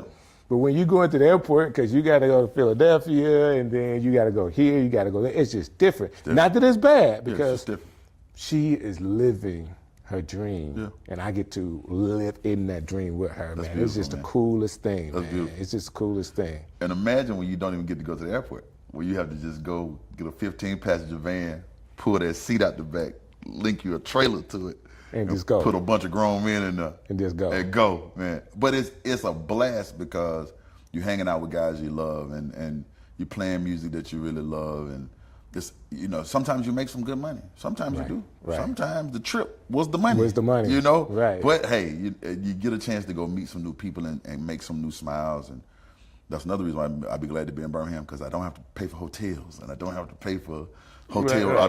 Dinner tonight, I can go to Michael's, Right. But yeah. And you mentioned it, man. We got to talk about that too. Like if people are in Birmingham, we always got a place to go to eat. Hey, always. Come see me. I'll feed you, if nothing else. My grandma always said, a good man at least feed you. So I always be at least that good. I can feed you. So Michael's. Yeah. Tell them where it's at if they don't know. I'm at 1525 First Avenue South. I'm right across the street from Railroad Park, right next to Regents Park. I'm in the Negro Baseball Museum, right there, Southern League. Good eating, good atmosphere, good love family. it. You know what I like best when I go over there? What's that? I get a chance to see your mom. She's a dog. Yeah. She's a dog. Make sure y'all go meet her. That's the lady that taught me to learn to love something that ain't me. So, we really do try to feed the community. That's probably the best part about being a restaurant owner, is that not that we make a ton of money over there, but it's the politicking. It's the meeting these families. Right. I hosted many a wedding reception and many a graduation and right there. And to see, like, I've watched kids grow up. I've watched, as a matter of fact, the guy who owns this place met his wife at my bar, right? And I hold those kinds of things near to me. You get to kind of cement yourself in the community that way. So yeah. All right, two things. Yep. I go with the quick one first, and then the last one is going to be a little bit more, and we'll end with that. Okay. By any chance, are you still doing crypto? A little bit. I keep a couple dollars over there. The market's crazy. I took a lot of it out just because it's like I needed to make some smarter investments. Too volatile, and I can't watch it all the time. Yeah. I remember when you said, "Hey, everybody, y'all ready to go get such and such." It worked though, didn't it? It did work because I got some. It worked, didn't it? I told you about that. But then, I made a couple dollars and then I, moved on out of that, started to do some other stuff. Got you. Yeah. So I'm sharing all this because I follow you enough to have sat today and watch you pontificate on our reality or our thought pattern, how we've been reared as men. Yeah, I thought about that's a working theory that I have, or hypothesis. I've been working on this for years. And when I say this, and this is a kind of a thought, I don't mean, when I say this, just know I'm saying exactly what I'm saying, not what I'm not saying. Okay. I believe that we raise our men, not for any, not vindictively or on purpose, but we raise our men in a sociopathic manner. And what I mean by that is we raise our young boys to not feel, but to obey. Right. And to obey without feeling is not good. It's just obedient. Okay. Right? Because good means I can respond to my surroundings. Obedience doesn't care about the surroundings. I'm just here to do a job. Right? And we raise our young men that way. We raise them to be obedient and not good. And you can see that in a lot of ways, and I ain't gonna get too crazy about this, but if you ever ask a young man, hey man, if you ever heard like the love languages, what's your love language? Right? Brother gonna say, physical touch. Right. That's not your love language, bro. That's not your love language. You just don't know how to be loved. You don't know how to be loved. You just know how to get something done. Right? You just know how to get something done. And I feel like because we haven't learned how to respond with our emotions, right? Our counterparts, our partners are, because now they can get it done. Right? So they don't need me to get it done. Right? Now they looking for somebody that can meet them in that emotional space. That we're not reared to be able to fit into. So I'm this whole Sugar Salt album, wait till y'all hear it. I ain't gonna, but it's a deep dive into like, hey, talk to your emotions. Like, get to know yourself. Open your heart. Think about what I'm saying when I say this, because that's where we got to be. And I love, this is what I like about you. And I said this earlier about you being outside of the matrix. Inside of the matrix conforms you to that, what you call sociopathic way. And be in the matrix. This is what men do. This is what men do. Here's where we are. I don't know. This is what I'm going to do. This. What you want me as a man? I'm going to do such and such. It's either this or that. I don't know. But your way of thought gets us out of the matrix, out of that way of thinking, and say, hey, what about your emotions? What about your heart? What about your heart? What makes you happy? Now, I love that kind of thinking. Now, it leads to other things. Other conversation comes out of that. But how do you feel like when you're in a world where people are in the matrix and you're outside of the matrix? Like, how does that make you feel? Like when you're free of thought and you're able to like just go different places and do different things and everybody else is caged up? I think the beautiful part of it is actually what got me started in this whole thought was I used to hear people say, man, a man's supposed to be a leader. And I would always ask, where are you leading? Right? Where y'all going? And nobody could tell me. Right. And so then I realized that we weren't raising leaders, we were raising managers. Right. Right? Okay. Someone who knows how to be obedient and stick to the script. Right. But what is a leader? A leader is a person that can blaze a new trail. Right? I'm taking you somewhere that maybe they haven't gone. And I'm not saying I know the answer. I'm saying I know where I want to be. And I know that way didn't get me there, right? So it's been super freeing, right? Like it's really super freeing to say, okay, as a man, right? What do I want my love life to look like? What do I want my family to look like? What do I want my community to look like? I've seen y'all try it that way. Didn't like none of that. Right? These are the things I liked from that. Let me use that here. Let me try it this way. Right. And my God, Strick. Bro, I'm blessed that I ain't even get into it, man. Shout out to my girl. That's what's up. Man, you know what I'm saying? That's like, just the best, man. Like, just my life, it ain't even a movie. I can't explain it to you, bro. Well, however good yours is, I can tell you on my end. Talk about it. Yes, sir. I feel you, brother. Yes, sir, man. Yeah, that's what it's about. But it's about blazing that trail. Now, let me say this, because I just really want to home in on this thought, because a lot of people won't get it. I refuse to understand it, and sometimes may not get you. Like, how do you deal with when you have these thoughts and people just don't get it? I've learned to be really patient. Okay. Right. And if you know, like, people will say something to me online, and I calm myself down, and I want to talk as nicely as I can, because I want to make sure that maybe, because I know I might have said something wild, so maybe I didn't take enough time to explain what I was trying to say. Let me calm down and make sure that I get it across to you. Right. Right. And then you can gauge to see if they just trying to bait you into a fight, or if they really just missed what you said. Right. Right. And so, because ultimately my goal is to be helpful, not to stir up the nest. Gotcha. Right. I'm not here to pander to anybody or to make anybody mad. I don't do this for clicks or engagement. That's just what I was thinking at the time. Right. If that goes viral, great. But if it don't, I'm gonna make another post in 10 minutes anyway, right? Something else gonna come Something else out. gonna come to my mind, right? But so I'm really thankful that so I just learned to just, don't take it personal. These just internet people. But if it can help anybody, I did a good job today. Dude, I'm so proud of you. Thank you, man. Thank you. Like, to be able to, this is not something everybody's gonna get a chance to do. You're a very open person. Somebody walked up to you, you're gonna show them some love. Absolutely. But rarely would you just sit down and spend, I don't know, an hour or so with somebody with these cameras and lights on. But for you to do that to me, man, makes me feel good, man. It's good to talk to my friend, man. It's good to see you. It's been some years. It's been some years. But I absolutely love it. This is not the only time you did it. Now, when I was online, like through the pandemic, you came through. Yeah. And at that time, you had a brush cut, totally different look, no beard. Look. Yeah. So I appreciate you, breaking away, and I get to see pink beard. Man, it's good to see you, Strick, man. I can't believe, we still doing this.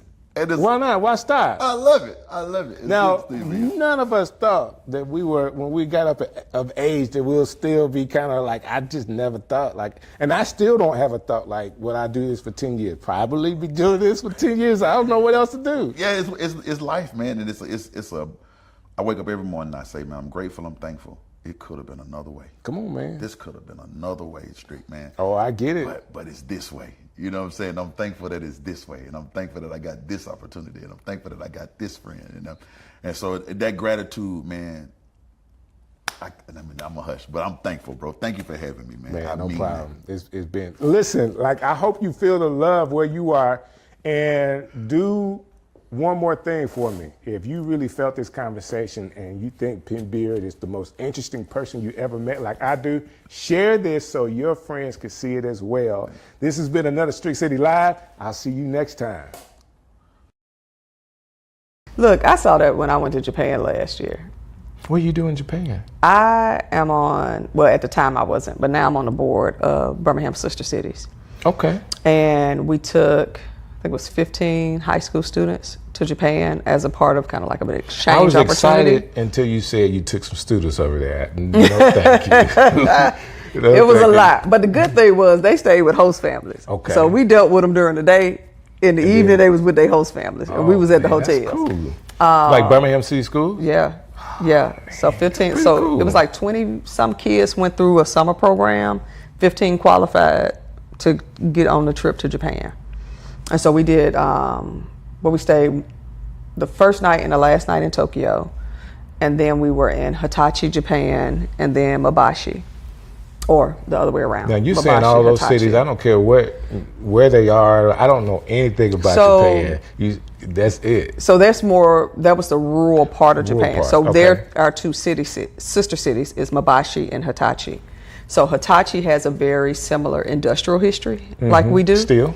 And Mabashi, I don't know how they got layered on, but they was like, T, you work with kids, you could probably handle being a chaperone. You want to go to Japan?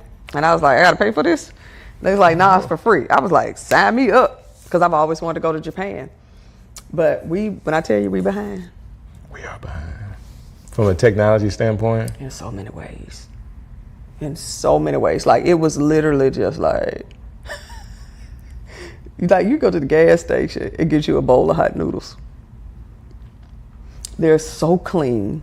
I did hear that. So clean. The rest stops were some of the cleanest bathrooms I have been in ever. Oh my goodness. Like you go in there and there's like mood music, and like if you're using the restroom, there's sound that comes out in your stall to kind of like, I guess. Right, to make you feel comfortable. And how then it sounds. Okay. after you leave out, it sprays itself.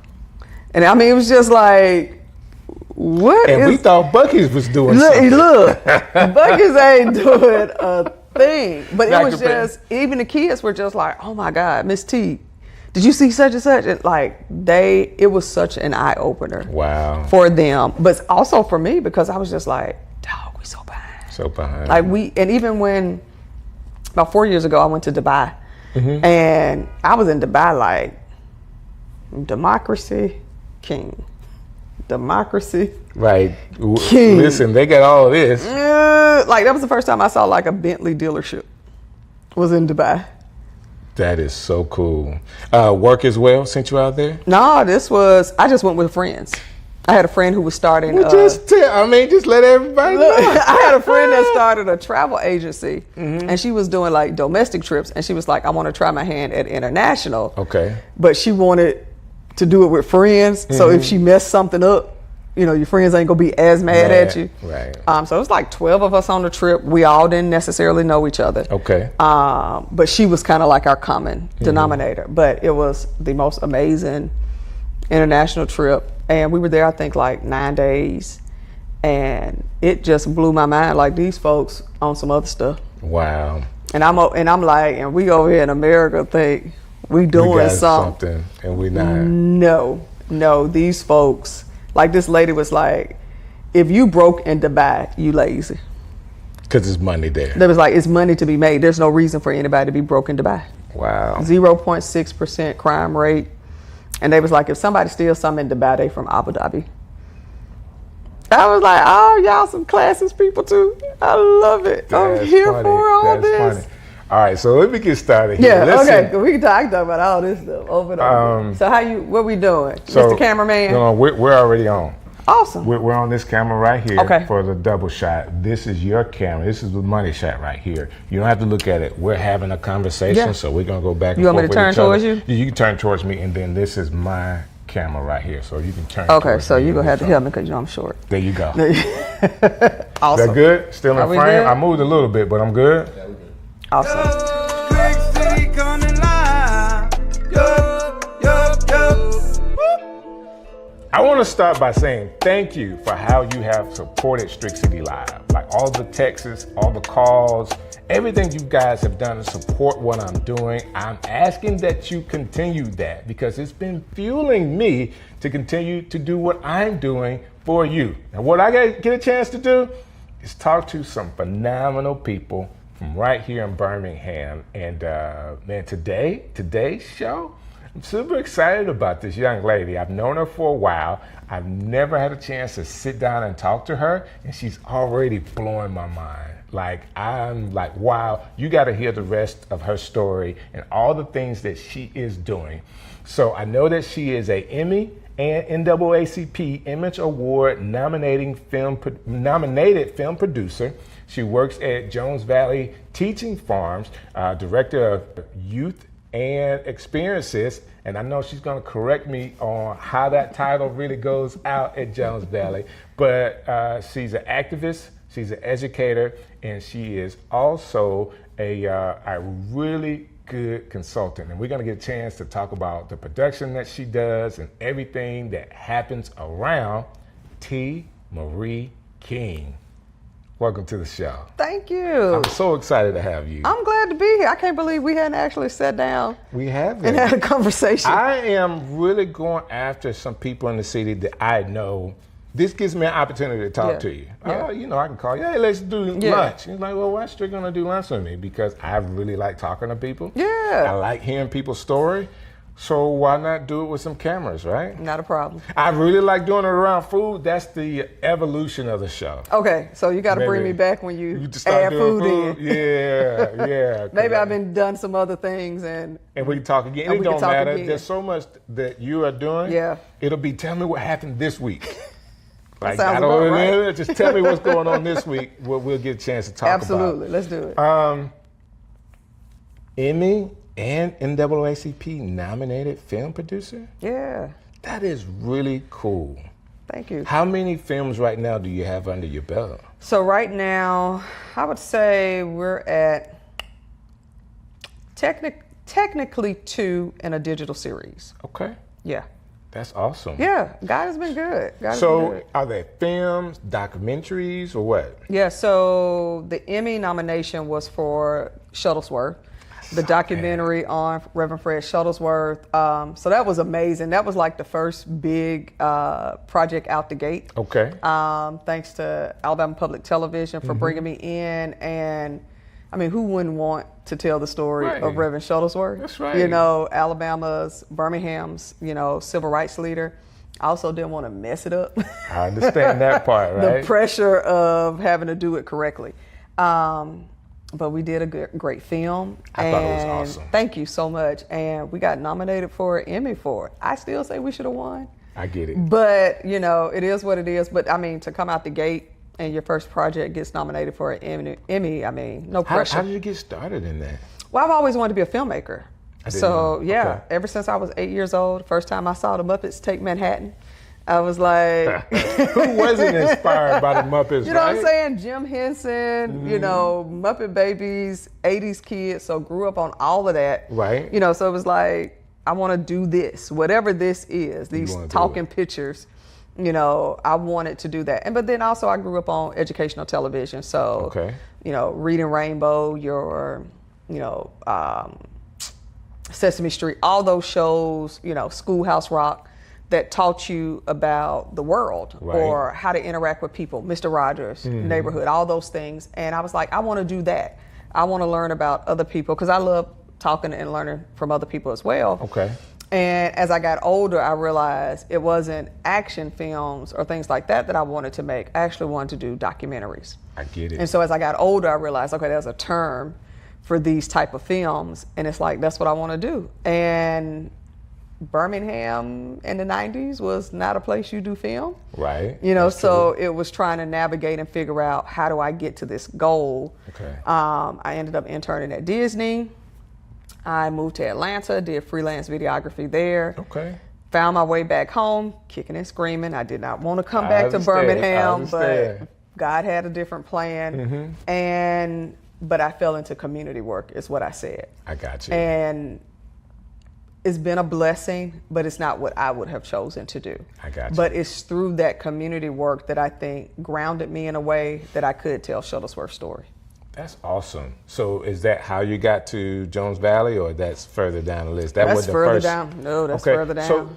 So when you say videography, are you behind the camera now, or are you doing more of the directing and writing part? So in Atlanta, I was more so behind the camera because for a moment I was thinking cinematographer. Right. And then I was like, but I want to be in control of the story. Right. So I was like, what is that? And I grew up on A Different World and Debbie Allen, and it was like, okay, that's what I want to do. I want to produce my own stuff. And Shuttlesworth just provided the opportunity to take somebody's life, and it's like, how do you convey this story in a short amount of time? Because an hour is not a long time. Right. But tell it right. You know what I'm saying? Because you can't tell somebody's story. And the last thing I want anybody doing in Birmingham is stopping me and saying, I was back then and that ain't how it happened. And da-da-da. So I didn't want that. So we were very strategic about who we interviewed, who we brought in. We met with the family, talked with them, got their blessing, but then they also said, well, you need to talk to so-and-so, and so-and-so was there. So being able to get people who had firsthand accounts. But then the beauty was, one of my favorite documentaries is Tupac Resurrection. Okay. And what I liked about that film is that it's basically narrated by Tupac, and the producer basically took old interviews and literally spliced his story together. And I was like, Shuttlesworth should be a part of telling his own story. Okay. And we were able to leverage BCRI's, the Birmingham Civil Rights Institute's oral history of Shuttlesworth telling his own story. And I said, because people need to see who he was. Right. You know, so we had that, and then we had to layer on the other pieces. And I think that's genius, by Yeah. the way. Great idea. You couldn't, have a better character, real Right. life character. Everybody Absolutely. in Birmingham, if you don't know, you should know who he Absolutely. is. That's a great story. But I really want to dive into what were you doing at the time for someone to say, hey, I want you to do this project? Like, were you putting yourself out there as a producer? Not at all. Not at all. Because I was kind of in this place of, is this in the cards for me? Because it had been so long. Now I'm doing this community work, and I'm literally in the thick of it. I'm having conversations in the community. I'm working at a nonprofit, all of this stuff. But I was also volunteering at Sidewalk Film Festival. Okay. And so I was meeting a lot of people in the film world. Gotcha. I have a crazy amount of knowledge about film. Okay. And I'm leading these events at Sidewalk that's Okay. film related. So people I think they assumed That I you was making things Okay. when in actuality I wasn't, So a friend of mine was like, yo, my husband is going to work on this project. You're the person I know in Birmingham that has all this civil rights history knowledge. Are you still interested in making films? And I was like, yeah, but I just haven't found a project that spoke to me. And I was like, what's the subject? And she was like, Shuttlesworth. And I was like, oh, I'm in. Yeah, sign me up. I was like, I'm in there. Because that hit the activist part of who you are. It brought it all together. That is really cool. I Yeah. want to go back to something because we're finna draw a line in the sand between the two of us right now. Okay. When you were a videographer, what were you using camera-wise?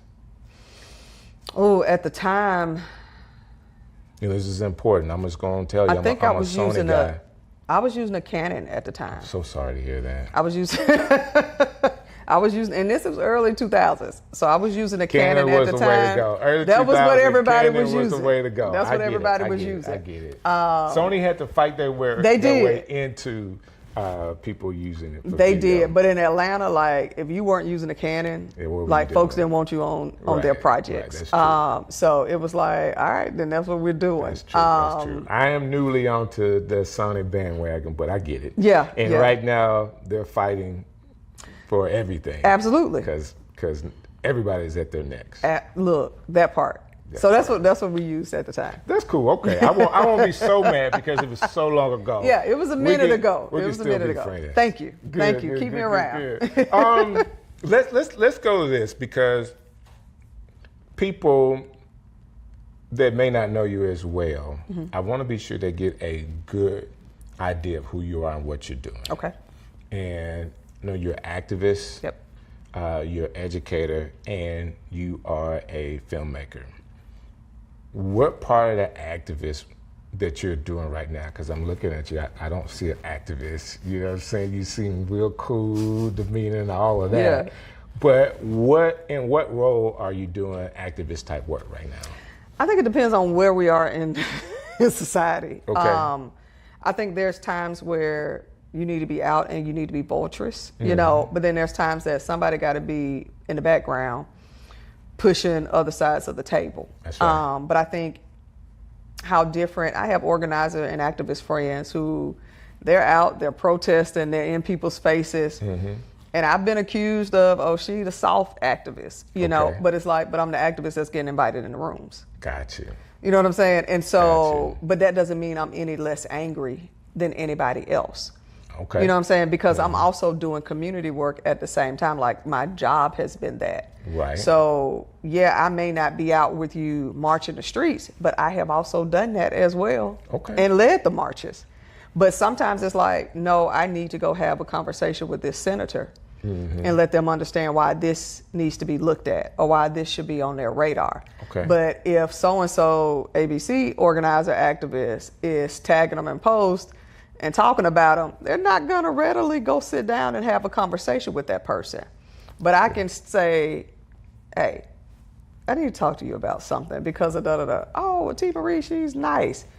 that gets me in the door. I get it. But when I get in the door, it's like, yo, this over here, Right. you need to do something about this. And you need to do something about it quick. Because I got friends who will actually come and storm your office. I get it. So how do you want to handle this? Right. And a lot of times it's, all right, T. Marie, well, tell me what actually is the problem. Right. You know, and so I think activism looks differently. And I think people have to utilize, you know, their strengths. But I've also advocated for organizers and activists that I know that are more vocal and have told people in positions of power, you need to look at what they're doing at such and such. So-and-so need money. So I'm a lot of times advocating for people behind the scenes, and they don't even know it's me that's advocating for them. Well, if you're advocating to send money around, just put my name. Put your name out there. I got you. I got you. What is he doing? I don't know what he's doing. He just said he needed some money. But then also I'm seeing other smaller organizations or nonprofits doing things that don't get pieces of the pie. Right. You know, so I can go in and say, y'all need to give some money to so-and-so. Right. They're actually Doing impacted people's lives. That's good. You know, and because I built trust over the years with people, they'll say, okay, T, send me some information on it. Or, okay, we'll go by there and check it out. Gotcha. You know, so I see it as my work is working with young people, being a voice for the voiceless or people whose voices aren't strong enough to speak up on their own behalf, but also drawing light to dark places that need light shown on them. And that's how I see my work. With that being said, I gotta ask you this question. We're in the same boat when I asked you this question. So this is not something to say we're on opposite sides, but why are black people still in Alabama? I think some of it is comfort, it's home. You know, why do people say, I'm gonna stay at Big Mama house? Because you don't want to go nowhere else, because it's comfortable. Because it's comfortable. But then Big Mama house is falling down and all of that. Yeah, but it's Big Mama house. But it's Big Mama house, so I'm gonna stay there. I'm staying here. But I also think some of it might be a lack of exposure because you haven't been anywhere else. Like I work with young people, I work with teenagers, and I've had parents that be like, well, where you taking them? And it's like, we're going to Six Flags.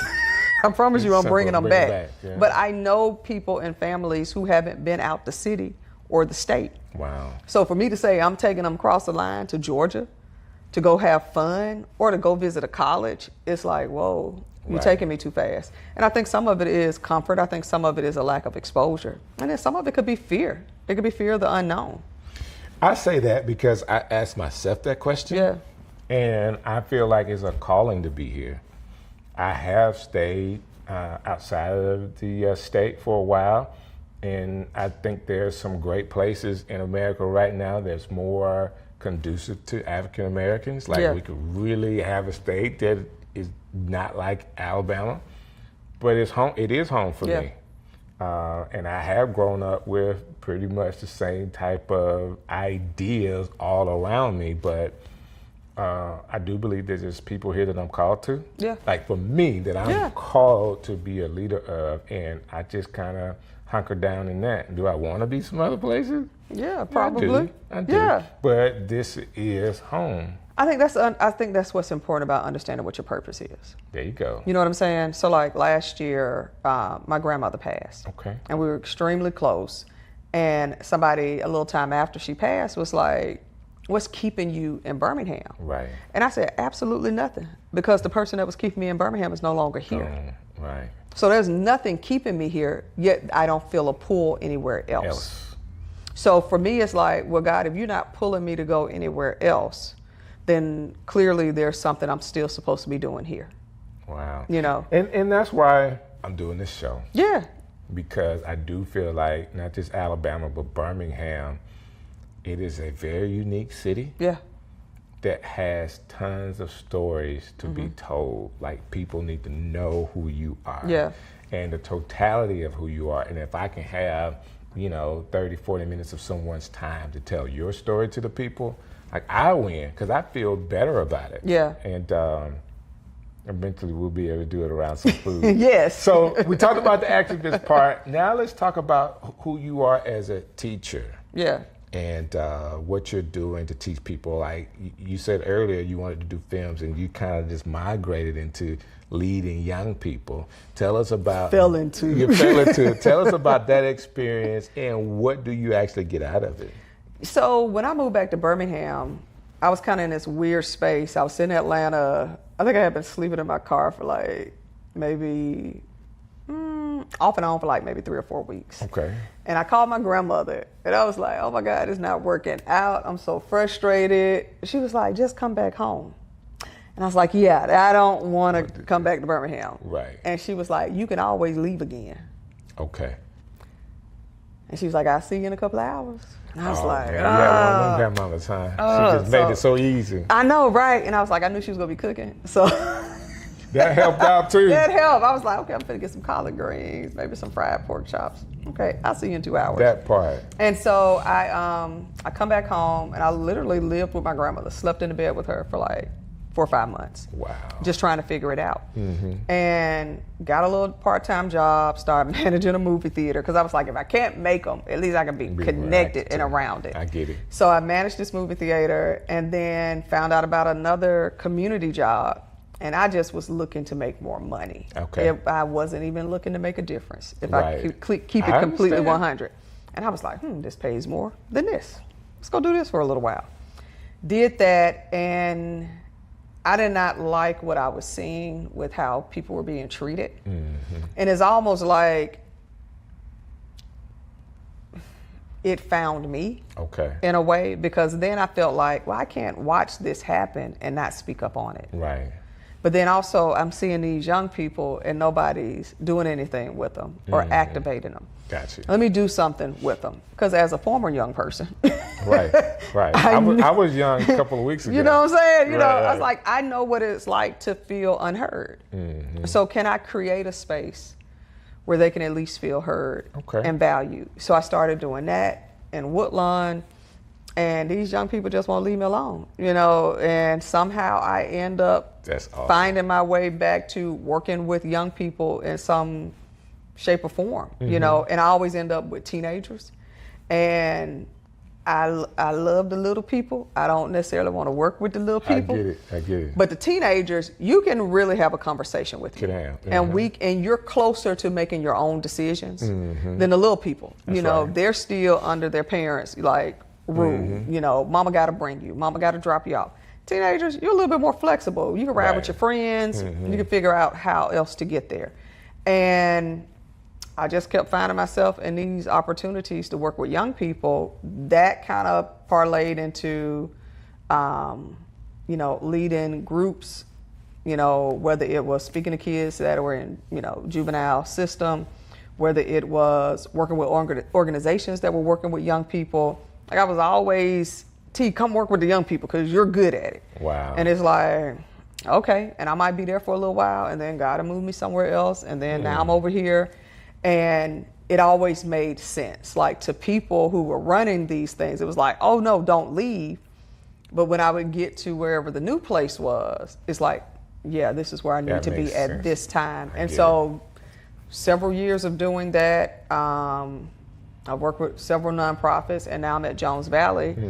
And it was, hey, come and help us with this internship program. And I was like, all right, cool. And been working with some amazing young people, you know, since I've been there.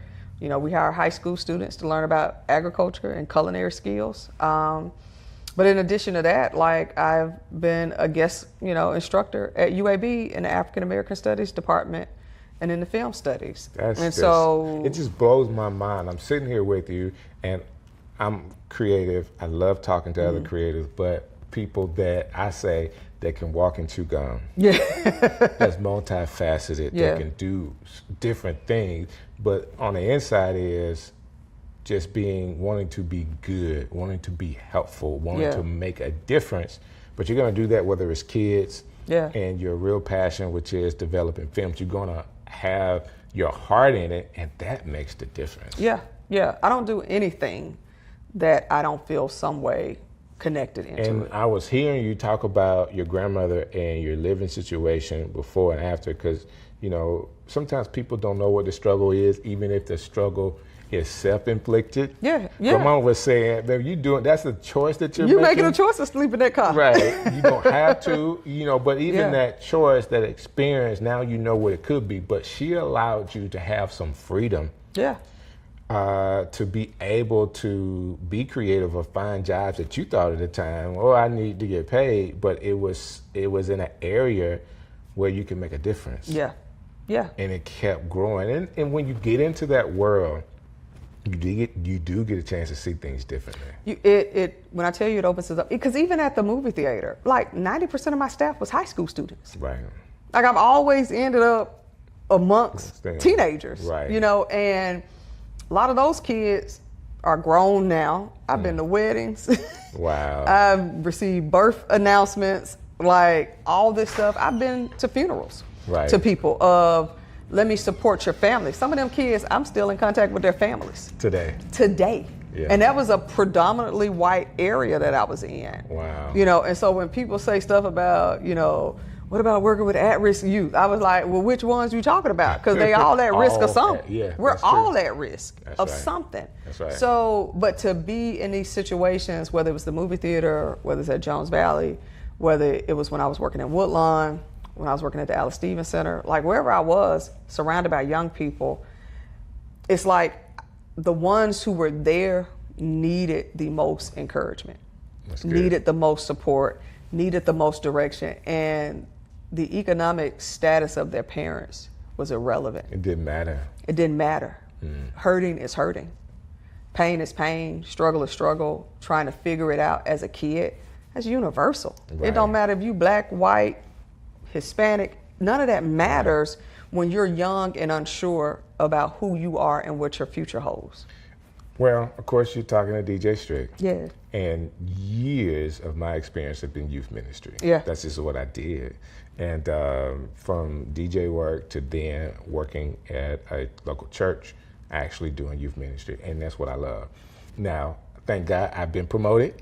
I get to work with the big kids now. Yeah. But I'm getting this chance to see kids that were 15, 16, 17, 18, now they're 30 with children. Yeah. And it's a whole different world. You get a chance to see those seeds that were planted in them. Absolutely. They remember things you absolutely don't remember. They do. And it's just good hearing that those seeds that you plant actually have a chance to root, and they tell you stuff that you said that they held on to all those years. Absolutely. And I always tell people we enter people's lives at different times, right? Mm-hmm. You know, and so I always say you're either planting seeds, watering them, and sometimes you get to see the harvest. Sometimes, yeah. You know what I'm saying? And I think sometimes people get into community work or work with young people, and it's like, I want to plant and see the harvest in a week. Yeah, and that's not how it That works. is not how this thing works, because I've actually worked with young people who I've had to go eulogize. Wow. You know what I'm saying? And so to me, for people who try to take my activism card, per se, and it's like, oh, well, you ain't doing this. And it's like, yeah, but I've had to help families figure out how to bury their kids. Right. You know what I'm saying? Right. I've had to help families. I've held people's hand while they passed. Wow. You know what I'm saying? And it's like things that I experienced that I'm not posting on social media because I'm there with these families. You know, and it's like, no, I'm walking through. I've sent Dominoes to kids because they didn't have anything to eat. Wow. You know what I'm saying? I've taken shoes off my feet and given it to a kid who had shoes that had holes in them. But I don't post about that. Wow. I don't talk about those things. And I mean, I could, but I don't, because I'm not doing it for you. For them. You know what I'm saying? I'm here showing up for these kids, which is why, regardless of how you feel about me, people will say, she the same. I've seen people from high school, and they be like, "That's how she was at high school. She the same. She was always." What high school did you go to? I graduated from a county school before people started tripping. Okay. I know how y'all Birmingham City graduates you gotta go to the one of them Birmingham schools. know, but I graduated from Hueytown. Okay. That's But I grew up in Birmingham.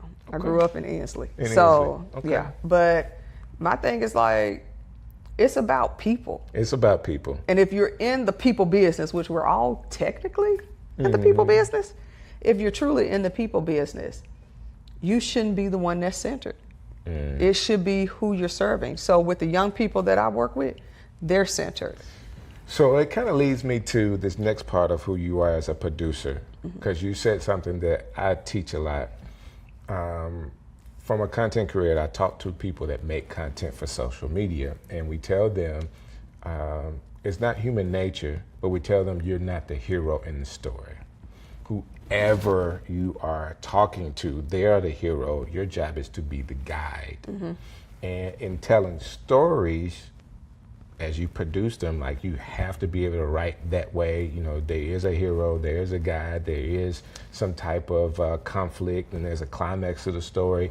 Like, what, from your experience with working with people and really caring about people, how does that transition to how you tell stories? I think because I'm always so curious about people and how you got there. You know, I grew up on, Lifestyles of the Rich and Famous. We all say you know what I'm saying? We love that. And it's like, how did they make all that money? Or how did they get into that? You know, and it's like hearing their story. What I liked about Shuttlesworth was that I never met him. Right.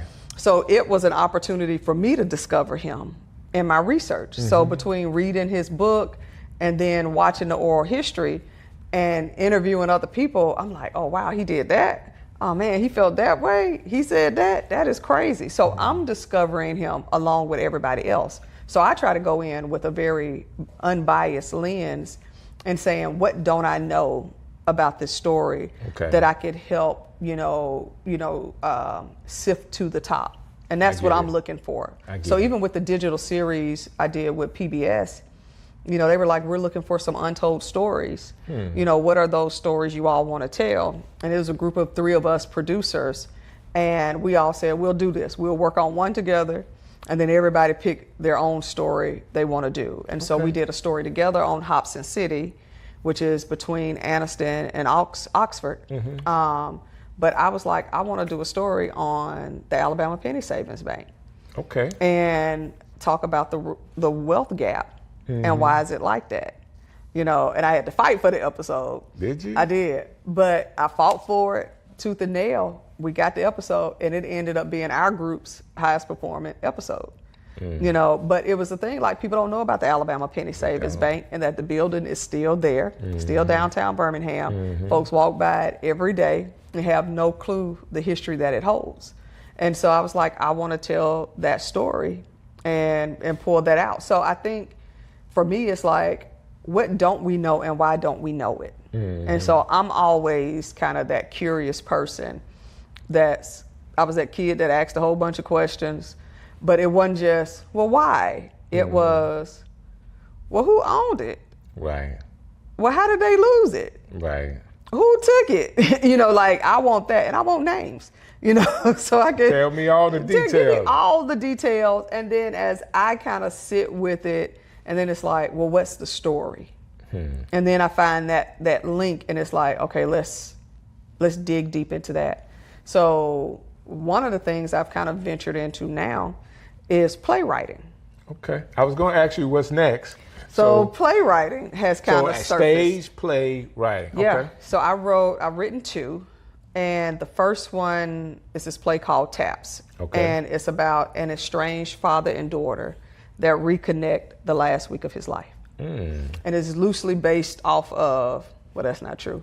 It's very heavily based off me and my sister's relationship with our father. Okay. And so he got sick, and we had a very complicated, very layered relationship. We didn't really grow up with him.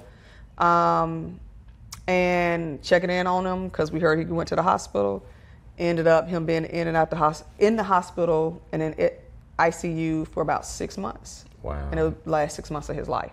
And so 3 people who had this fractured relationship, now these 2 daughters were now having to take care of somebody who hadn't taken care of them. Ooh, that's a story to tell. So once we kind of got through it, he passed, we made it through all of that. I think maybe 6 months or so passed, and I told my sister, I said, I should probably talk to somebody. At this point, you need some help. I probably need to process all of this. Because everything was so in the moment, and I was still filming Shuttlesworth at the time. So I was in the middle of that, and all this is going on, and he's sick and having to run to the hospital and deal with his health stuff, and literally making life or death decisions for somebody who hadn't been there for you. That's tough. You know what I'm saying? And so to make it through that and to go through it with a disposition of forgiveness, because I understood, I didn't know he was gonna pass as soon as he did, but the writing was kind of on the wall. Right. And I was like, well, in order for me to be here for him, I can't have any issue with him. Right. You know what I'm saying? To really show up in a way that is needed. Needed. Did he deserve it? No. Right. He didn't do anything to earn it. But that has nothing to do with me and how I choose to show up. Listen, he was lucky to have girls because boys don't do that. Look, he lucked out. You, he lucked out. Boys do not do that. I'm hoping my sons, they have a girl so I can have some people. So have somebody to take care of you. And they would. I already know. But it was crazy, and we were there holding his hand when he passed. Oh man! And so you fast forward 6 months out, and it's just like I should probably talk to somebody.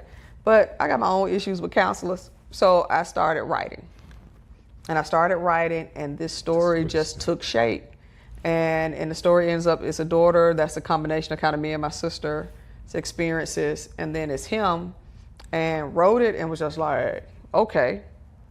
Took a breath and actually let somebody read it, and they was like, you need to do something with this. This is powerful. So I'm planning that stage reading in February of next year.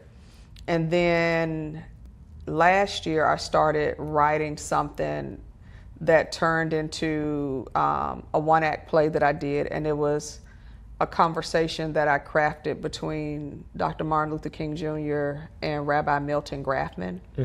And Rabbi Milton Grafman was a rabbi in Birmingham who was one of the men who signed the letter that Dr. King wrote, the letter from a Birmingham jail in response to. Wow. And so my question, and this is how I get when I start thinking a little differently about things, was if these men would have actually sat down and had a conversation, what would that have been? So the whole play is them having a conversation. And according to history, they actually never met. Wow. So it leads me into a question I have about, you're just coming back a couple of weeks ago from Detroit. Yeah. With your latest film. Yeah. Can you tell me about that? Yeah, so the before is a short that is kind of my response to the frustration of what I saw coming. Okay. Having conversations about race with people, I was hearing what people were saying, and I knew way before campaigning started who was probably going to get elected. Okay. And if everybody else was paying attention, they should have known as too. well. I didn't understand why people were shocked. Gotcha. But my frustration was I don't see a lot of empathetic people, if that makes sense. Right now. And I'm like, let me show people what it means to be othered. And so the before is set present day. It's about school integration, because the thing that people will fight tooth and nail on is their kids. That's true. And so it's like, but the place where some of the most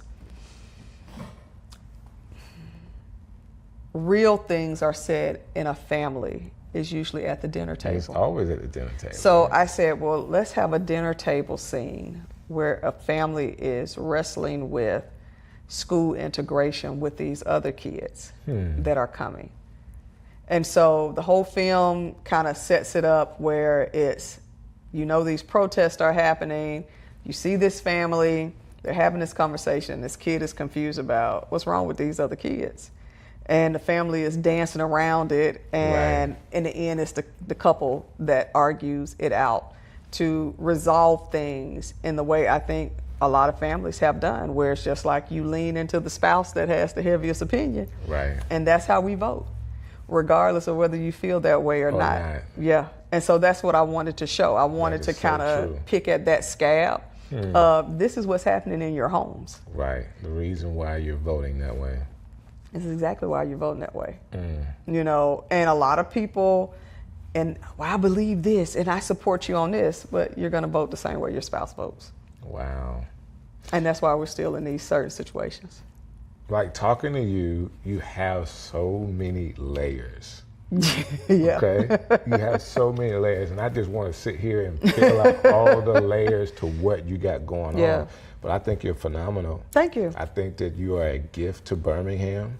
I appreciate that. We need to do all we can to support you and what you are doing. Yeah. So with this latest film that you have, is there a way that people can watch it? Is there a way that people can support your efforts? more importantly, the stage play you're doing and even other endeavors you have going on? Yeah, so right now, the film is kind of on the festival circuit. We have screened in 10 festivals now. That's awesome. Have won Best Short in 3 festivals. That's awesome. So that was cool. Was actually nominated at the Detroit Black Film Festival. So I'm waiting to hear back from a few others that we entered.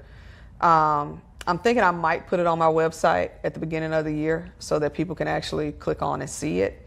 I'm raising money for TAPS now to do that production. How can people, as you're raising money, how can people give? You can go to my website, tmarieking.com, I believe, or do .org if that don't work. But I think it's .com. I think it's .com, and if it has a link on there that has, you'll see the poster for TAPS, and then you'll see like Shuttlesworth and the margins, and you just click on the poster, and it'll take you to the page to give. So, accepting all donations, whatever you're willing to give, we will take it so humbly. But I just want to create good content that, whether it's play form, film form, that challenges people to think about how they show up in the world. That's awesome. Yeah. That's awesome. And I'm there with you. I love to create. This is an opportunity for me to create. My son and I, I said, hey, do you think we can do like something different, like documentary stuff? He said, yeah, it's something different. He's always cool like that. He's agreeable, but he's like, yeah, we can try something different. Yeah. And I like telling stories too, especially about people. Yeah. That's fascinating to me. Yeah. And you're one of those people. Well, thank that's you. Fascinating. We're just like, what we talked about today is just the tip of the iceberg about who you are. Yeah. I gotta have you back. Absolutely. So as we get closer to the stage play and all this other kind of stuff, you mind coming back and we can talk a little more? Would love to. Because, like I said, you're already a jewel of this city. I want to do all I can to support you, but I want to be sure people know more about your story. Hey, we could do it, because we didn't even talk about me being in the Black Hills of South Dakota. What are you talking about? What is a Black Hills of South Dakota? What is that? See, we can talk about that on the next episode. The next time. So if people are seeing you now, you told them to go to the website. Yeah. Do you have social media where they can see more stuff as well? I am on Instagram, tmking79, and on Facebook, T Marie King. I don't do all that other stuff, but you can find me on those 2 platforms. Those 2 platforms. Yeah. I get it. And find you at Jones Valley anytime they want to see you. Yes, don't come asking me about no plants. I work at the farm, not on the farm. So I can't tell you about why your plant's not growing. But if you want to talk about young people, if you want to talk about your child getting a job, we can have that conversation. But yeah, I can't help you grow stuff better. Oh, that's a short. You already know I'm cutting that out, right? I'm cutting that out. Hey guys, this has been an excellent episode of Strick City Live, and please do me a favor, go look her up. Follow her, go to the website, make a donation to her next project, and who knows, when it comes out, we'll let you know so you can support her as well. There's so many creative people in Birmingham. Guess what? I'm calling them and asking them to be right here on this show. So don't go nowhere. Keep it locked. We're going to make sure that we're dropping episodes of people that you should know in this city. God bless you. Strick City coming live. Yo, yo, yo.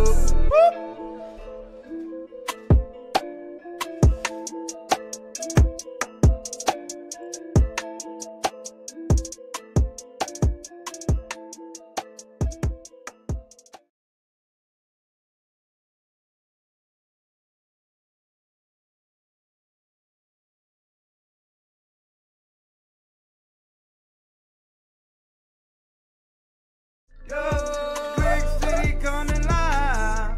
Yo, yo, yo. Listen, you guys have been awesome. The last time I put up a live stream, you guys watched it, commented, and shared it, and I am like so happy.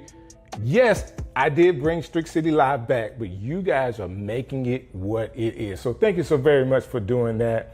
I have an opportunity to bring some of the people that I know for a very long time in the city of Birmingham to you to talk about some of the things they're doing so you are aware of what's going on right here in your city. And today, I have a longtime friend. I'm just at awe at all of the things that God has allowed his hands to touch over the years. I believe if we talk about it, he may have 5, 6 different lifetimes of different things that he has been able to do. And we have him here in the city, and we're going to talk about some of the things he's doing. And I get the preview of diving in some parts of his life he normally does not talk about. So if you hang along with us today, you get a chance to hear from none other than my friend, Dr. Henry Pangan. How are you doing, sir? Doing great, man. How you doing? Man, I appreciate you hanging out with me today. Thank you for having me on, man. Listen, now you have been known in the city for a long time with your work with UAB. Of course, people know about your relationship and the work that you do with Stevie Wonder. Everybody knows that you're, now I want to say music director or conductor of his orchestra. Yeah, I'm orchestra conductor and arranger. I love it. Now, you've been arranging since your times at Alabama A&M. That's right. That's right. That's where it started. So back in the dark ages. The dark ages, where you had to really write everything down on paper? Had to write everything down on paper using an eraser. But that was wonderful experiences. You know, back I graduated, I don't mind telling you, I graduated from A&M in '81. Wow. And left there and went to graduate school at the Ohio State University. Okay. And then came to UAB, and after the master's and a PhD in 88, 87, I guess it was. Mm-hmm. And been at UAB ever since. Thought I'd be here a year. So I don't know when it happened. It had to be early 2000s. You actually, at UAB, incorporated a school of music technology. Can you explain like the process and what that is for people when you're talking about music and technology? Sure. One of the things that was really, really important when I was at Ohio State, I was just there at a time when a lot of the technologies that we use in the industry were just being developed. Like computer technology. Computer technology, Pro Tools, scoring software. I was using Pro Tools when it was called Sound Tools. Okay. People don't know that. But fortunately, from when I was there, a lot of the companies, from Apple, all these companies were just bringing a lot of their software for us to beta test. Okay. So when I came to UAB as a theorist, I was literally in my class one day, I'll never forget it, and one of my students in orchestration in the back of the class just raised their hand, and they said, Dr. Pangan, this is great. You know, we're learning about how to write like Beethoven, and you're showing us examples of Bach and Haydn and everybody. But we heard that Stevie Wonder track you arranged on. Can you show us how to do that and how you produce that? And it just kind of hit me like a ton of bricks that I was doing one thing in the academy, but in the profession, I was doing and using different types of technologies. I get it. So we started a course, and then from that course became and grew the whole tech degree program that we have now. I think that's awesome. With that, of course, I'm actually sporting some of the Shadigs from Audio State, which is a business that you own, Audio State Studios, and I get the pleasure of working with you at Audio State and pulling off some of the major events. So not only are you professor, conductor, but you own a studio, but you also, I guess you don't say it this way, but you promote like your own shows and a series of shows around the country throughout the year. Would you call it promotion? We don't want to, when you put it all together, like you actually, you manage like these shows. People call you in to conduct different parts, and some of it is packages that you present. Well, typically, many people will remember one of the first big projects with orchestras in gospel was called Gospel Goes Classical. I remember that.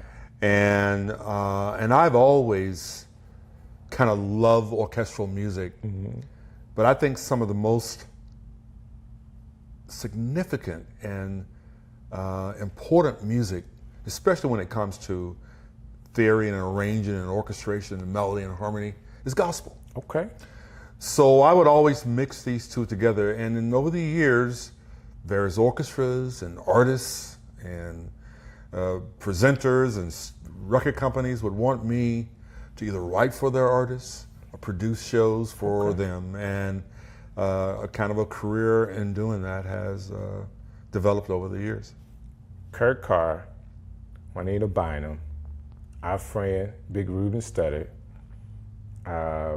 just a year and a half ago, maybe I'm saying that long ago, we actually did the Kennedy Center with Marette Brown Clark, Dorinda Clark, and then the legendary Marvin Winans. That was a crazy show. It's because of you, like working on that show with you, I had a chance to sit down with Marvin Winans. Like that's the pinnacle, you know, when you talk about gospel music. I'm somebody that loves male vocalists, and he's at the top of my list, you know. Great songs all over the years, but you actually had a chance to work with him years ago with the Winans family, putting the album together. Like, you just have so much history in gospel and music, and just to have you here in the city, I think it's a tool that people should know. Like, you're a tool or someone that people should know here in the city. But of course, a lot of people do know you. You work for the city. You worked at several churches here. I mean, people know Dr. Henry Panion for the work that you put in. Well, I know you, when you set out as a musician, I always joke about this, and there's a little joke in it. I used to say, you know, people would call me to do this and do that, and they'll tell me, oh, we'll give you a nice love offering. And then, you know, I'd just be so happy for them to hear my music or to hear me arrange or see me conduct or whatever the case may be. Right. And then I get that offering. There wasn't much love in that offering. That'll happen. You have to be ready for that. But, you know, but that, it was always about what I felt was an honor to be able to do that. And one of my dear friends just sent me a note the other day, and she just posted one little word and a couple of words, and she doesn't say much, but she's a very respected person. I'm not going to name drop. And she just said, Henry, your gift really has made room for you. And I really take that to heart, because you don't set out for the recognition. You really don't. You set out to do good work. Right. And if you look up one day and, you know, people are calling you, and you know, just to think, I've been working with Stevie for 32 years now. Wow. And it's like, you know, and people always, well, how do you work for Stevie Wonder? Well, I promise you, I didn't pick up the phone call and call him and say, hey, Steve, I'm really good. Right. Call me back. And people hear about your work. And so, you know, the Winans Project, that's just an amazing situation there, you know, where I wasn't going to do the project. Nothing was coming together like it should. Wow. And Marvin knew that I really wanted to do the project. He said, Panion, you really want to do this? I said, yeah. He said, well, let me tell you, if it bombs, we're going to tell the whole world it's your fault. It was such a big hit that Quincy Jones signed them. Wow. I get the call to work with him and to work with them on a record that wins a couple of Grammys. So you know, you give what you have to give, and that everything else just happens after And that was, you know, almost a lifetime ago with who you are as a person that I know, because now you're talking about winning Grammys. You have what's 14 Tellys now? That's 27 Telly Awards. So Telly Awards are awards given for, you actually submit for that for documentaries, right? Well, the Telly Awards for television broadcasts, they are in all categories, from production to orchestration to arranging. Then they'll have significance as for its cultural impact. Wow. So we've been very, very fortunate with our PBS shows. 21 Tellys though? Yes, I think it's 27 Tellys. 27. So we're talking about award-winning in music, award-winning music in film, and in film now. Couple of Emmys. Couple of Emmys. Yeah, 2 Emmys. Hey, people need to know this.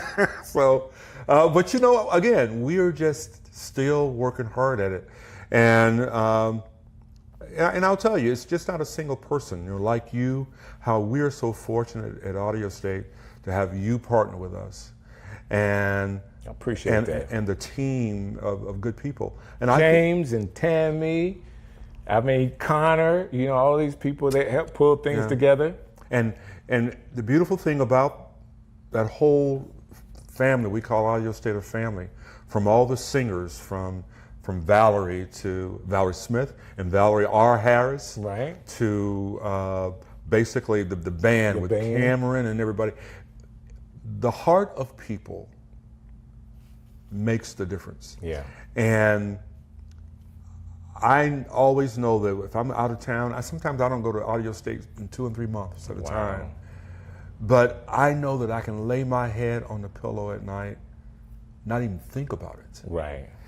It's because of the nature of the people that you have around you. God-fearing, honorable people. And you tell me something, Valerie tell me something, as you all have done, I just stop in my tracks and listen. Right. And I feel blessed to see how God has just provided. And I tell you, it is a God thing. And in every turn, you know, it's just amazing how God has revealed to me that sometimes he allowed me, I'm not gonna say he put me out on that ledge, but he's allowed me to be on a ledge to the point that if it needed him to succeed. Because if it failed, I said, God, if this fails, it's gonna be a reproach on you, whatever the case may be. But God have wanted me to see that I needed him.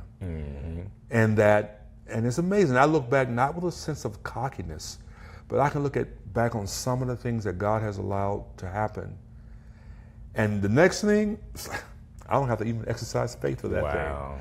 And that's the way I truly feel. And I don't want to be overly spiritual in talking about these things, but I do know the foundation under which my whole life has been girded.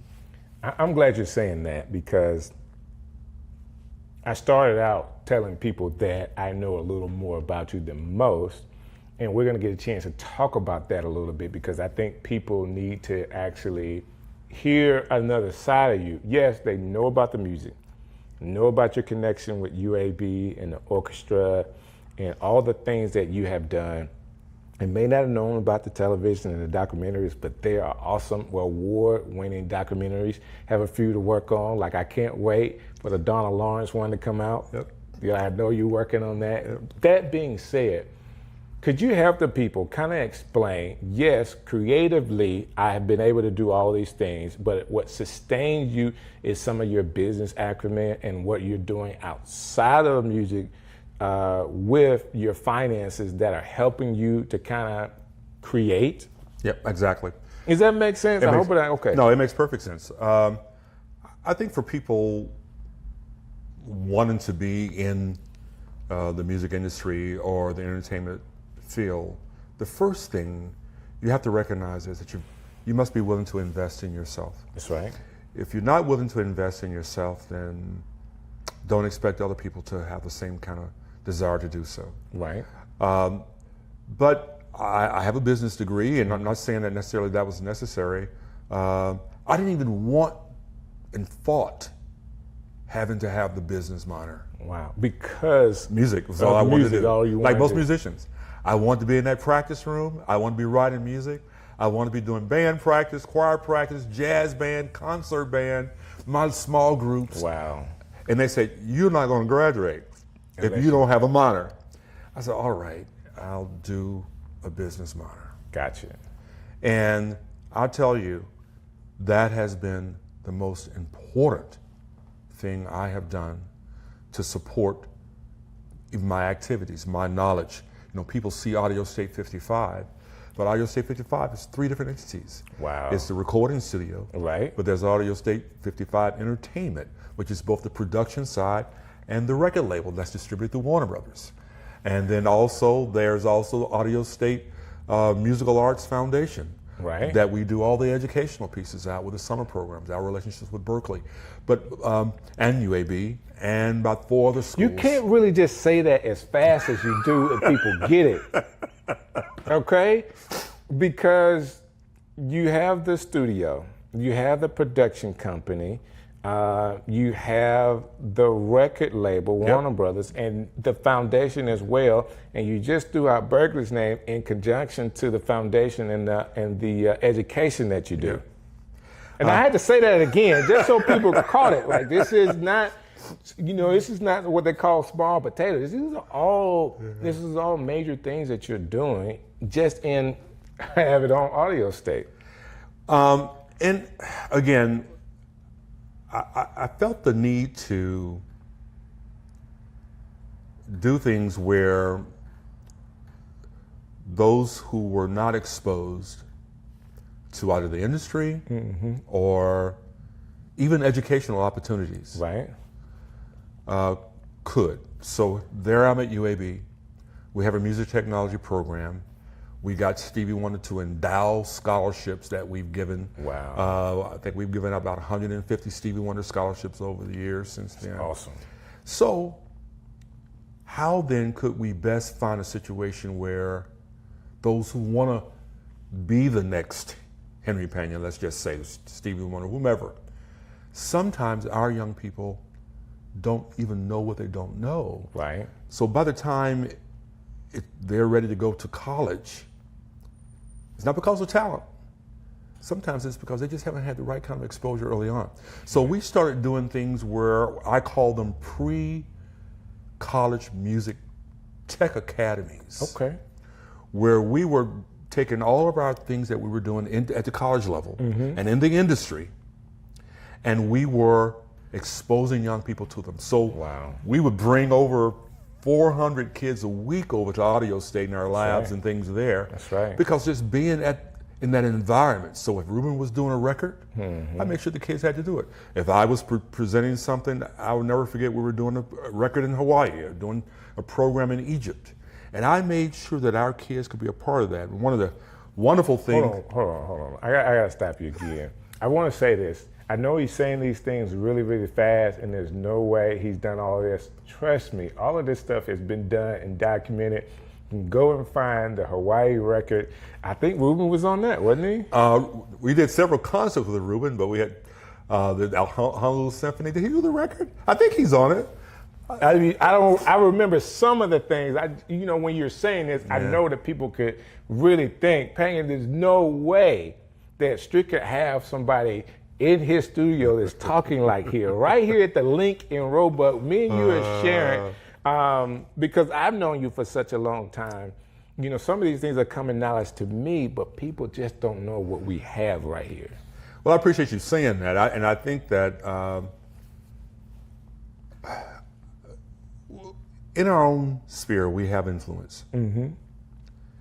And it's important, it don't matter how big you may think you are or big you may be, but the influence that you may be able to give to someone who's looking up to you will be big to them. Right.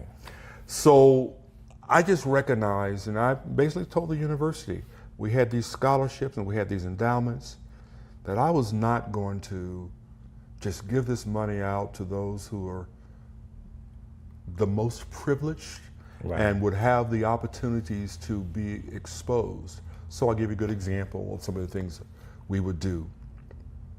When the American Idol was big, I had worked on 3 of the American Idol projects. Okay. And I said, I want everybody here to be able to look and see what goes on behind the scene. So I couldn't take everybody. So I had the band put their laptops right during rehearsals and during the show. And while the shows were going on, we were there at Audio State with the kids as if they were at those rehearsals. Yeah, at those rehearsals. So they could see it. They can see what's going on. It's about being able to just touch someone and they feel like they were there. When the movie Straight Outta Compton came out, my buddy who does a lot of producing for Dr. Dre, I said, listen, I got to have you talking about that. Right. So he came here. We had the movie here, talking to the kids, so that we could show that film, and they could see that he wrote 3 of the songs on that record, and how he did that.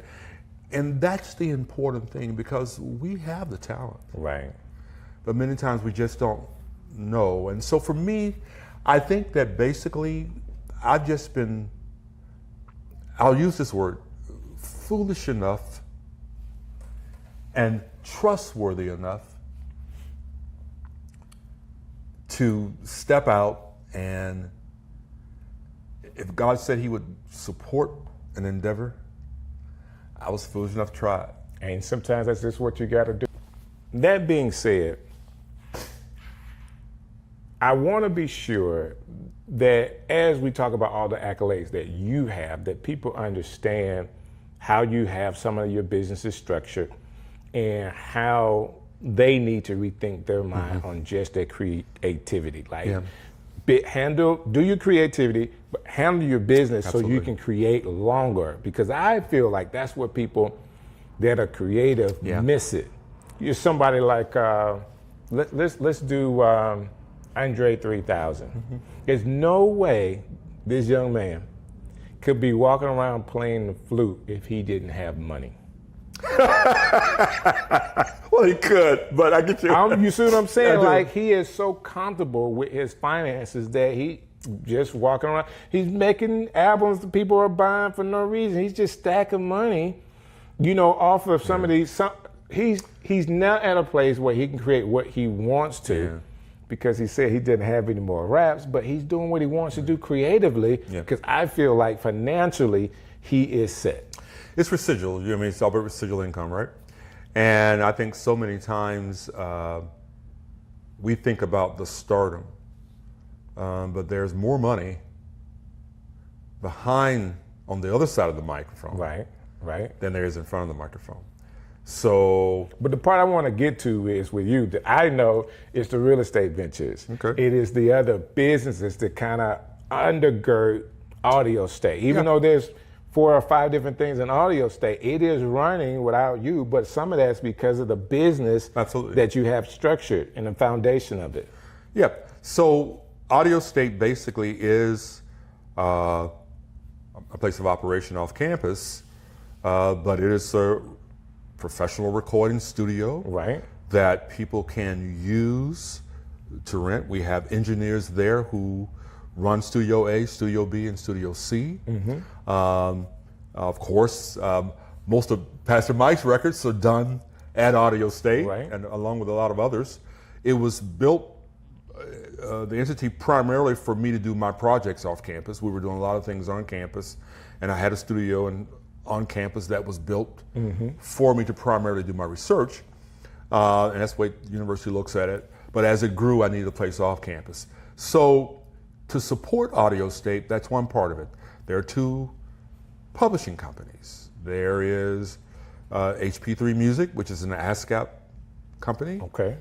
And then there's Audio State 55 Publishing, which is a BMI company. No way. And so basically, no way. People, if you're in music, you understand what he just said. But basically, there's 2 major companies that does publishing, and he says he's got a company with one and a company with another. I've never heard that before. Because if an artist comes through and we're producing that record, and they're associated with BMI, then you use that. Then we use that publishing company. And if our records are distributed through Warner Brothers, then the publishing company owns the records. Right. They own the songs, and they have control and interest. Right. So even if we have a relationship with a songwriter, that's a partnership, that ownership is really, really important. And that's kind of residual income forever when you think about that.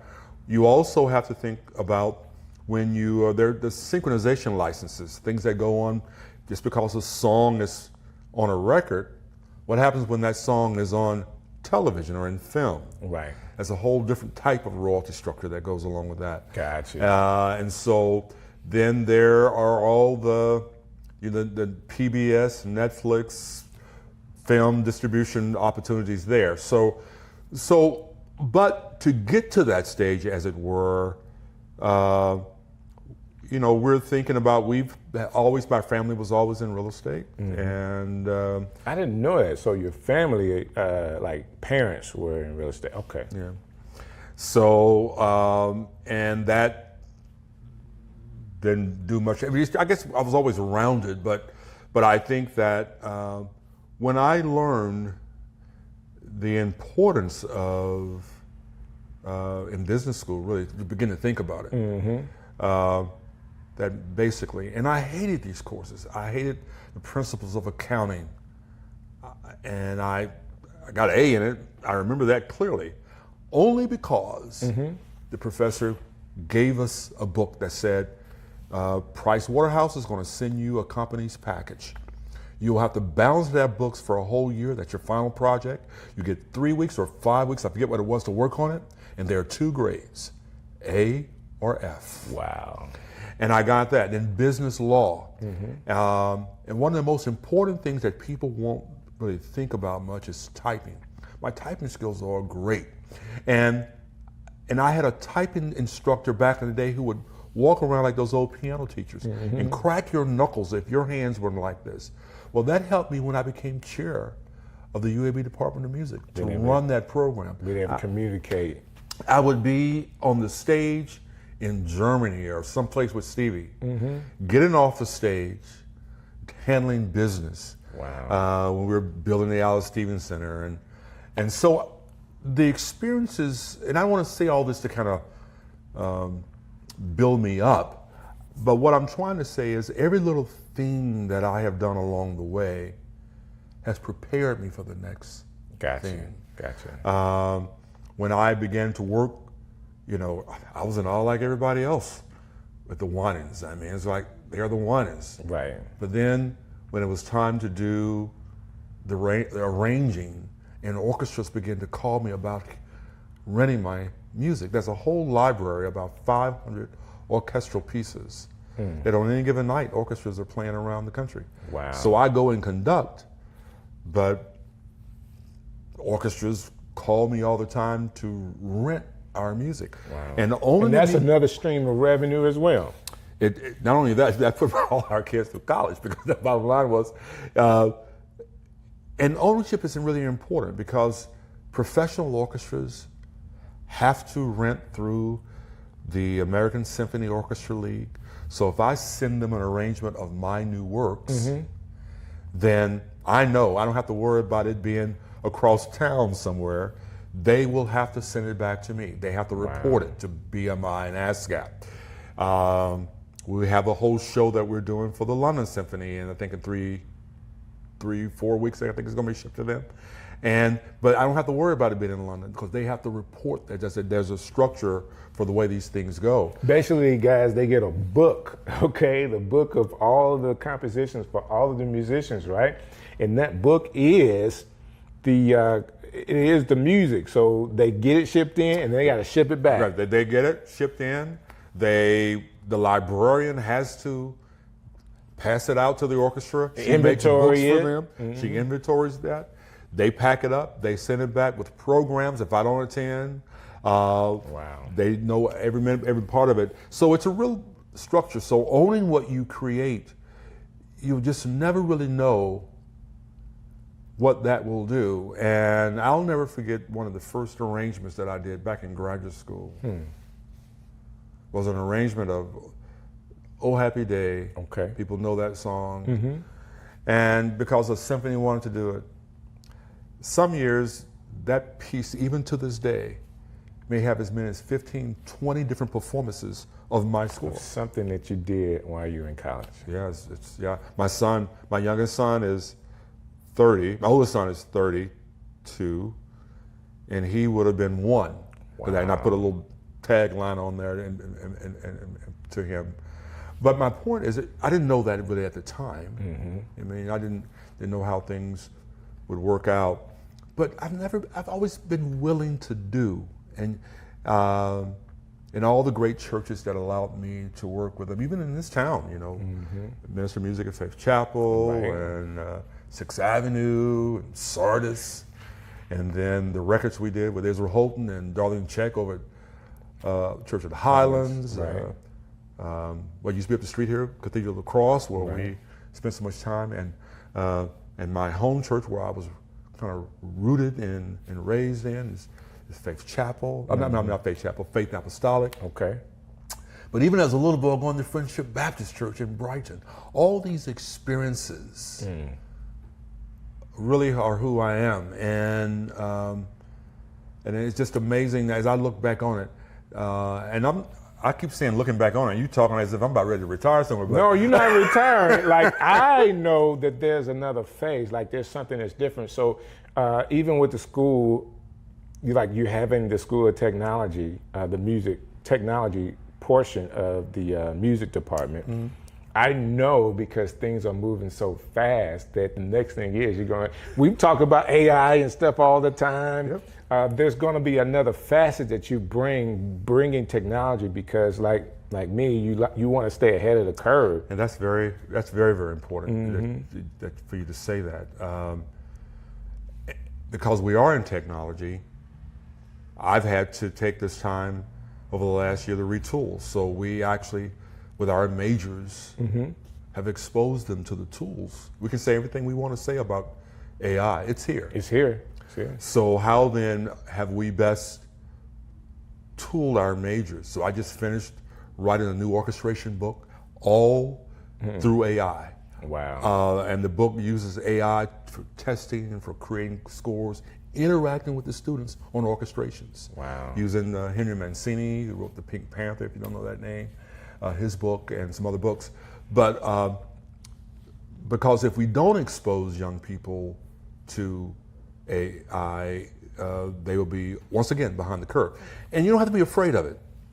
You got to know how to use it. And that's the important thing. People think that, well, it's here, it's going to take my place. No, if you find a way to add value to what you have to offer, then you'll always be good. We thought about this years ago. We thought MIDI was going to get rid of the horn players, and what we discovered was that no, it enhanced the music. In fact, I would like to say that while I know that I want to think that my music is appreciated by the likes of Stevie and others, and I guess 32 years kind of validates that a little bit, but I do know it was because of the way I incorporated technology as an arranger, that we would literally be in Japan or someplace and it would never fail. We'd be through it rehearsing. Right. And Stevie would say something like, Henry, and I know we're through with the show and it's ready and we're touring, but I really would like to do this song. And what he's saying is, go to your room and orchestrate this tune. He never tells you, he just says it like that. So many times I would go to my room that night, orchestrate it, have my printers and all my keyboards and stuff on the road with me, print it out, go to rehearsal the next day, and sometimes Stevie would be coming in on sound check. Wow.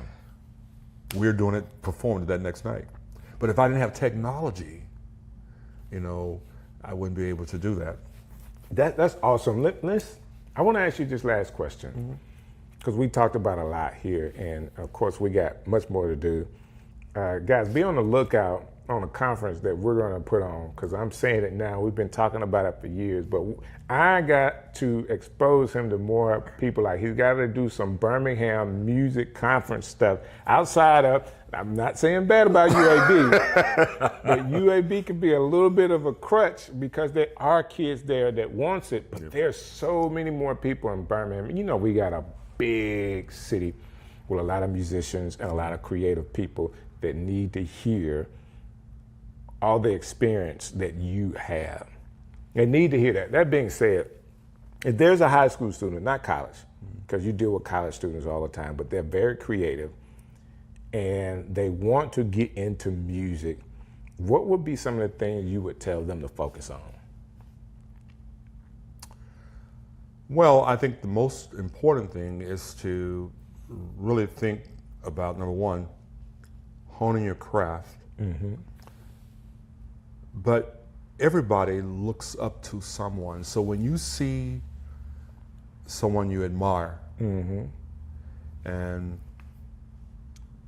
don't just get to know them or trying to figure out how can I get next to them and network with them, figure out what their path has been to be where they are right now. Okay. And I oftentimes will tell people, before they interview me, I can tell they say, "What? Tell me about yourself." I said, "No, you're not ready for the interview. Right. You know, go do your homework." Or a student want to talk, go do your homework. You need to know what people have done and understanding the profession. I mean, all this stuff is so available, readily available to you now. Now, when it comes to applying for colleges, and I'm not going to say colleges for everybody. I'm not going to go down that road. I do think education, though, is the key. If you're not educated about a thing, then you'll see someone who's a great keyboard player or a great performer. Right. And he looks good on stage. But you may not know, he's went to Juilliard or something like that, you know, Right. went to UAB. And so learn about the field you want to go in. You want to be a producer, you want to be an arranger, and we always hear that word producing. And I'll ask the student, well, what's a producer? And they fumble. Right. They don't know the real meaning of what they actually do. Exactly.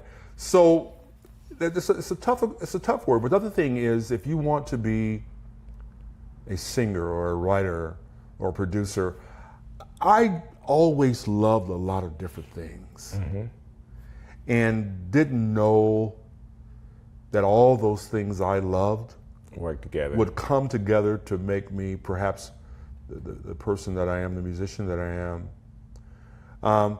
But my wife will tell you, you know, you're subject to, I'll sit around the clock and work around the clock all the time. Right. You got to put your time in. You got to put it in. And so many times young people want to be discovered. Right. They want to be that next star. They want to be all of that. Hone your craft. Become the best you can be. Learn as much as you can learn about the particular fields. And seek people out. You know, they should be looking for me at UAB. They should be finding out with me, sending me emails. You should be doing all that in the world. Sharing what they've done. Can you listen to this and that? What kind of recommendations? And people are readily available. I do that. Right. And I've been in this profession a long time. So it's challenging, but I do think college is a good route for a lot of people. And I think in this sense, if you graduate from high school with a C or B average here in Birmingham, college can be provided for you. With a promised scholarship. That's right. So don't squander your opportunity like that, you know. And so that's all I have to say. And I probably didn't answer exactly. I think, you talk from your heart, which is more important. You know, I heard something you said, and it resonated in my head. If you want to be discovered, I think that one of the things that people need to know now with technology and where we are, sometimes the best discovery that you can have is discovering yourself. You know, because if you're willing to put in the time and post and create things, it doesn't matter if you're in your bedroom or in your car, there's a ton of people that have an opportunity to be seen all over the world from these social media platforms and TikTok, and they're sharing their gift and they blow up. And you're thinking just because it's so crowded out there that there isn't a place for you. One of the things I often say, if you have something to offer, there is a place for you. Right. That's true. As crowded as it may seem. That's true. And that's me. Well, I appreciate your time. Like, this has been awesome. Like, I know we needed to catch up, we needed to talk, but I thought this was the best way to do it in front of everybody else. And there's so much more that I know you could have shared, and hopefully we get a chance to talk some more. The interview that we did with Greg Fillinganes. Yeah. It was because he was coming into town at UAB, and it was on my YouTube channel. It's still my largest view. It's still getting views. So big shouts out to that. I talked about meeting Marvin Winans with you, and talks with trying to figure out how do we incorporate Kim in doing a show. I'm really excited about that. I'm so excited about having Kim perform with me live. That's right. That she's performed in an orchestra that I've conducted before, but I haven't conducted her in a feature. Now I did, I think 6 arrangements for her. The arrangements that you did, she had a chance to perform, which is awesome. So that's also in the catalog. Yes. You know, I saw it. I couldn't come to the Newport Symphony when they did that, or Namibia where I wanted to come. Yeah. But she was in Namibia doing something with Gaza, I think his name is, from Namibia and there. But we're going to feature Kim with the Alabama. Doesn't that sound good? Oh, that's awesome. With the Alabama Symphony Orchestra, and we're just trying to figure out the nature of that show. And I don't want to spill the beans right now, but we're working on it. But it's going to be great. As long as I get to open up in song, I'm okay. How do I just open up? Normally I end with asking someone how people can contact you, but you've already kind of said that people should. I'm on Facebook. I'm at UAB, Panion at uab.edu. You can find me, Henry Panion, on Facebook, Instagram, places, all the places you can find me there. And yeah, how about that? Hey, we got to do this again, and maybe we should just do it around food next time. Hey, I'm there. Always, always. Hey guys, thank you so very much for checking out Strick City Live. I have more people coming your way, so keep it locked to Strick City Live on YouTube. If you've seen us on Facebook, you gotta watch it on YouTube. It's a better view, okay? But thank you guys so much for hanging in there with me, and I'll see you next time. Great. Strick City coming live. Yo, yo, yo.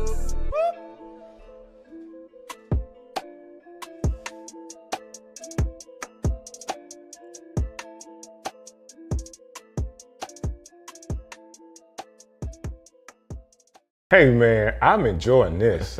You say, what do you enjoy? I'm enjoying the fact that I get an opportunity to have some of my friends, some of the great people of Birmingham on Strick City Live. I just got through talking just to kind of reminisce about my guests, and 25 years, it's not longer.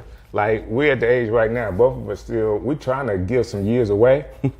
It's probably close to 26, 27. However, a man with a great heart, great family, loves people, and is pastoring right here in the city of Birmingham. None other than my guy, Mr. Minister Pastor Doug Taylor. Is it not apostle yet? No. Bishop? No. Doug Taylor's enough. Doug is enough. I stick with pastor. Man, I love it. Bro, I had no idea until you brought that up. It's probably 27, easy 27 years. We're talking about 1997. I just got to town in 96. Okay. And a friend of mine, Sir William McCain, came the year later. So that was 97 when he got here. Yep. He was working at UAB. We're working at UAB together, information technology. William O'Neill was working at UAB. Yep. And they introduced me to you. And it's been on since then. And it wasn't about no church stuff at the time. We were just good dudes. Let me say this: we were all Christians at the time. Exactly. You know so that was a comment, but we weren't trying to church. We was just being guys, building a relationship, which I think is important. And then you go from there, and you actually start a church.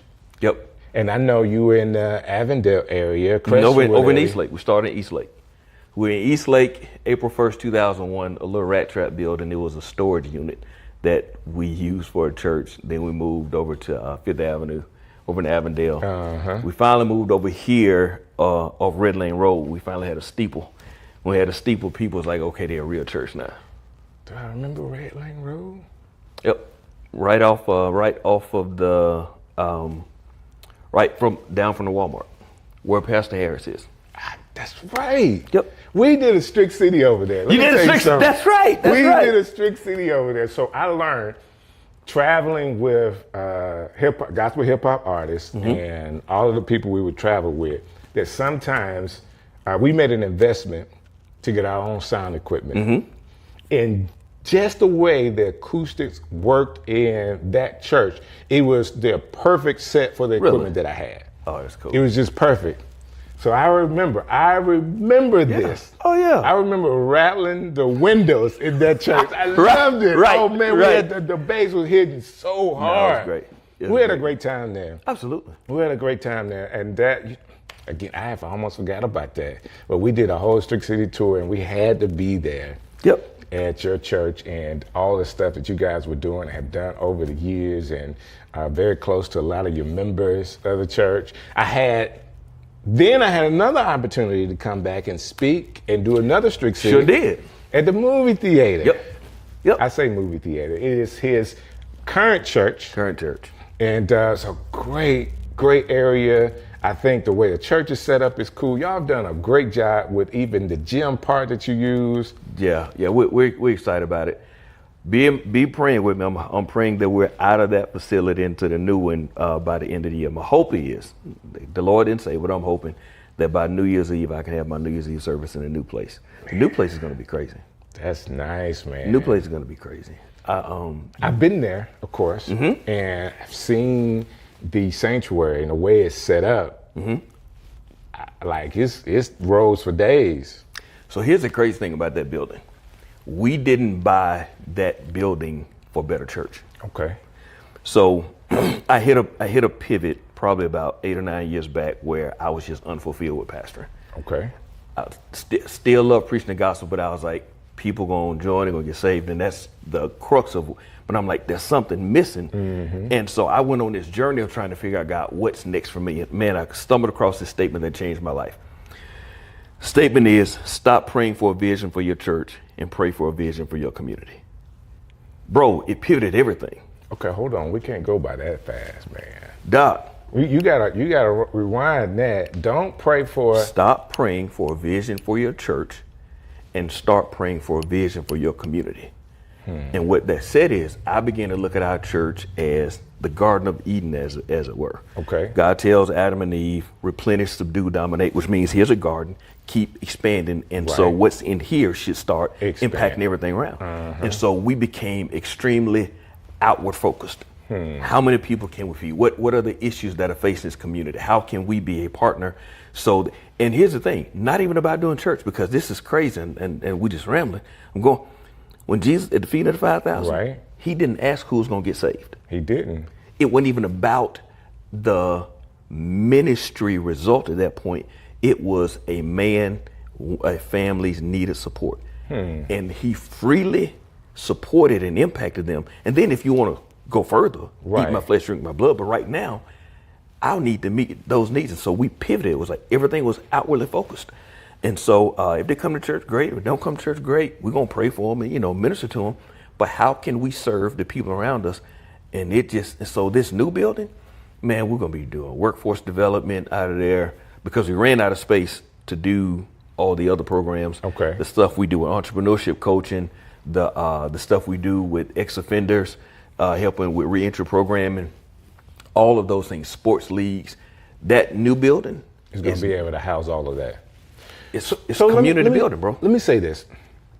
As a church leader, I know if you just named 4 or 5 programs that your church is doing. There's no way you could run 4 or 5 programs. Oh, no, not at all. So you got to have a good structure and a good team that's working with you to pull this off. Oh, absolutely. So I'll give you a perfect example. We have a free mental health ministry in our church. And so I talk to pastors about this. One of the statements I hate is when people say that's real ministry. Well, you can't define what real ministry is. All of it should be. All of it's ministry. Right. Because every pastor has to determine based on their passions, based on what assignment God has given them, and then what partners they have. Right. And so I began to see, and the problems that exist. Right. We start having people, short end of the pandemic, having emotional wellness issues and depression. They call us, we pray, we do what pastors do, but I realize this is more than what I can handle. There's something else going on. We had a team of mental health counselors that were part of our church. I pulled them together. Y'all build something. Right. Because the whole scope, the real essence of apostleship, leadership, the text says, I give you apostles, prophets, evangelists, pastors, and teachers for the perfecting of the saints, which means the maturing of the saints, so they can do the work of the ministry. They can do the work of the ministry. And so my real job as a pastor is not to do the work. Right. It is to grow others so they can do the work. And so that whole mental health issue, man, ministry, it was, I don't know. I'm gonna pray.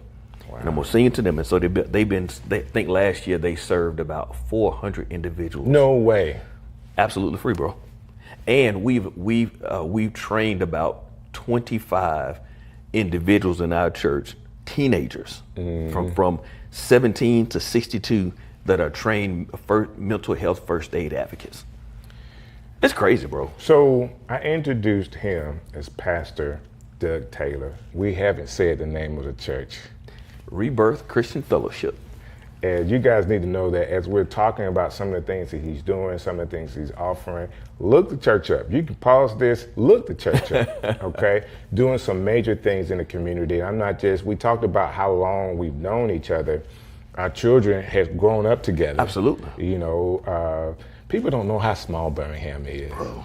Yeah. You know, or who is connected to who. You can go if you want to and start talking about somebody else in Birmingham. Absolutely, it's going to get back. It's going to get back, or somebody's going to know, well, I kind of know him really well. Exactly, you know? yeah.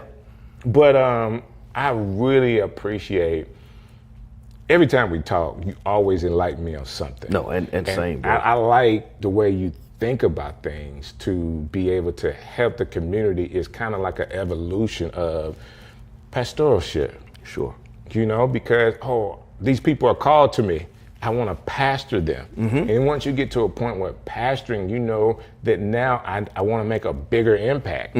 So we got to go out of these doors. Sure. Because there's people out there that are hungry, that don't have clothes. Exactly. You know, sometimes you get people coming to your church, but what about the church going to those people that you know they're in Sure. need? Absolutely. And I think that's what I call a mission-driven church. Has to be a higher mission. And, you know, Sunday alone, one of the core values of our church is Sunday is not enough. That's part of the core values? Part of our 10 core values. Sunday is not enough. Sunday is not enough. And it's so true. You know, Absolutely. If you're not waking up every day, you know, trying to find time to get in his presence, you're not going to have a good day. Absolutely. If you do, the second day might get you. That being said, you're making a move that's 2-3 miles away from where you are now to this new church? 4 miles. 4 miles. 4 miles. Yep. But it gives you an opportunity to kind of spread your wings a little more as far as the campus has a school on it. And I mean, to be honest with you, I don't even know all of this building. You got to go by there. You know, it is.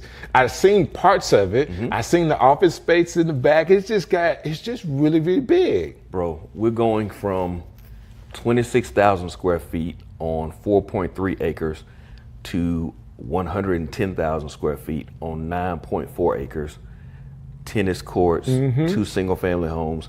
And here's the thing, bro. It's all to the glory of God. I'm not smart enough to do this. Oh, come on, man. No, I'm telling you, man. I mean, and when I say this stuff, it's not to say what we've done. It's just grateful that God has trusted us with his resources. I mean, I was on the podcast today. I was like, I would have never picked me to pastor. I would have never picked me to preach. I know too much about me. Wow. And for God to know more than what I know and give me the privilege of doing this, bro, I love it. I'll never take it for granted. So you hear why I like this guy, right? You can actually hear while we're talking. One of the things that I know about you, because I am long-time friends with a lot of your members, is that you've always had a heart for entrepreneurs and business people in your church. How are you building them currently, and how do they fit into this next move? Oh, bro, it's a big deal. So I believe that entrepreneurship is one of the hidden gems of the kingdom of God. The truth is, I've been an entrepreneur for decades. I started doing business at 9 years old. It's crazy. 9 years old, because it's just images make sense.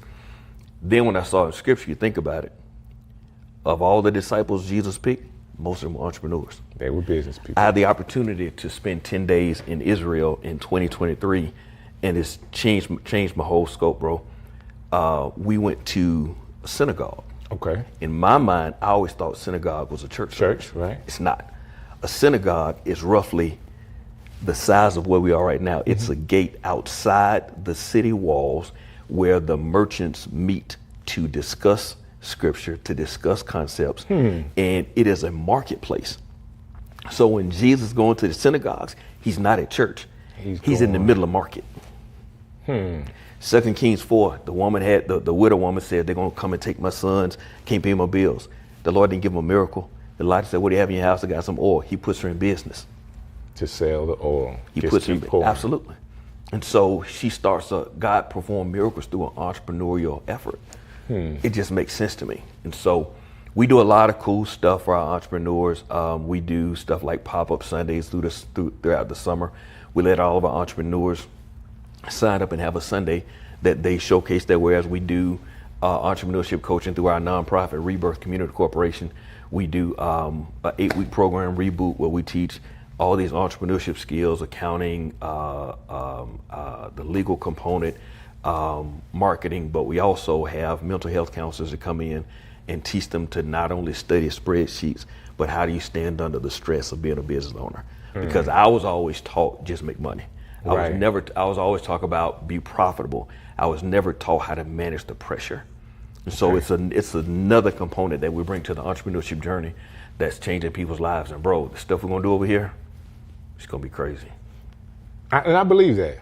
I think, you know, sometimes having the programs as a start, you know how God works. Sure. You know, you gotta start, you gotta take a step. You gotta take a step. And then he adds to that. And if you already have these programs going, you've already taken your step. Now he's increasing the territory. Exactly.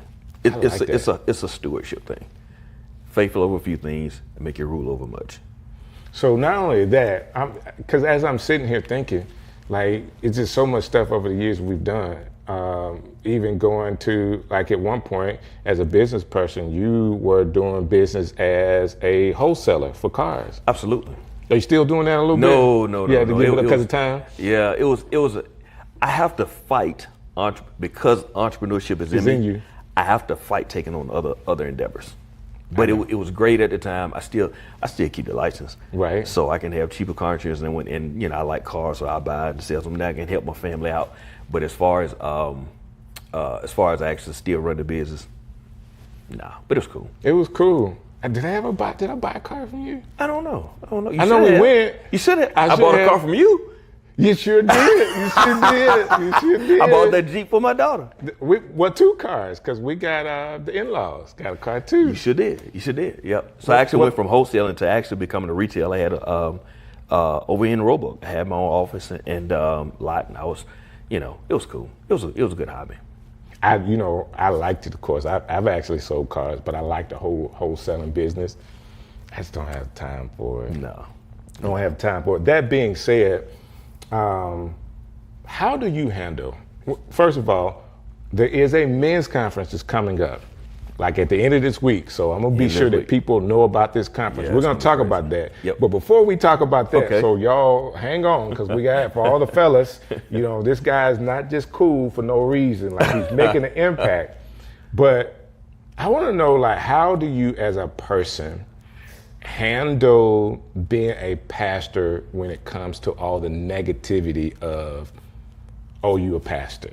Well, I normally don't lead with being a pastor. Right. I got a couple guys in my church that I played basketball with them and a wife for years before they even knew I pastored church, and they were cussing, you know, oh, you missed it, blank, layup. Like, hey man, you know. Right. But when I told them that I was a pastor, it was like, okay, we can fool with you. Right. So I rarely lead with that unless I'm in certain circles. But then I just have to understand too that in every profession there are some good, there are some bad. Right. And I can never eliminate the stigma that exists on some preachers, because real talk, we earned them. Okay. The truth is, I handle it by understanding that many of them are valid. Right. Because there have been some messed up preachers, messed up doctors, messed up bankers. So to deny it would be intellectually lazy. Gotcha. But to counter it is understanding that nobody ever highlights the planes that land. They only have a newscast about the ones that crash. And so I just have this mentality. No, sir. Like when you around me, you just can't just drop something like that and keep talking. Yeah. Because they don't talk about all of the thousands of planes that are in the air at one time. Absolutely. It's that one that comes down in this major news. I get it. And as a pastor, you know, hundreds of thousands of pastors. Absolutely. But, you know, you can find the outliers that don't represent the profession well. Absolutely. And we have to own that. We have to own that there are some that have misrepresented what we do. I used to be offended, and you know, but I was like, you embrace it. You just have to understand it's the truth.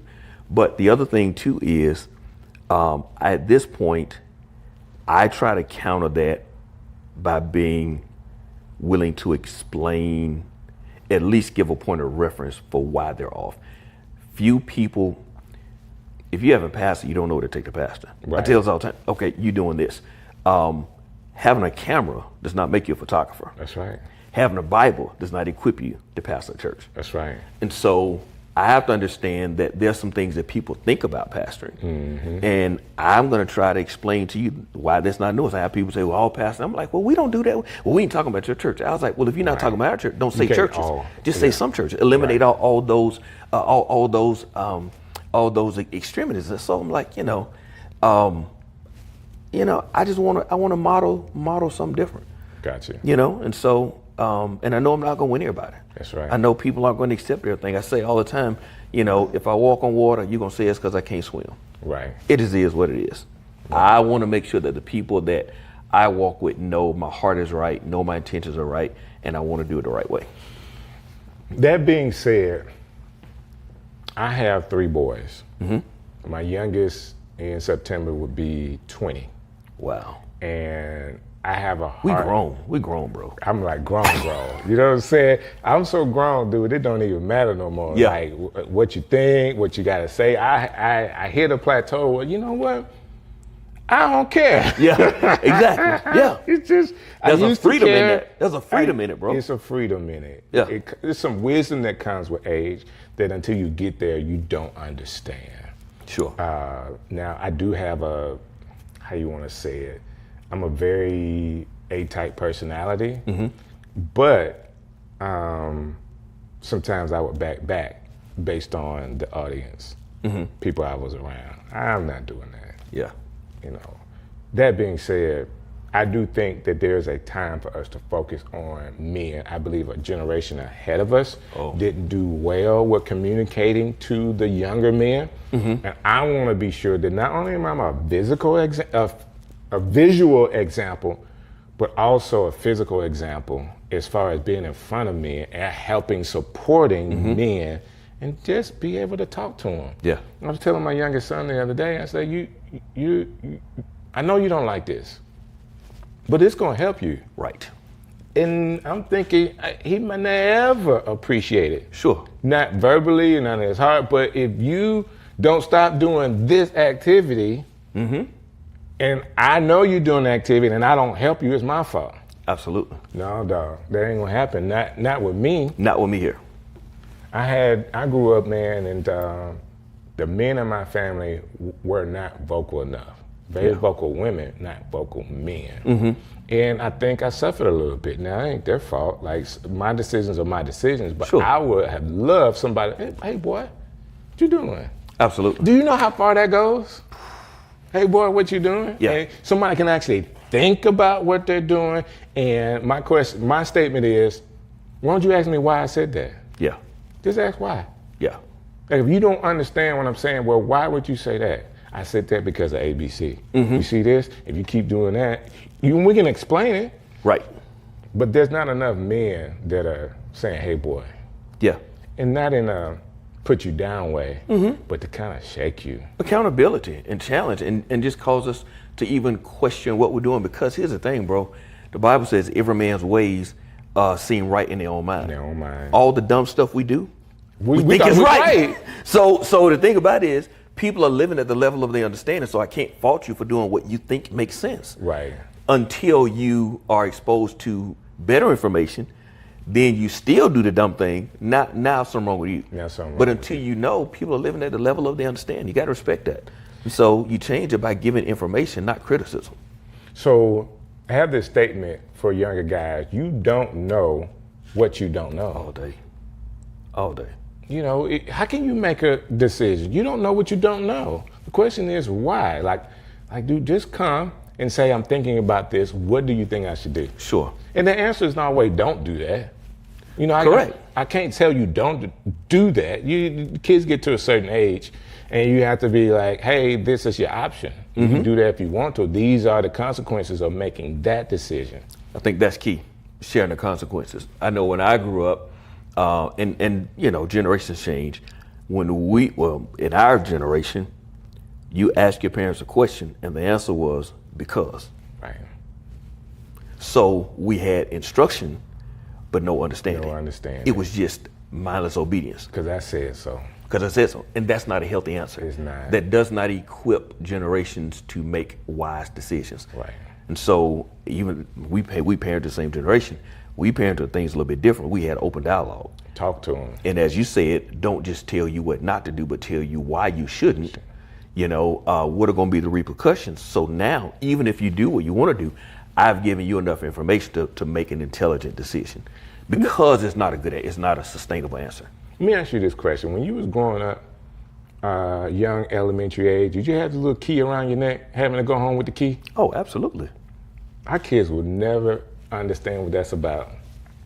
Not being picked up from school in a car. Oh yeah. One of car line. You had to walk home. On no car and you line. had the little key, so you weren't missing the key around your neck to get in, and mama wasn't there. Dude, and when you get in, you call her, let her know you in.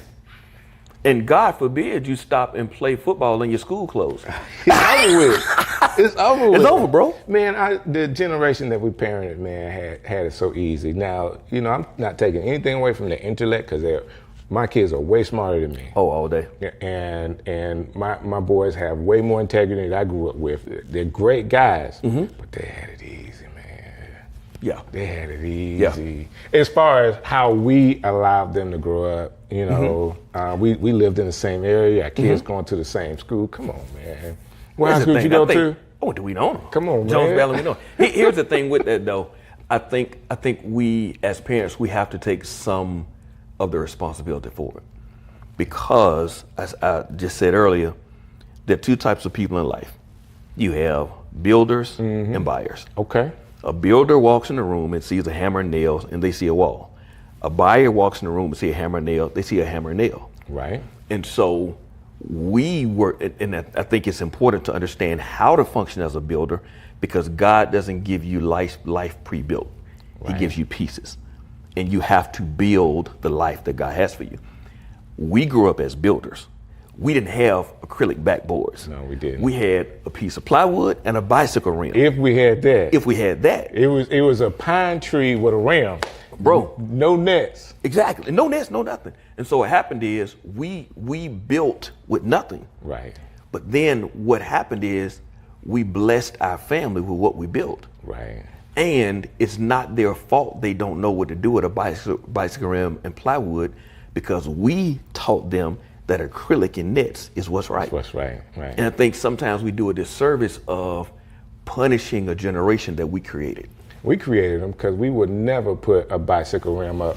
Oh, bro. Now, you know what? Now, I was rebelling when we moved over into Trussville. I had my basketball goal put up. Dude, I put chain link nets up. Dude, I'm bringing Winona to Trussville. Oh, I'm like, no, man. I'm not going to conform. But no, I think it's important just to see how we can merge the two generations, because they're not wrong. They're different. They're different. You know, and I think every generation has weaknesses and strengths. Like we grew up desensitized to pain. Right. The problem with that is we were desensitized to pain, and so we're bleeding, and we should have stopped. Right. But this generation is now more attuned to their emotions. Right. And I think sometimes they stop too early. So we didn't stop enough. Right. They stopped too soon, and so I think it's a balance of helping each generation. We become a little more sensitive to our weaknesses. They become a little more attuned to their strengths, and we both find this middle ground. That's part of why I think the men's conference is going to be cool. Friday night, we're going to have. Thank you for bringing it back to that, because obviously we go just talk about random stuff. No, that's cool. But that's what we do. Whenever we get on the phone, bro, we'll go from thing to thing. But what's going to be cool about Friday night is we're having a special session for young men, 12 to 18. And this is August the 8th? August 8th and 9th. So Friday night will be the kickoff. While the young men are having a breakout session, I'm going to have a panel for multiple generations. And so I'll have 3 generations of men talking through certain topics before the crowd to see how this issue is managed in different generations. Like, perfect example, I had to tell my son, so he went off to take a job in Orlando, and I told him, you're grown. I don't think the job is going to be good for you. He said, why? I said, because you're different than me. When I started working, I was looking for the 1st and the 15th. Right. You're looking for fulfillment. You're not going to find fulfillment in that job. Oh, man. I was looking for a payday. You looking for purpose. Right. And so he's way more in tune with life and things that matter. I didn't start thinking about a life that matters. I'm in my 30s, bro. I'm trying to pay bills. Right. And so what happens is, in that, I even think that's where sometimes we discount and even throw bricks at this next generation for not having what we call the same level of loyalty. Well, I'm not fulfilled. They're not fulfilled because they're going to the next thing. Going to the next job. And granted, you should develop a healthy work record. Right. But I don't want to make a lot of money and hate my life. I want to find fulfillment. I like that. It's just, it's finding the balance, bro. I'm going to do this thing. And I know I'm talking a lot. Hold on, before you do that. They want more details on men's conference. How can they get that? rebirthchristian.org/kingmaker. Friday is going to be great with the panel. Saturday is going to be crazy. My friend Ricky Smiley is going to come talk about being a king in crisis, how he navigated through the death of his son. That's cool, man. Larry Thornton is going to come talk about being a king, overcoming Jim Crow, overcoming challenges. He was just a pillar for our community.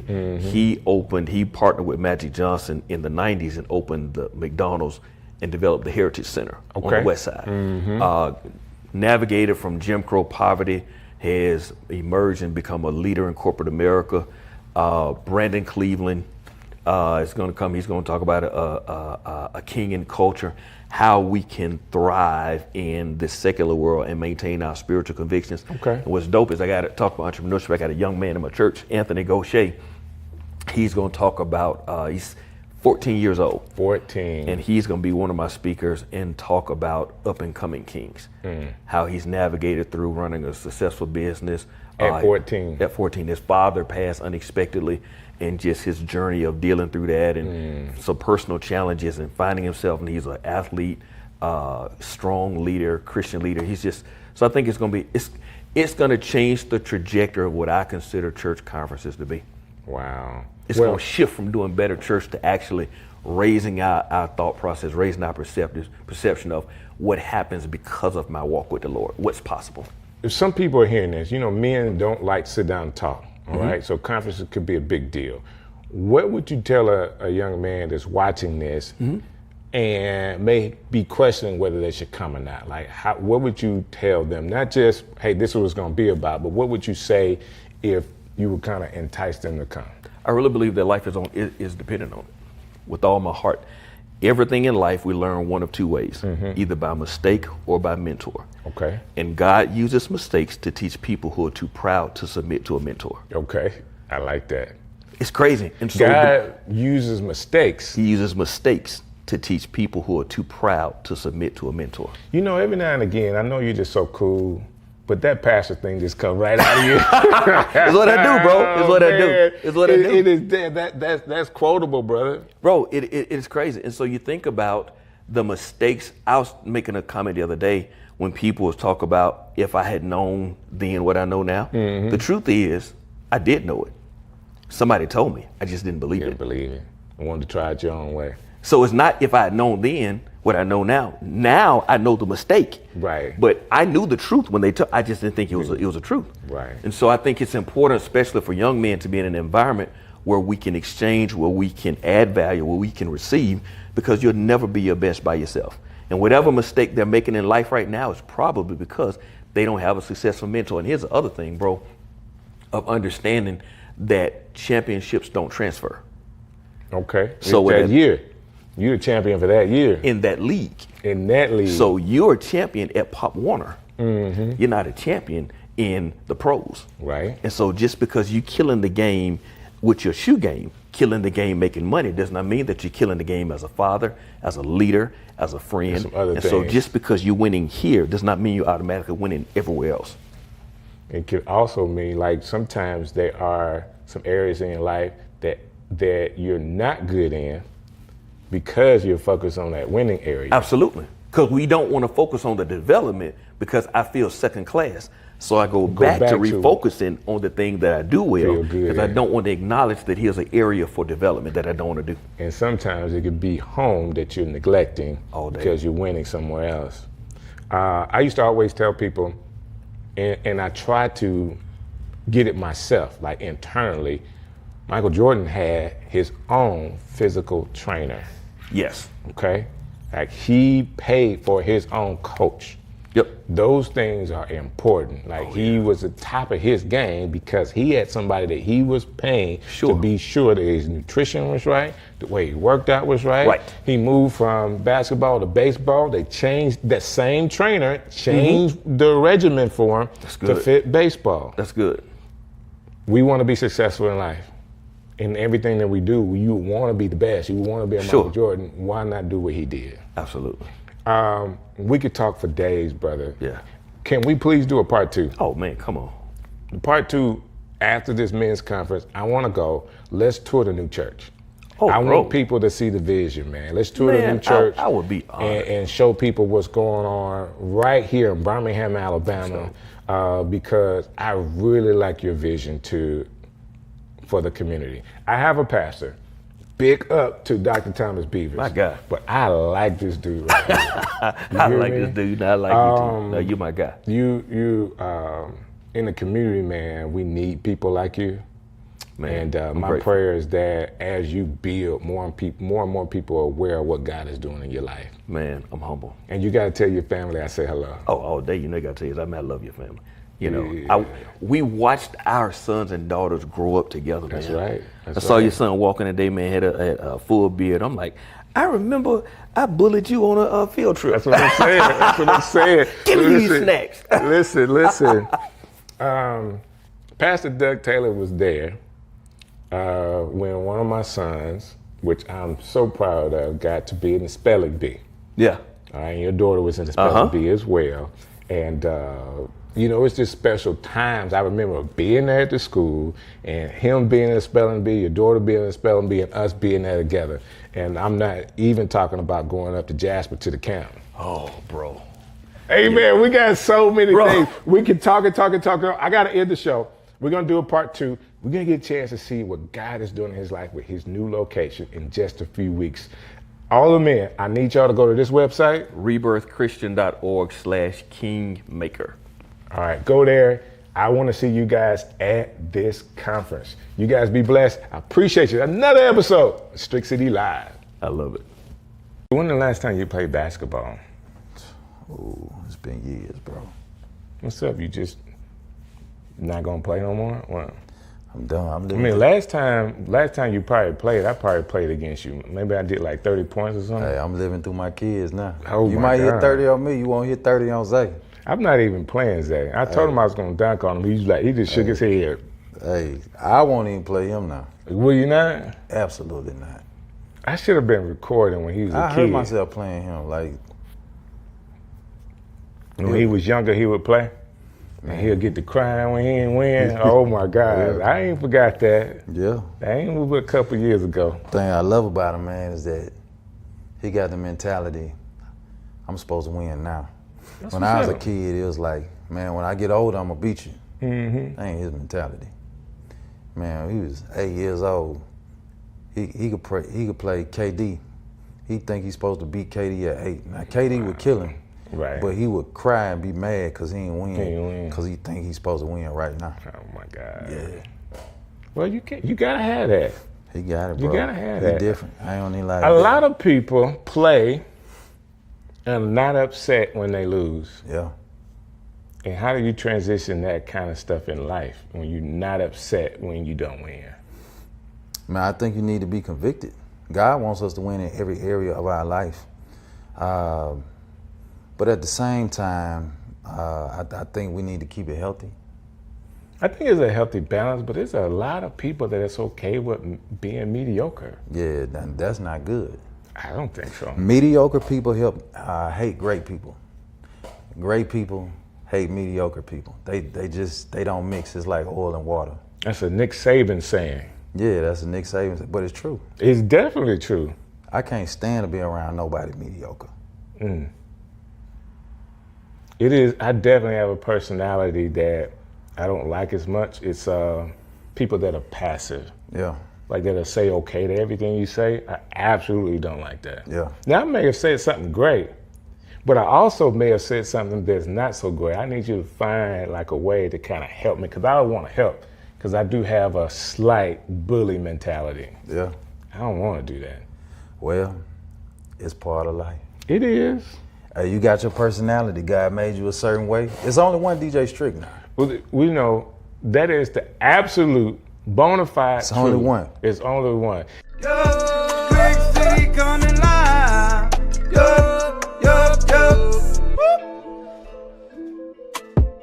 And what a great way to start the show. Please listen to what I'm saying. There's only one Strick, and he is still the legend. And I thank you so very much for hanging out with me right here on Strick City Live. You guys keep showing up.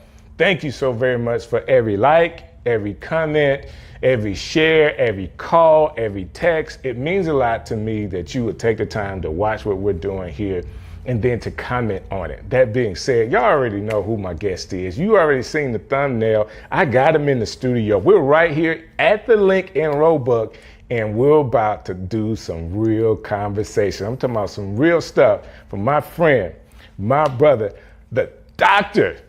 Yes, he is a real doctor, Thomas Beavers. Man, what's happening, man?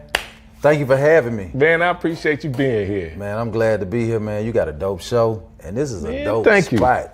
It Shout out is to all really the people cool, in Birmingham that's doing it, and it's worldwide. That being said, man, what do you think about the climate in the city of Birmingham?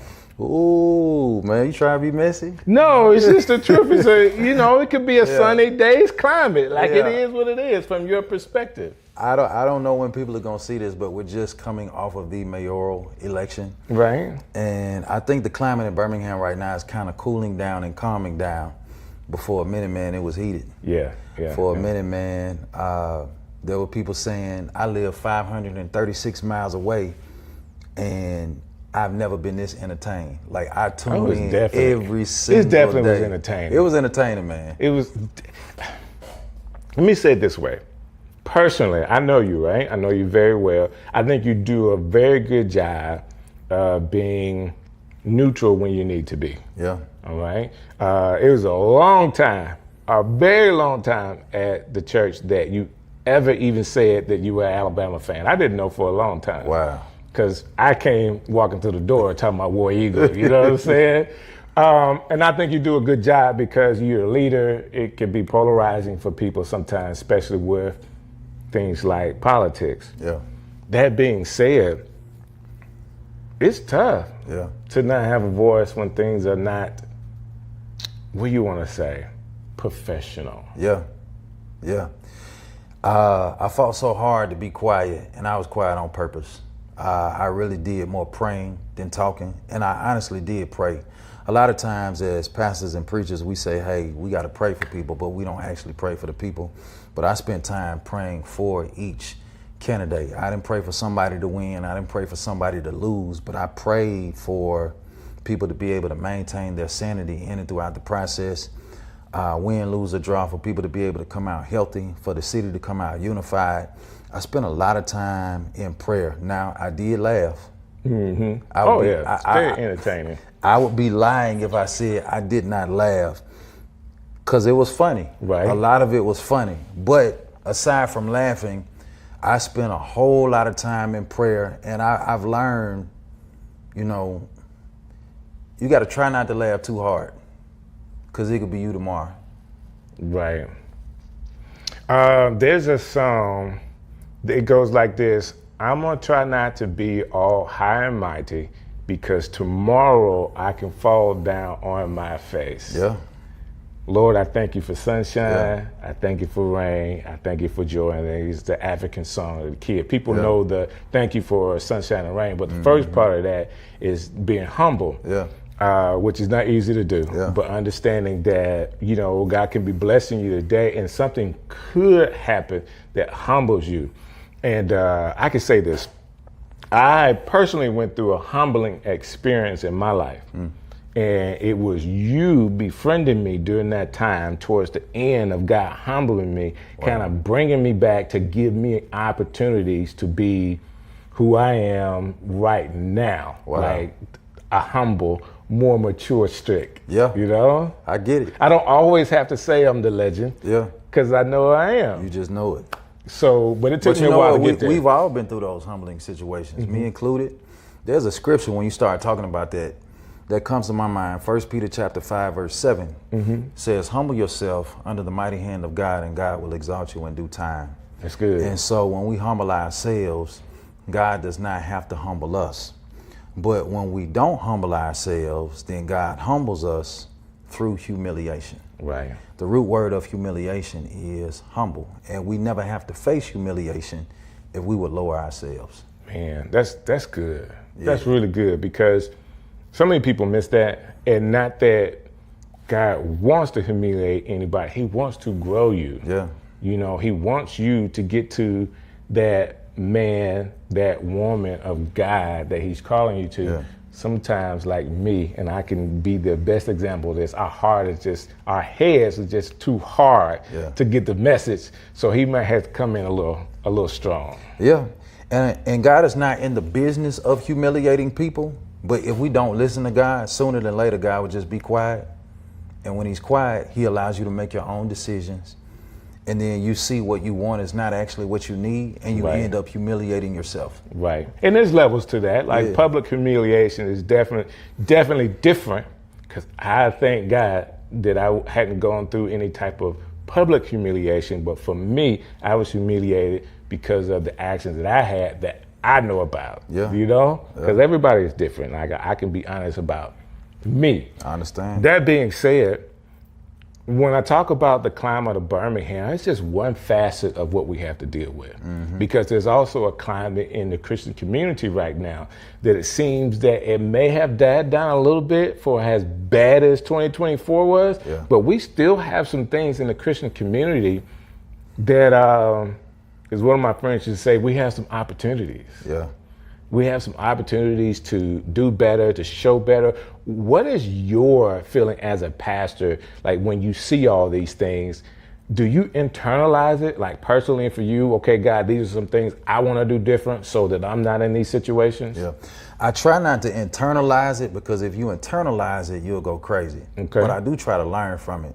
I think when you talk about the body of Christ and the climate that we're in right now, God has always wanted unity for his church. I think there's a scripture in John 13, 34 and 35 where Jesus says, by this all men will know that you are my disciples, that you have love one to another, which means that the loudest message we can preach is not with our lips, but the loudest message we can preach is with our life. And so God is our Father, but when his kids are not getting along, it breaks his heart. And so we see a lot of discord and a lot of, everybody has a voice, and everybody should has a voice, but we don't all use our voice in the right way. And so a lot of people in the body of Christ are beefing, and that is possible, because you see in the Bible, Paul and Barnabas had a beef. They did their first missionary journey together. They went on missionary journey number 1, but they didn't make number 2 because they fell out over Barnabas' cousin, John Mark. And the Bible tells us how to handle conflict, but we don't necessarily go by the Bible to handle the conflict that we have. So we end up making a public spectacle of the kingdom.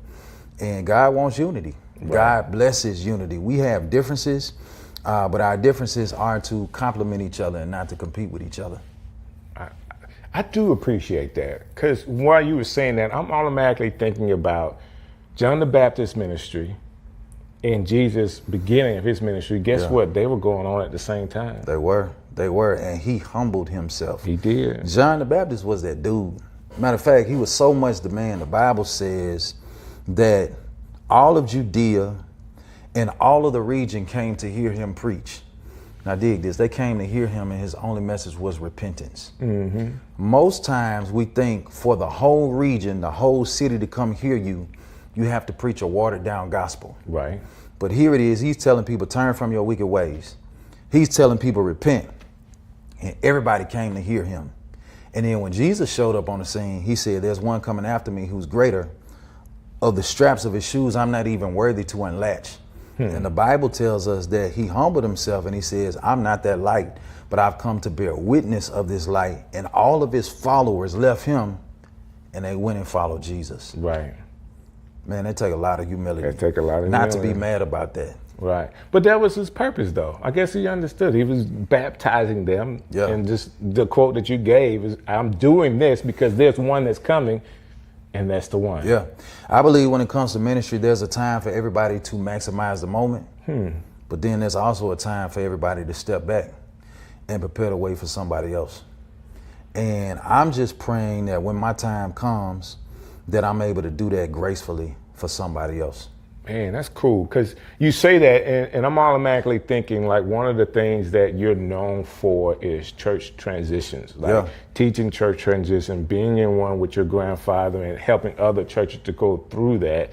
And now you're saying that if you are a leader, you need to be thinking about transition. Yeah. Why do you feel like that's so important? You need to think about transition on day one. Because the moment you become somebody's successor, you are already somebody else's predecessor. You just don't know who. You don't know who. You just don't know who. If the church is gonna go on without you, you gotta think about it on day one. Don't just think about what you're doing, but think about how is this gonna end and what steps am I taking for the church? What steps am I taking personally inside of my own life? Because I don't wanna hold on to this until I die. I want to make sure that I save as many people as possible. I want to make sure that I maximize my time. I want to make sure that I maximize the moment. But at the same time, one day, I'm not going to have the juice anymore. Right. One day it's going to be somebody else who comes on the scene. And it's going to be my responsibility to prepare the way for them. And transition is a tedious time, especially in churches. A very tedious time. People are wondering, should I leave? Should I stay? Do I like the new leader? What's next? Right. Do I like the vision? Should I follow? Should I go? Even if they don't say it out loud, they're asking these questions in their heart. And a lot of churches don't make it through transition. Wow. So I'm listening to your comments, and I'm sitting here thinking, man, I should be a better show host. Yeah. You know, I'm not like Shannon Sharp. I don't have like a script saying all the great things and introduce. I have an opportunity to talk to my friends. In this case, you get to be a friend and a pastor and a leader. And I probably haven't conveyed all of who you are.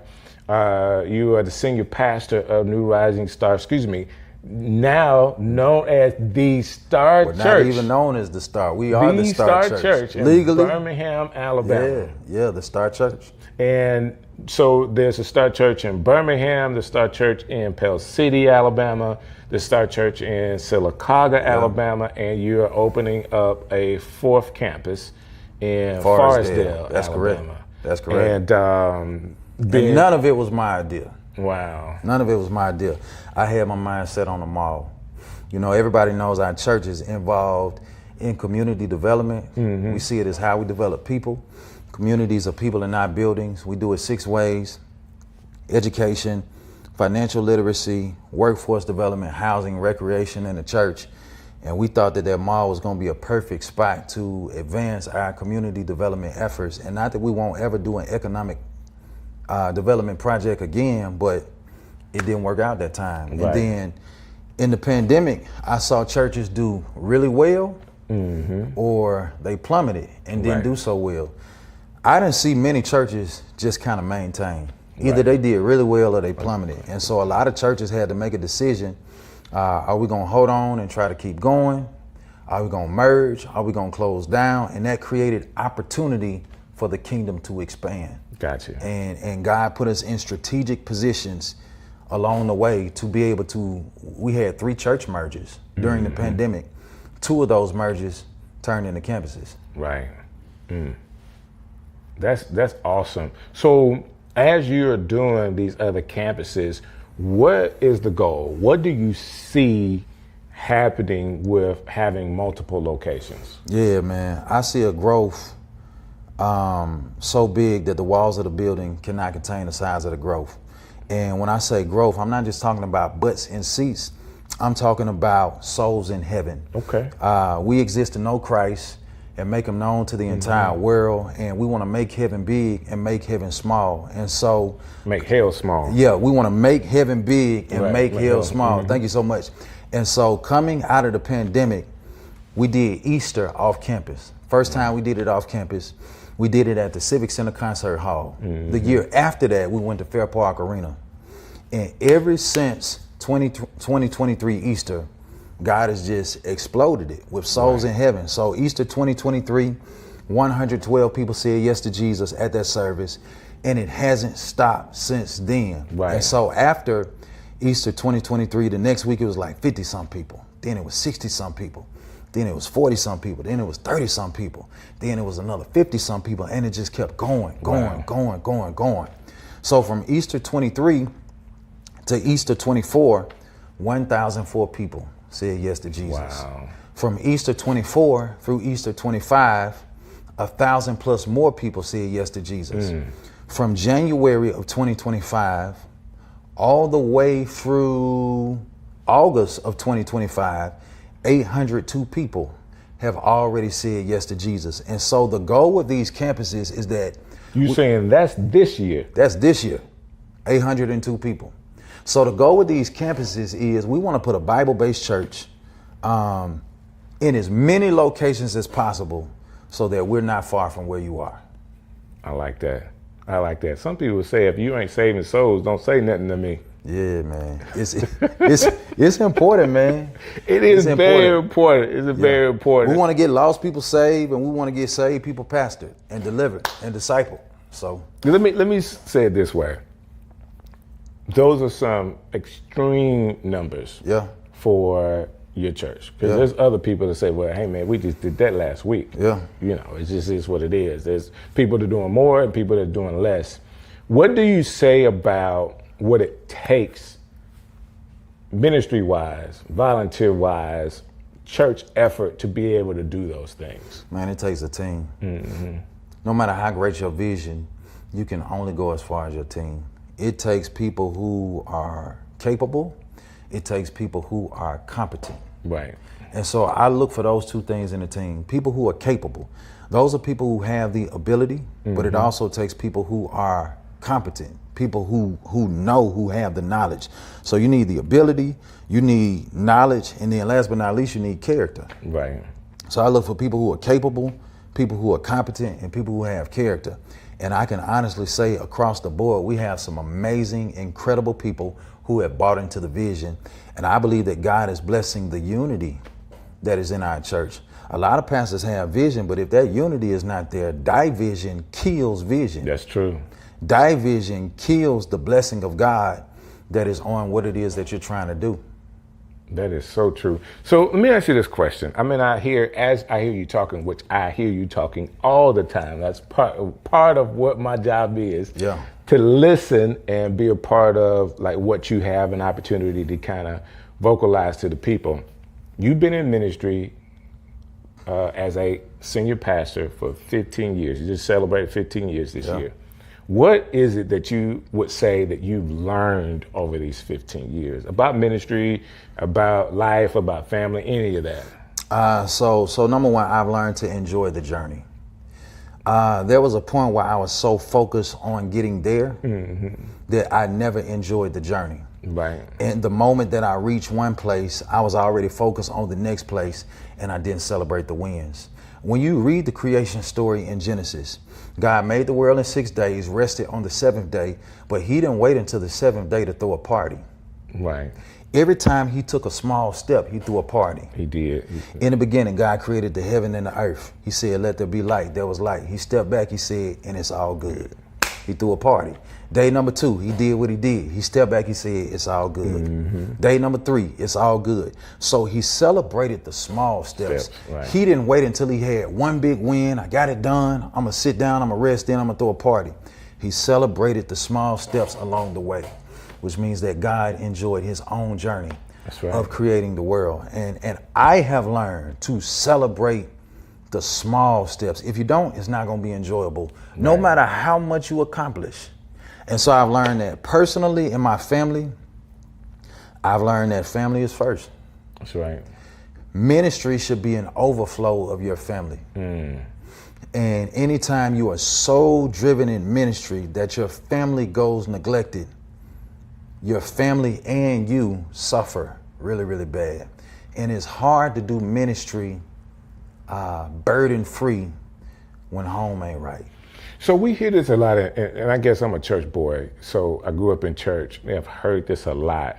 Do you think there's other professions to where people struggle with so much of the dedication to whatever their profession is that they may neglect family? I do. I think anybody who's passionate about what they do, no matter what the profession is, runs that thin line between being passionate about what they do and their family. Gotcha. I think anybody who's passionate about it runs that thin line. I think about Jesus when Jesus was on the cross. When he was on the cross, he had 7 last sayings. Father, forgive them, for they know not what they do. After that, there was a man, a thief on the cross, who was right by him, and he said, today you'll be with me in paradise. But after that, he looks at his mom, and he looks at John. He says, woman, behold thy son. Son, behold thy mother. Jesus is on the cross fulfilling his purpose. He did many miracles, but his miracles is not his purpose. He healed the sick, raised the dead, gave sight to the blind, but his purpose, according to Matthew 1:21, was to die to save his people from their sins. So as he's on the cross dying, he's fulfilling his purpose. But he stops his purpose to make sure that he doesn't lose sight of his priority, which is his mama, which is his family. Right. And I believe that as we fulfill purpose in life, we got to make sure that we take care of priority, which is family. I like that. Anytime we don't balance that, it's not good. I just want y'all to marinate on that for just 1 second, because sometimes we could say stuff, and I always stop my guests, Pastor, it's just the way it is, because we can go by that and miss an opportunity for the message and the lesson out of having the right priorities, even with the passion that you have. Yeah. And you're right, it could be other professions. My wife is extremely passionate about playing the flute. Yeah. I said, okay, babe, we gotta slow that down. Yeah. You know, yes, you're gonna have everything that you want, but we can't take every day. Yeah, David said he makes me lie down. Come on. In green pastures. He's the king of Israel. He has power, position, prestige. He has wisdom. He has wealth. He's passionate about being the king. But guess what? Sometimes you can be so passionate that God will put you in a position to make you lie down. I'd rather just go and lie down so you ain't got to make me. It's so much and easier. I've learned that over the years, because most times when I rested in the past, it's been because I've been made to rest. Gotcha. Not because you decided I wanted to rest. Yeah, but not no more. It's 52 Sundays in a year. Yeah. How many are you preaching? Then and now, or just period? Just now, yeah. 40 out of 52 That's Sundays. 12. I got you. I'm a stand in our pulpit. So the 12 that I have left, maybe 4 of those, I may be in somebody else's pulpit. 8 of them, I'm with my family. Got you. Yeah. Got you. That's important. Yeah. What does it feel like being off on a Sunday for you? It's weird. I'm getting used to it. You know, I tell this story, man. My mama drugged me to church. Right. So, man, that's all I knew. Now I'm getting used to it now. Right. Especially this last month I just took off, I'm getting used to it. But, man, when you've never done that, Monday night Bible study, Tuesday night choir rehearsal, Wednesday night midweek prayer service, Thursday night life recovery, Friday night youth activity night, Saturday we witnessing in the streets, Sunday you don't just go to church, you in Sunday school. Right. So I passed the drug test. She drugged me to church my whole life. So being off on a Sunday, not being in church, you know, is weird. But I've also learned that rest is necessary. Here's what's interesting. In the Old Testament, the Sabbath was on the 7th day. And that started because God made the world in 6 days, rested on the 7th day. The Sabbath was made for rest and reverence. Okay, the Sabbath was made for man, not man for the Sabbath. So when God made the Sabbath, he made it to intentionally give us a day to rest, to relax, to refuel, to recharge, and to reverence him. Right. In the New Testament, when Jesus died, he got up on the first day of the week. So we now celebrate the Sabbath on the first day of the week. And I think there's a principle in that. Okay. In the Old Testament, you rested on the seventh day because you were tired after you worked 6 days. Right. In the New Testament, you rest on the first day so you don't get tired when you work the next 6 days. Wow. So I'm learning to rest so I don't get tired instead of resting because I am tired. And I guess an application to that is the success, and people can take this the way they want to, of a Chick-fil-A that's not open on a Sunday, but still has the productivity as though they were open for 7 days. They do, man. Chick-fil-A doing numbers that other businesses are not doing because they're honoring the Lord on his day.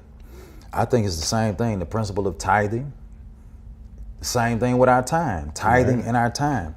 God tells us to give him more time than money, but it's all a trust issue. Trust in God is only authenticated when I'm able to give the very thing that I'm tempted to trust more than God. And the very thing that I'm tempted to trust more than God is my money, my wealth, my possessions, my time. Right. And so God says, give me 10%, and you'll see that I can do more with your 90 than you can do with your 100. He then says, give me 1/7 of your time, and you'll see that I can do more with your 6 days than you can do with your 7 days. People struggle with that, Pastor. Yeah. They struggle with the whole tithing thing. Yeah. They think this is some type of construction of the church to get money. Yeah. I guess for the pastor could look a particular way. Yeah. I mean, we're experiencing that maybe a couple of weeks before this gets loaded from when we're talking. But, you know, it's just last week we had a guy posing as a biblical leader. And the federal government had to come in and shut what he was doing down. Yeah. But it was in the midst of millions of dollars that he was raising. And people struggle when they see that. Yeah, and it's abuse in every profession, but people still go back to it. They do. It's only when it comes to the church and you see abuse in the church that people walk away from God. And that's a very, very sensitive area. I know that it's sensitive for a lot of people, but I tell people salvation is free, but it costs to do ministry. A lot of people talk about what the church is not doing, but when you see the church doing something, when you see a church with an actual vision of education, financial literacy, workforce development, housing, recreation, and a church with a vision to revitalize communities, not just through real estate and homes, but also by revitalizing churches that have died out. So that we won't be far from where you are, so that we can put a Bible-based church in every area to be able to make heaven big and make hell small. Man, that's a vision that you really want to get behind. Well, guess what? It takes a lot of money. It does. To do it. It takes a lot of money to do it. And what I tell people is we're not giving to a church. We're giving to God through a church. I like that. And so when people give, don't put your eye on the pastor. You know, when people give, don't put your eye on what it is that you think that you see. Your giving is to God. Your church, your local church, is just the vehicle by which you do it. So what if a person is in a local church and their pastor has come under some scrutiny for whatever it may be, questionable activities, integrity issues, character issues? What would you tell somebody that is really struggling from seeing him as a pastor, but also knowing that there's some real integrity stuff that is hindering the word? I would tell them to keep your eyes on God. And if you can't trust where you are, don't allow that to be a reason for you to stop giving to God, because you were never given to that person. You were never given to that place. You were giving to God through that place. Gotcha. And so if you don't trust that place because of the person in charge, go somewhere where you trust. Gotcha. That's what I would tell them. There's a man somewhere. There's somewhere, a man or a woman somewhere, yes. And you brought it up, a woman somewhere. So yeah, I did. There's a man or a woman somewhere. Go somewhere, but don't allow that to be the excuse why you just fall out altogether. Because when you stop giving, your giving can benefit the people or the organization or the church you give to, but never benefit you. Wow. If your attitude is not right. Paul said, though I speak with the tongues of men and of angels and have not love, I'm a tinkling brass or a sounding cymbal. He then says, though I give all that I have to feed the poor, if I don't have love, he says, it profits me nothing. Right. It profits me nothing. So what Paul is saying is, I can give, but if I don't do it from a heart of love for God, other people are benefiting, but I'm not profiting from what I give. Wow. Not only should other people benefit from what I give, I should benefit from what I give. And it's a whole lot of people who don't give with the right attitude, and the church benefits, but they don't. I like that. So let me ask you this other question. I mean, that's a good response. We're seeing certain churches grow over the last 10 years, let's say 10 years.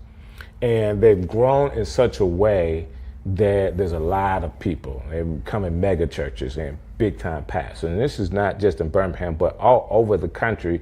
There are certain pockets of places where churches have really just exploded. But as they were growing, people were loving what they were doing. But then when the explosion happens, it kind of like slows down when people don't automatically like what they're doing, and you hear more negativity than them being positive and people promoting them. What do you think about the ideology of people and I guess social media to bring somebody or build them up and then to tear them down? I think that we shouldn't be tearing people down, but anytime you grow, you always have problems because it affects people, and people don't like change. And so growth comes with problems.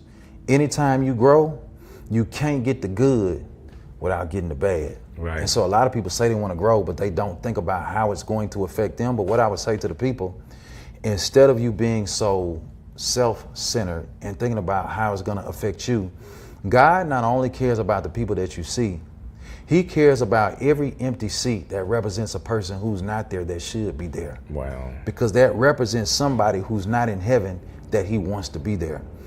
It's undeniably true when you read the parable of the lost in Luke chapter number 15 that God cares about lost people. And so because we're Christian, and to be Christian means to be Christ-like, if he cares about lost people, we should care about lost people. So if he cares about finding his lost child, we ought to help God find his lost children. And when you have that mentality, I don't mind being uncomfortable.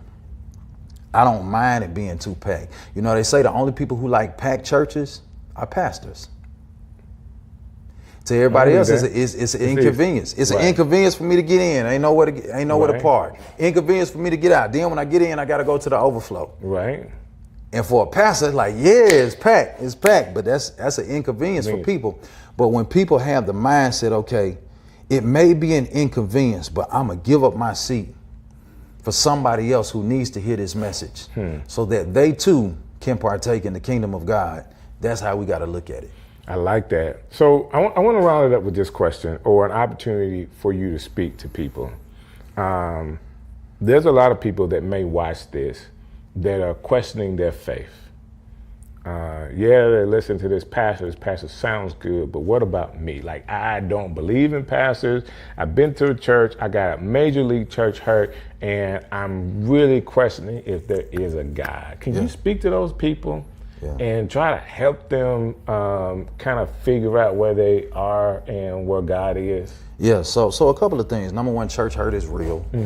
A lot of people don't have a problem with God, they have a problem with God's people. Right. And then some people do have a problem with God, but let's just start there. A lot of people don't have a problem with God, they have a problem with God's people. And so when God's people don't properly represent God, they think that there's something wrong with God, when in actuality, he was just misrepresented. Right. And so I tell people that the church is the body of Christ, but also the bride of Christ. So whenever you say, I love God, but I hate the church, because the church is the bride of Christ, what you're really saying is, God, I love you, but I can't stand your wife. Right. And although the church is imperfect, the church is still God's mechanism to save the entire world and to bless the entire world through the local church. And the church is not going to be perfect until Jesus returns. And so he says, when I come back, I'm coming back for a church without spot or wrinkle. And I would say to that person, if you're looking for a perfect church, if you find one, when you show up, it'll no longer be perfect.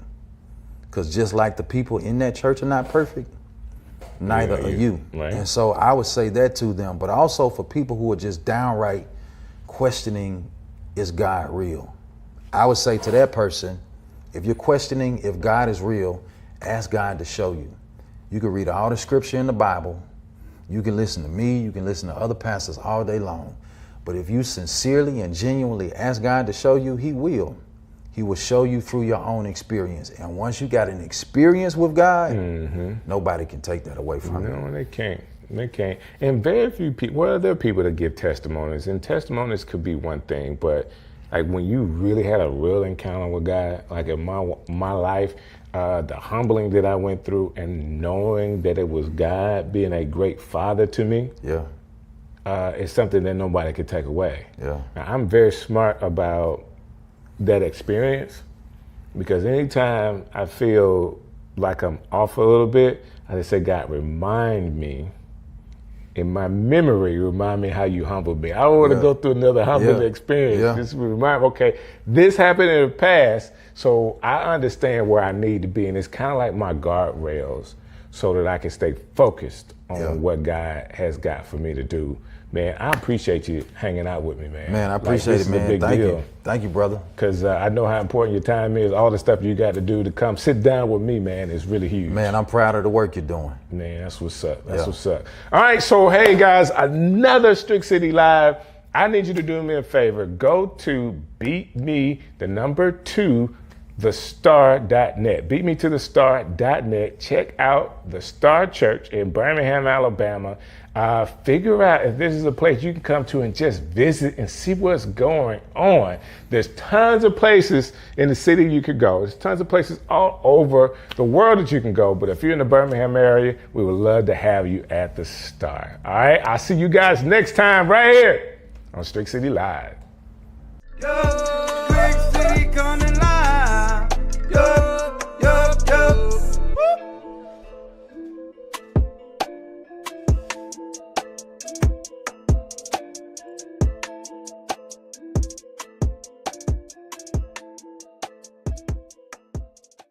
Do you have a nickname?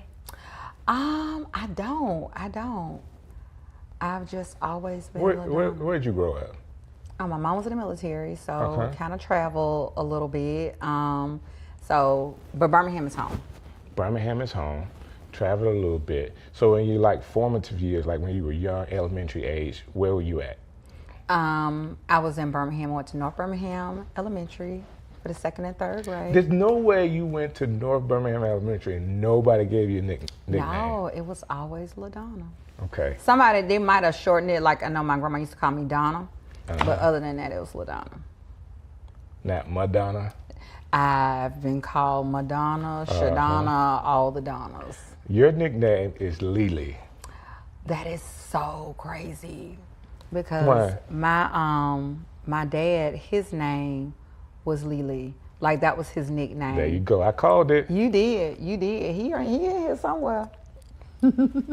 Like in here? Yeah, he in here. Well, he can stay wherever he's at. If he's nice and quiet, we're gonna keep it that way. We live?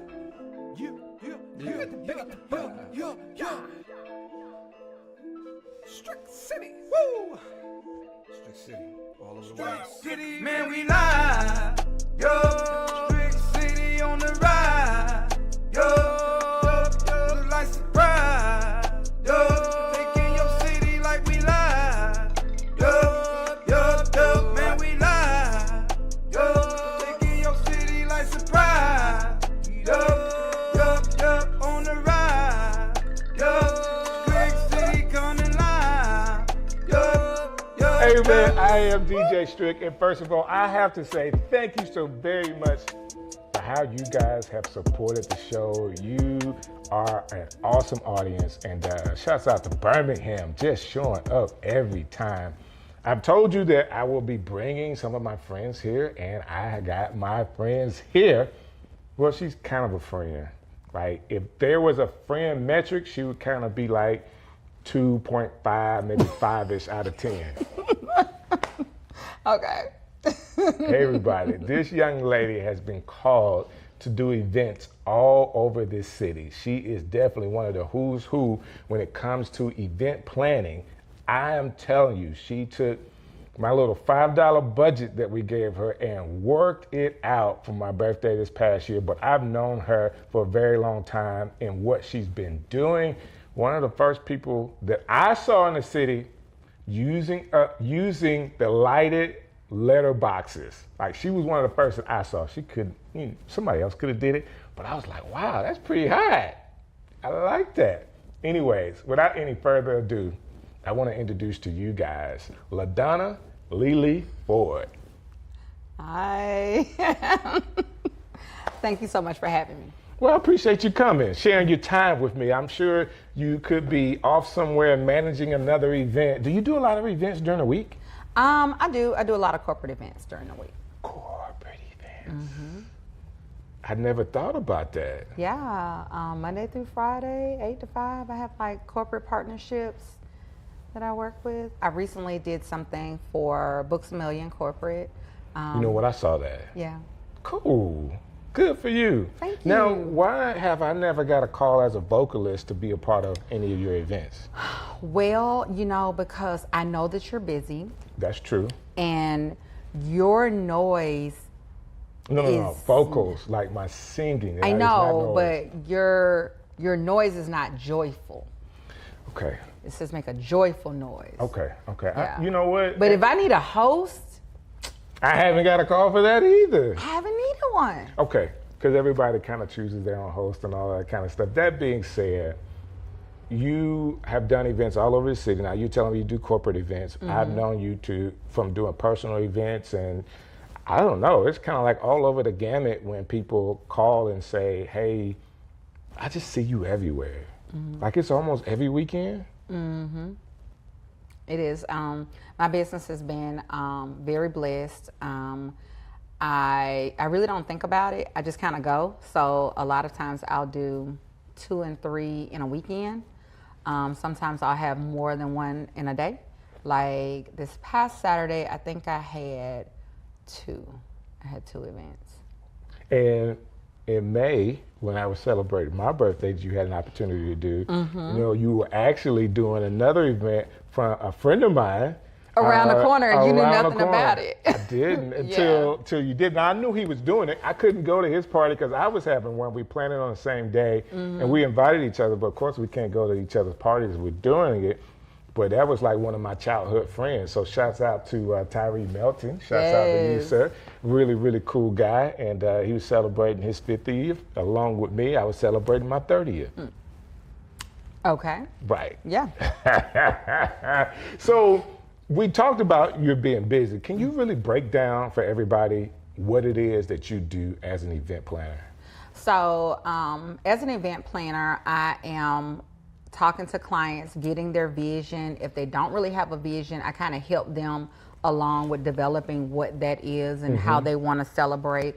I get to know them, find out, what they like. I also do my own research. So I may go on Facebook or just kind of do like a little deep dive, trying to figure out like little small nuances about the person that I can put in the event, and to where when they get in, it's like a little Easter egg or a little surprise, like, oh, how did you know? I didn't know, So I do that. I bring all of the vendors together, just kind of depending on the vision that we've kind of come up with. And I work with the same people over and over again. Makes it easy, right? It makes it easy, and I know that these people have my best interests at heart. And they're going to deliver. And they're going to deliver. They're going to have a great price and a great product for my clients. They're not going to let me down, so therefore I won't let my clients down. So do people, because I don't know, I didn't really do the details for the birthday party, but do the people know the vendors that you're using, or do you bring it all to the table? I bring it all to the table. Sometimes they may have like their own, like I have to have this person. And I love working with new vendors. But if I had my preference, I'm a creature of habit. Right. I kind of like using my own, but I will submit those vendors to the client and say, hey, these people, you know, are really great. This is their work. So the client is not going in blind. They actually know. Okay. You know. Well, that's what's up.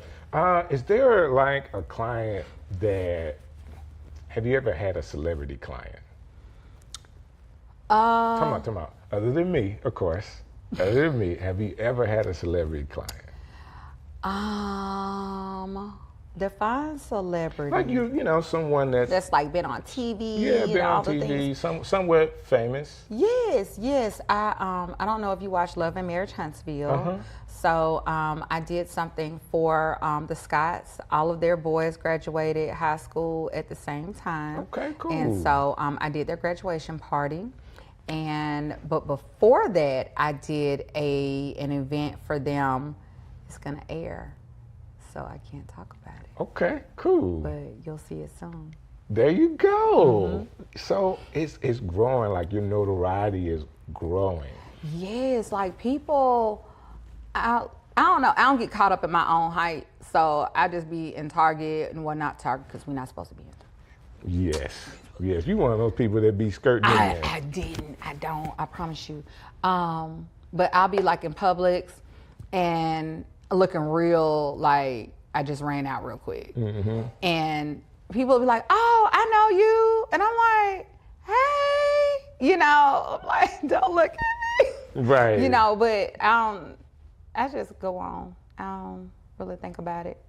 I think it's really cool. Does it, that notoriety of people calling you and you get a chance to do bigger and bigger events and people trusting you like that, has it changed your life at all? Not really. I try to remain humble. I try to keep it all like, okay, I don't think about, like, let's say Beyonce called me. I'm gonna fangirl out for a minute, and then I'm gonna come back in and like, okay, this is just another event. This is just another, you know, person or whatever. Right. But like, especially like when I do corporate clients, because I know that all eyes are on it, it gives it like a certain level of, I don't want to say stress, but it's like the pressure is on. Right. Because it has so many different eyes on it. And I always think no matter how big or how small the event, it's another opportunity for someone to see what I do. That's true. Because if the event goes well, most people know to ask. They would see, well, who is the person that put this together? Who did y'all use? And I normally tell people I do it all. I done it all. I remember you said that. Yeah. Just so you know. Like, it's not like I did it behind your back. That's right. And you talked earlier about the nuances that you have. I remember one of the things you brought to the table with us, because we even brought furniture in the whole night, and you did a pillow with our family logo on it. I thought that was cool. Thank I you. still have that pillow, by the way. Awesome. I did not leave that pillow. And I still have, what is that, 8 foot tall banners that you made? It was. Like, I'm supposed to be 8 foot tall, Who so it was doesn't perfect. want an 8 foot tall picture of themselves in their house? I have one. I have one in my office. It could be, it's scary to the kids that didn't know it was down there. 'Cause it's Yeah, in the now basement. it is alarming when you walk like the middle of the night and you see this, you see your eyes, you're like, What is that? what is that? So I still have to deliver my sister hers, you know, by being 8 foot tall, it's just not easy to fold up. No. So I got to figure out how to get her posted to her, but No, where is she? she's in Opelika. Oh, you can drive that down. In what? In a car. I mean, No, in like you in a a truck. SUV. Like I had to rent a van to go pick it up. You know how much it cost me? $100 to do that. Right, downtown and back. But it's worth it because I got it. Most people would have left it or like Yes. tossed it, and I just thought, you know, it's just me. I have a lot of clients who like, at the end of the night, now how do I get this home? I'm like, I don't know. I just got it here.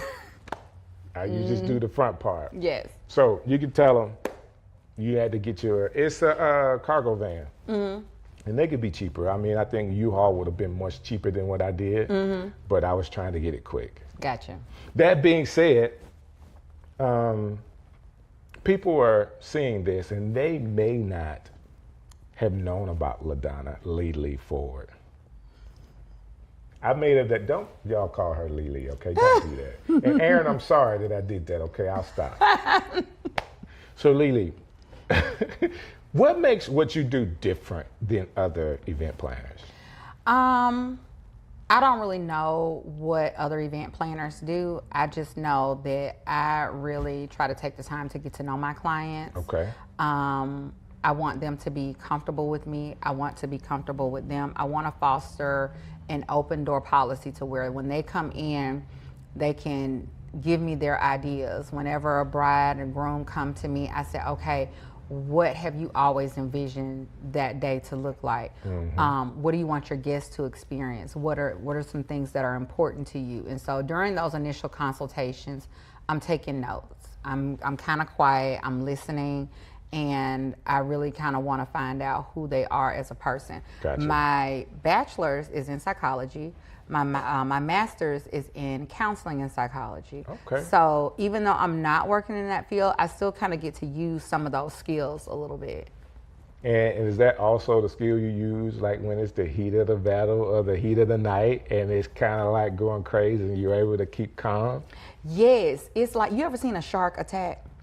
Okay, so when a shark attacks, their eyes go to the back. Okay. It's like to protect their eyes from whatever the prey is. And they just attack it. And so that's kind of how I liken my personality. Straight like, ahead. Straight ahead. And like I was working, one of my assistants, we were like, she said, I want a chicken finger, I'm hungry. I said, we'll do that later. And she was like, oh. Like, we're not hungry like now, we're working now. Yes, when I'm working, I don't eat, I don't go to the bathroom, I don't do anything. And I kind of forget that other people need to eat and go to the bathroom. Other people are normal. Other people are normal, but I have like, it has to be right. Yes, it's your event, that's great, but it's my event. It's your event It's too. my name, and it's my, I don't want to say legacy, it's my brand, you know. So that being said, it being your brand, I teach this all the time. I'm a content creator. Out of all the stuff that I am, at the end of the day, I'm creating content so it's visible. You have a business. And if you were an event planner that never did social media content, people would never know that that's what you do. That is true. That is definitely true. A lot of people, you know my work before they, know me. That's right. And some people, I always say that, you can't sell the dream looking like a nightmare. Right. So do I want to get up and do makeup and all the things or whatever every single time that I leave, no. Right. I have a hard time with that too. Yeah, I'm sure. But in doing so, it like people have come to expect it. Right. So like I dress for every single one of my events. I don't care if it's a child's birthday party, which I You know love. what I'm talking about? Now children's that you birthday said that, I did have a slight problem with that. Okay. With you outdressing. You tried to outdress me for my party, but it wasn't possible. You're right. It wasn't. But was I not. do appreciate the effort. It does go a long way because It everybody does. has to come a certain way. You came, but it just didn't. It didn't measure up. Not- it was like not to what I had almost. on. Yeah. It's okay. And Kim had a hard time. Now she beat me, but she had a hard time. now competing. both the ladies, they look good. They So did look good. y'all was all They running did. neck and neck. Y'all But think Kim- however, I give it to the ladies. They look better than I did, but Yes, but I try to dress for every single event. In those rare times that I don't get a chance to dress up, my clients are like, well, I thought you were gonna, and then are you gonna do a picture? Are you gonna do a reveal? And I'm like, okay, Yeah, yeah. so I have to go in the bed. Like I've changed in small restrooms, in closets, in my car, just wherever I can find be a able to corner get that. to get that done for my clients. Well, I think that is awesome. And I also think that from a business owner, not just an event planner, but as a business, because I really do teach this, what you do, you model what business owners should do with their content. Because once a client uses you, guess what? They're friends with you, they're following you, and those people all see all the stuff. So guess when they have an event again, you're still what they call top of mind, top of tongue. Mm-hmm. I gotta call LaDonna again. And guess what? They want to call you based on not just that last experience, but they see you are continuing to work with people. Yes, and continuing on to grow. I also, at different events, try to be very personable, even though I have that shark, mentality. Mm-hmm.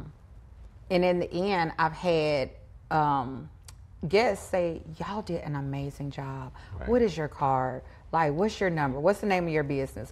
And so that's awesome, because That a lot helps. of times you're going about your day and you're thinking, I'm just a help. Nobody sees me over Right. here with this shirt and these pants on.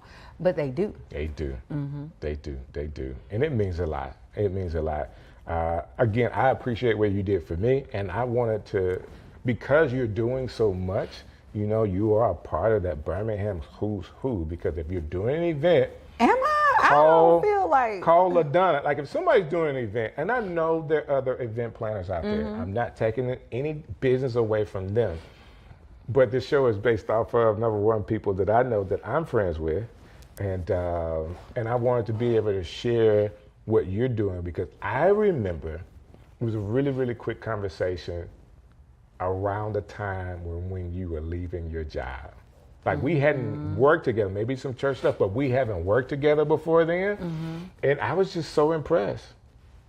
I was just so impressed that you had started a business and allowed it to grow. And it grew so much that you were able to do that full time. So many people dream of that. And you're living that dream.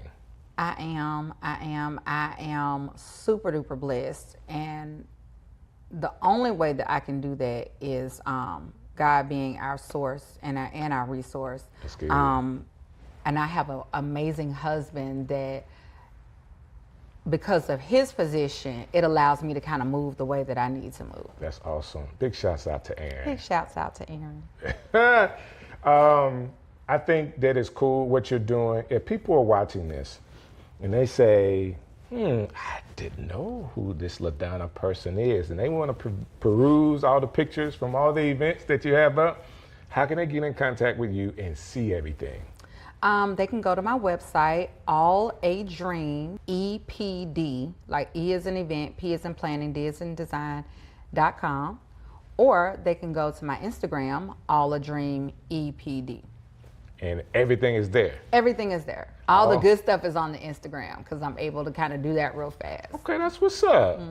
Well, I appreciate you coming to hang out with me. Thank you for do the inviting podcast. me. I enjoyed it. And let me say this.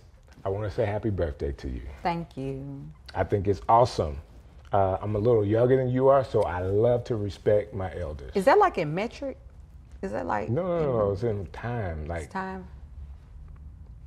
Hey man, it's been another Strick City Live. And again, I want to thank you guys for how you've been supporting this show. You can continue to support the show by just doing one simple thing. Go to strick.bio.link and you can see all the things that I'm doing, and especially subscribe to the YouTube channel. I would love to see you next week when we have another show. God bless you. Strick City coming live. Yo, yo, yo.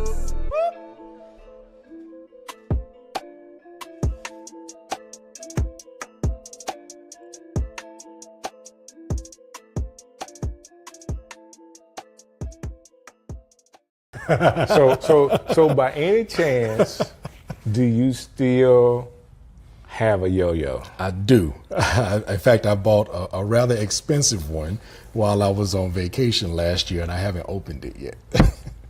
There is in downtown Disney, there is a yo-yo store. And you go in. So if you were on campus of Auburn University in 1993 to 95, you were seeing just one guy with a yo-yo walking around the Haley Center or somewhere. Yeah, that was me. And he was a cool kid from Birmingham, Alabama. Man, that's a long time ago. This guy right here. That's a long time ago. Yo, Strick City coming live. Yo, yo, yo. Yeah. All right, so check this out. I am DJ Strick, and we got an incredible show for you today. one of my friends, I've been bringing a whole lot of people that I know, right? Just people that I know. So I got a friend of mine that I've known for, 30 plus years. 30 plus years, met him on the plains of Auburn University, but he just so happens to have grown up in Birmingham, Alabama. So we can get all the details of who he is. He's back in the city doing some major things and wants to help. He's a pastor that wants to help other pastors. So we're gonna run down some of the things that he's done in the past, who he is, and what he's doing currently to help pastors like you. Or if you know a pastor, it could be somebody that you know, right? None other than Pastor DJ Emmanuel. I have him right here. What's up, man? Good to see you, man. Dude, first of all, I really like this shirt. Thank you very much. I like it too. So I went to Hawaii not too long ago, and I was looking for shirts just like that, but short sleeve. Of course, you got to have them warm, but real light, real light, colorful shirts. That's right down my alley, man. Yes, sir. In fact, I was wearing a short sleeve one earlier today. So I say that, and I'm in my traditional black. I don't know why I just wear black a lot. So it works. It does work. It does work. It slims me down. Oh my goodness! I need to work. Hey, I need to work on that then. You know. Hey man, we hadn't had a chance to talk in a while. I did have an opportunity to come to your installation that you had at your church, Lily Baptist Church, right over in Tarrant. How is that going? Wow, it has been a whirlwind. Okay. And thank you so much for being there. So many people were surprised when they came to the installation and they saw so many other pastors and church leaders there, because the church really didn't know anything about me. Okay. So to have you and have others there, one of the deacons walked away and said, you know what, I've never seen that many ministers in this church before at one time. Wow. And so it gave a lot of credibility to what the changes I wanted to make. And so the church is growing, it's thriving. We're getting a good foundation in how we do things.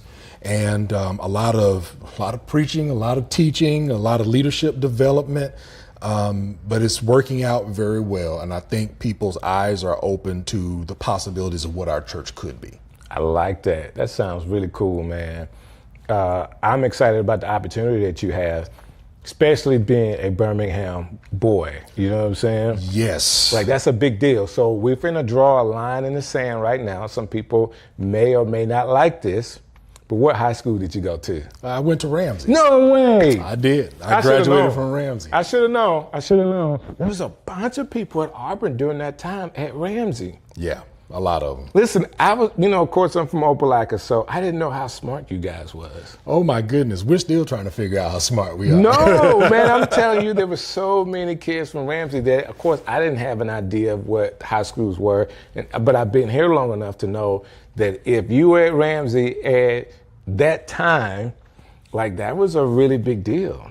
Yeah, it really was. It laid a great foundation and really prepared us for college, because even 35 years ago, you could do dual enrollment while you were at Ramsey. Are you for real? Yeah, there were other folks in the school who took classes at UAB during the afternoon. So advanced placement classes, things like that. So it was all about getting you prepared for college.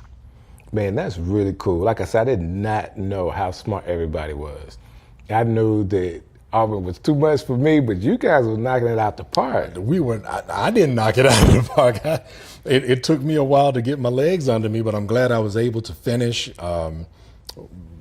business school and also religious studies. Yeah. So it helped prepare me for what I'm doing now in ministry. Man, that's awesome. Like, we all really do try to stay together. Ministries in Actions, trying our best, that first initial group to kind of do some things. There's a couple of chats that go on, text chat that go on, and happy birthdays and stuff like that. But, I always try to, get the group together again. Yeah. We just got to do it, man. We just got to get together. Everybody is well into their 50s. Woo. So we need to do that. Yeah, but I think one of the things that's very positive is that so many of us have been either closely tied to ministry or are in ministry now.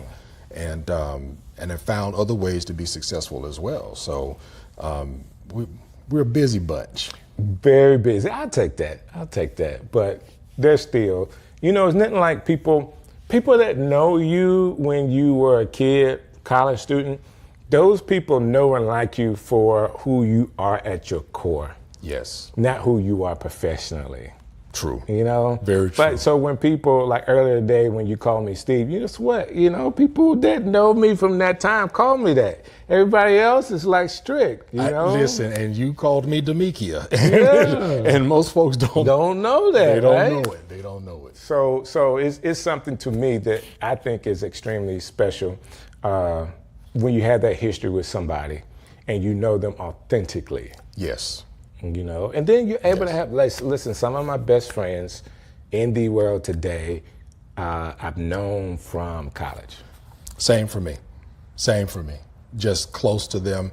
And you can't help but be your authentic self when you're a broke college student and we're all trying to figure out new ramen noodle recipes, So yeah, that's true. I never ate Roman noodles. Oh man, I never had to go. You missed it. I did miss it. I was going to Dairy Queen's for the $1 Blitz burger. Yes, sir. I had so many of them $1 Blitz burgers, man. It didn't make good sense. It really didn't. But that being said, it's cool to reminisce about those times, and we got so many people that we could probably shout out and talk about you and your family and all of that. But now you are in Birmingham at a church, but before you got there, around the pandemic time, you were telling me you actually started some curriculum for pastors. Yes. So when we were dealing during the time of the pandemic, I had already been pastoring in Tuskegee. Right. So I was at Greater Friendship Missionary Baptist Church in Tuskegee, and I had been at the church 25 years before I left. But I was the pastor. 25 years? Well, I was pastor for 16. Okay. But I was there 25 years. I did the youth ministry and then assistant pastor, then pastor. But during that time, I was getting involved in other church organizations. I was getting involved with the Ministers' Council for the county. I was getting involved in different district associations, and I was teaching workshops. Okay. Sometimes those workshops would be on evangelism, or the workshops would be on leadership, just talking about how do you lead like Jesus. Right. I did some workshops on, trying to get back on focus with your mission in the church, and just trying to help small churches become a little more stable. Okay. With the pandemic, so many of our churches got exposed. And when they did, they found out how far off the mark they were. I got it. We as pastors made the mistake of thinking that when people showed up on Sunday, we were pastoring. Right. We were really just preaching. Right. The pastoring happens when you engage with people. It happens when you're talking to people. And when the pandemic happened, there were pastors who didn't know how to even get in touch with their members. No. They didn't know where their members were. They didn't know what was going on with their folks because they just weren't connected. Right. And so with engagement being kind of the new measuring stick, I've been talking with pastors about ways they can do that, because along with pastoring, I have a website design business, Emmanuel Business Solutions. So I'm always talking to pastors about how to use the technology to stay connected, how to use email marketing, how to use mass text. I mean, that's one of the things you helped me with, because now on Sunday mornings, after I had the conversation with you a couple of years ago, 240 pastors get a text message from me every Sunday morning where I'm praying for them. That's awesome. And so I bring that to the table and try to help these pastors see ways that they can stay connected with their folks. 240 get the email, and another 240 get the text message, another 170 get the email. Wow. So there are different pastors from different places. They're all different denominations, but that text message goes out every Sunday morning at 6 a.m. Man, that's awesome. Yeah. But again, doing these workshops, going in, helping churches, basically moving into church consulting. And so looking at myself as a small church coach, where I can just come alongside a church and say, let's look at what you've got going on. Let's grade your church. Let's see where you are. Let's talk about your generosity. Let's talk about goal setting. Let's bring some of that business stuff that I learned in college and say, let's do a SWOT analysis. Look at your strengths, weaknesses, opportunities, and threats. Let's talk about goals and strategies and objectives and all of those things to try to help you identified the key areas you need to focus on. Right. So coming alongside a pastor, coming alongside a church and that church's leadership, and just kind of talking them through that process and literally teaching them those skills has just been, it's been very rewarding. So what is your ideal church or pastor to work with? I'm looking at pastors of churches that are maybe 250 members or less. Sometimes they may be in rural settings, or they may be small churches in an urban setting. But they're pastors who may feel as if they're stuck, may feel as if their people aren't getting it. They may feel that they are not taking advantages of the opportunities around them. And so coming in and saying, well, Pastor, let me help you with your preaching a little bit, because I've written some books on preaching. So let's talk about your preaching and talk about some methods and techniques to help you communicate better. Gotcha. Okay, well, let me also take a look at, let's talk about what you're doing financially. Let's talk about accountability. Let's talk about whether or not you need to bring in an accountant who can help you get things in order so that you can be more efficient with what you have. How do you create a culture of generosity? Okay, you don't know how to really communicate with this prevailing generation. You don't know how to use the technology. Let me help you develop that media ministry, that social media ministry that will help you to engage with this generation and meet them where they are. Right. Because everybody doesn't want a handshake, and a lot of our young people don't even want a phone call. They prefer to see something online or receive a text message. So how do you really reach them? It's a matter of just kind of assessing, here's where you are, here's where you want to be. What are the steps that are going to help you get there? I hear all of this, and I think it's excellent, an excellent idea and an excellent way to help a particular group of people.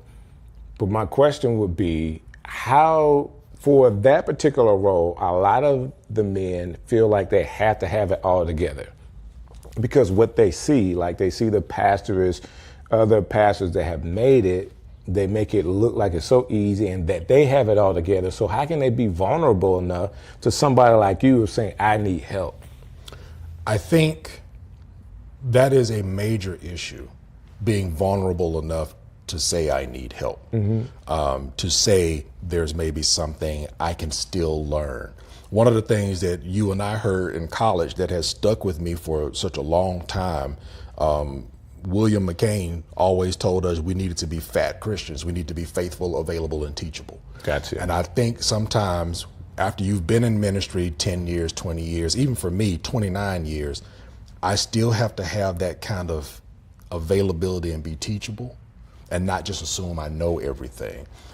The only way to really break through those barriers is to continue to build relationships with those pastors, to build relationships and talk with them, be an encourager for them, invite them to opportunities, never stop inviting them, even if they don't come. Invite them to opportunities to learn something new, see something new. You just have to stay in the relationship. Right. I mean, to win the right to be heard. To be heard. Yeah. And the right to be able to speak into their life, right? Yes. Yeah. So I get it. I mean, that group of people, let me say it this way. I love the fact that there's people out there that have taken the calling of God seriously enough to stand in front of people and preach the gospel. I believe that's a big deal. That's a huge deal. Right. I also know that there's a particular group of people that have certain characteristics that generally go that direction. True. All right. So there's, to be general, all right, there are things that they're good at. A lot of times they're good orators. They're good speakers, okay? They may be good in some type of leadership role, but administration is, in a general sense, not where they shine. I agree with you completely. I believe every pastor needs to take some type of business course, at least take some management courses, take some leadership courses, do something to help them with the administrative role that they have. But I think part of the problem with these particular pastors who have a particular spin on what they're doing as a pastor, unfortunately, it's learned behavior. Right. It is what they have seen other pastors do. You know, it's the mimicry. You're not really learning the substance of how to make these things work. You're just mimicking what you see the successful guy doing. Right. And so you want to sound like that person. You want to behave like that person. You want to lead like that person, but you don't know how that person got there. And you don't know what their journey was, and you don't know the people that they've developed and brought along the way. And administration and organization is most of the time is not what they're showing. It's behind the wall. Right. And that's the majority of the work for pastors. I will tell you. Hold on now. Let's say that really, really slow. Because an hour or two on Sunday morning is just a part of being a pastor. That's the preacher part of the pastoral job. The pastoral job, a lot of that happens. Sometimes you can shake hands and talk to people and pray for people on Sunday, but it's going to be Monday through Saturday where you really get to pastor the people. It is. When you think about Jesus, the way I try to help pastors to understand it is that Jesus, we know him in scripture to be prophet, priest, and king. Right. Well, the prophet part, the preaching part, I mean, you get 30 minutes with people for that. Right. In today's world, 30 minutes. In today's world, right. So you get 30 minutes, and unfortunately, if they don't come to church every Sunday, I mean, even if you spend an hour every Sunday, you're only spending 52 hours with people on Sunday morning at the end of the year. And we're not asking people to do 52 hours because if you think about it, that's a lot for one man to take on. So I always tell people that preachers need not to do 52 weeks on a Sunday. In a year. Needs to get a break or two or three. Right. Yes. But just looking at church time, that's only 52 hours. Mm-hmm. If you really want to see the church functioning well, you have to take on those other two roles. So you got the prophet part, right? Mm-hmm. You're getting up, you're preaching, you're dynamic, and people are responding. But there's the priestly part. Right. People get sick. People are in the hospital. Mm-hmm. People need counseling. People need help with, how do I handle, raising my children, or what resources are available in the community? So how can you help the elderly in your church? You have to couples in your church. Couples in your church. You have to minister to the people. That's the priestly part, and that takes hours of work. Then prophet, priest, and king. The administrative part. Right. And that's what keeps the church going. Mm-hmm. And if you don't do it well, you'll just be in survival mode. And I find a lot of small churches are in survival mode. They're just keeping the lights on, or they are managing their church like they would manage a personal checkbook instead of looking at the bigger picture of what they should be doing as an organization financially, how to invest in ministry. Mm-hmm. So most of the work, even since I've gotten to Lilly, and it's been less than a year. I mean, you were there at the installation in January. It's been less than a year. Most of my work has been behind the scenes. Wow. Most of it. I would say a good 80% of my work has been behind the scenes. So do you know one of the ways that I can get you off track with what you're trying to do is to frustrate you to where you're distracted with frustration and not doing the work. And what happens is Satan tries to distract us from an administrative part and get you frustrated because you can't cross all of the T's and dot all of the I's, and the decimals just don't look like they're in the right place. Right. And you can get frustrated, and that takes you off of ministry. It does. When sometimes you got to do all that you can and then allow God to give a blessing to the administration so that you're not frustrated. Because what happens is, and people do it at every level. It can happen when people get new buildings. Guess what? We got to preach tithing, we got to preach giving, and they can go overboard with that. But the same thing can happen with a small church just trying to keep the lights on. It can. In business, they use a tool called the balance scorecard. And if you get any one of those areas of the balance scorecard out of whack, your business is going to suffer. Right. So if you're just focusing on finances, you're probably going to end up failing anyway. Right. If you're just focusing on my business processes, but you don't get the finances part right, you're going to fail anyway. Right. Because your competitors are going to have a better process. If you're just focusing on innovation, but you're not doing those other two, you're going to fail. Right. So you have to make sure that things are in balance, but the frustrations that pastors a lot of times are dealing with come from above them, depending on what association they're a part of or what denomination they're a part of, and it comes from below them with the people. Right. And I say that because, you know, not to take a text, but in Hebrews chapter 13 says, you know, take care of these guys that are watching for your souls, because if you're giving them a hard time, it's not profitable for you. So if people in the church are carrying on a certain way and you get distracted by people being upset or people not understanding and not willing to talk it out with you, you spend more time trying to put out fires. Right.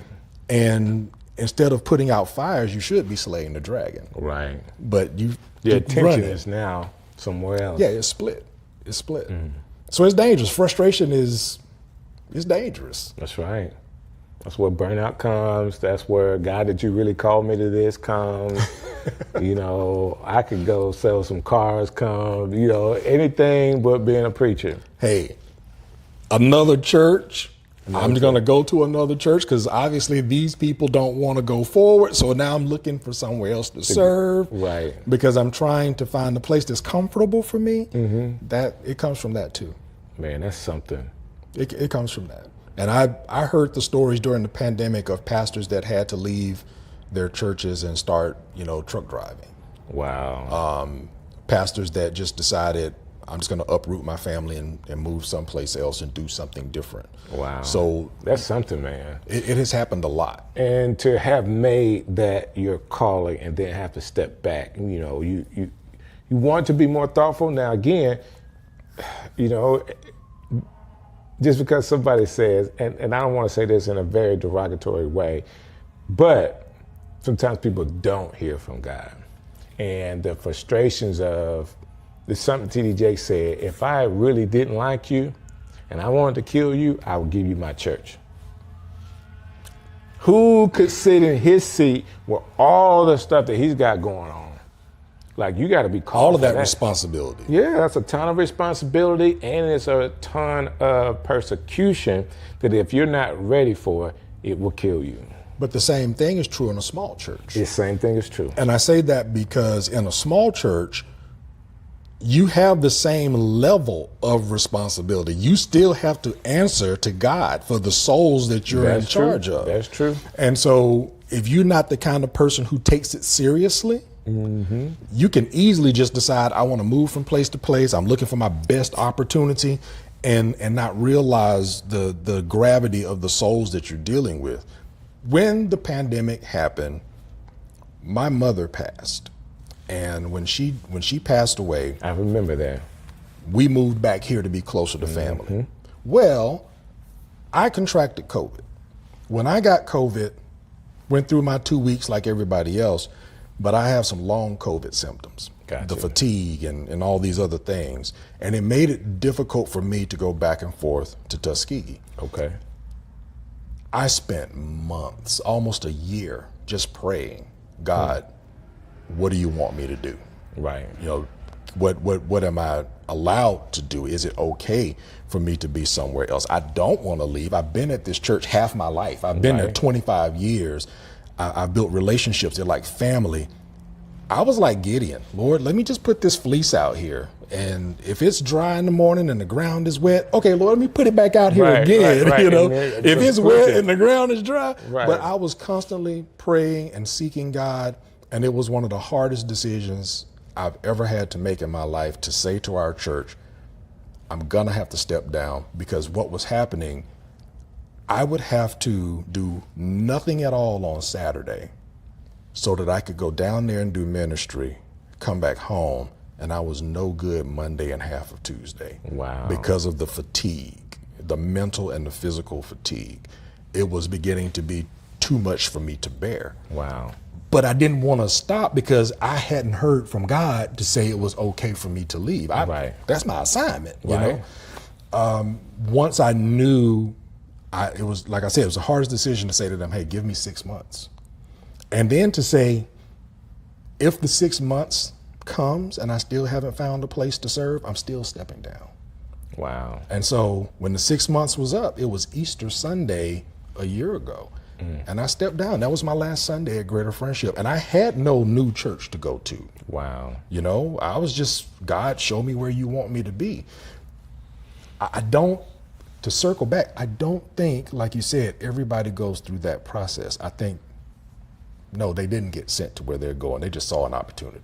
Gotcha. And then they sprinkle a little God on, oh, the Lord did this for me. I understand. But you can't really say that to people to their face. Can't say it to their face. We can say it to each other, though. I do have a pet peeve, man. I have a real pet peeve, man. I say this all the time, and I know I'm going to make people mad. But when somebody tell me God said, I'm like, you lying. That's me personally. I'm not talking about anybody personally, but, you know, a lot of times people use that card to be able to do what they want to do, and they are then responsible for the outcome. Well, that's because some people have Jesus as a savior, but not as a Lord. Right. You know? Right, that's true. So he's not in charge. He's just there to save you, to bail you out, but he's not the one that's in charge. That being said, at the same time, I appreciate your willingness to help some of your peers and to be a mouthpiece for God, to be able to show some processes, some procedures that's actually going to be able to help. I know that you have some booklets that talk about preaching and stuff. I want to share this one fact. It is not new technology, and my glasses are talking to me. It's not new technology or a new idea to have a book of sermons. True. One of the first sermon books was actually written for the style, I want to say it was the 50s. And it was written in a style that the words would rhyme. Yes. And it does not get credit for that writing in that style, to me, that it should, because that was a form of rapping that actually went into, so rapping has been around longer than 50 years. It has. But it doesn't get the credit for it because, just like a lot of things, the music that came out of the church went into R&B and all of that. Yep. Well, that style of rhyming, written poetry to rhyme, actually came out of these sermon books and how people, that style of preaching. Well, and I would say it wasn't always literally rhyming words. Sometimes it was rhyming concepts or rhyming thoughts. And so typically when you're crafting a sermon and you're crafting your sermon points, we're typically talking about make it memorable, something that people can easily remember. Gotcha. You know, so I might say, you know, if I'm preaching about prayer, let's talk about the purpose of prayer. Okay, that's good. The second point is going to have some alliteration with it. Let's talk about the presence of prayer. Let's talk about the posture of prayer. Let's talk about the power of prayer. And those may be my sermon points. Right. And that way, it's things that people are more likely to remember. Right. Which is important because if all the people are doing is listening to you, they're only going to remember 10% of what you said. So in a 30-minute sermon, people aren't going to remember 3 minutes. Right.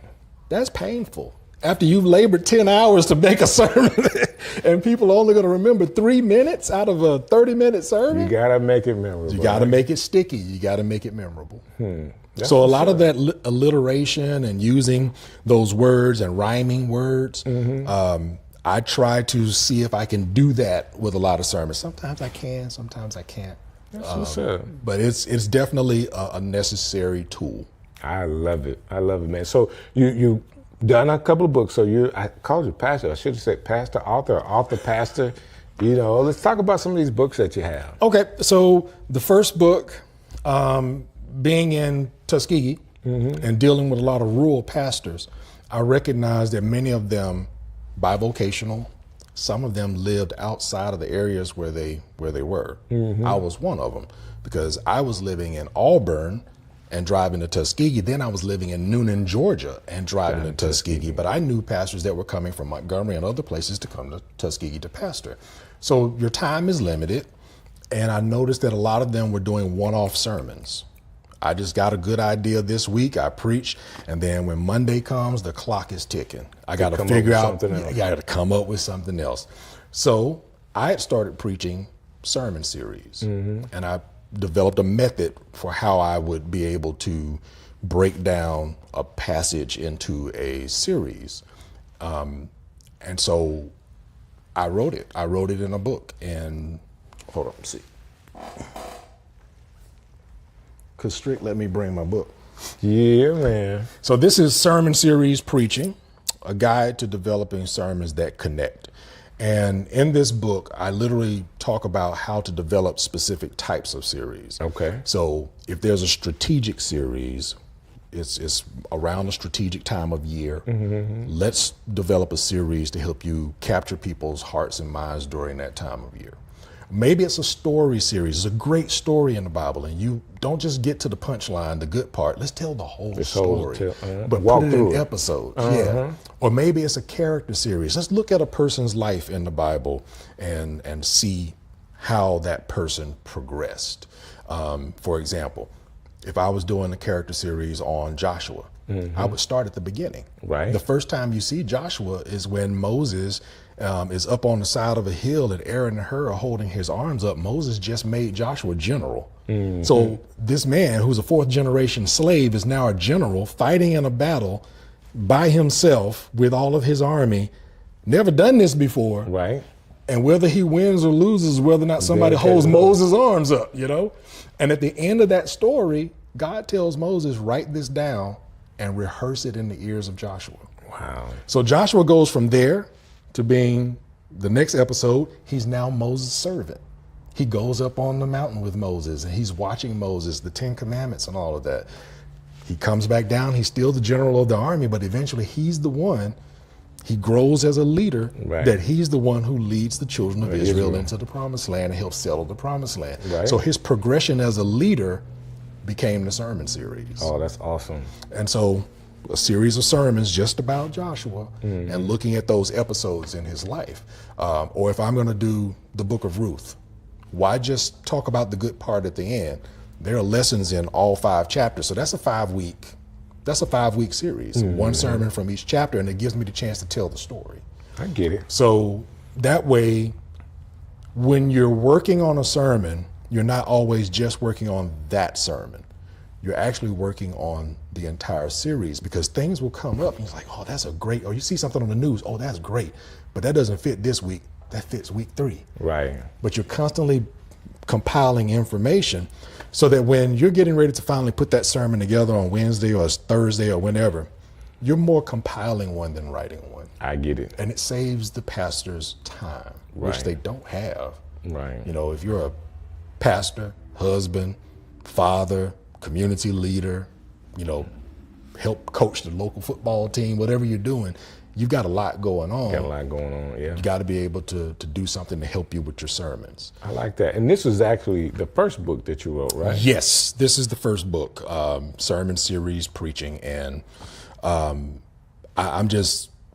had pastors who've read this and come back to me and said, because I read this book, preaching is a joy now. Oh, man. Because, you know, one guy was so excited, he was like, I know what I'm preaching 2 weeks from now. Oh, that's a review. That's a great review. So, you know, being able to plan, and I talk in here about planning your preaching calendar. So that's one of 3? This is one of 3. So this was the first book, Sermon Series Preaching. The second, the members of our church at Greater Friendship said, you wrote a book for pastors, you didn't write one for us. No way. That's what they said. So I wrote this book, Grow, 7 Spiritual Practices to Grow Your Faith.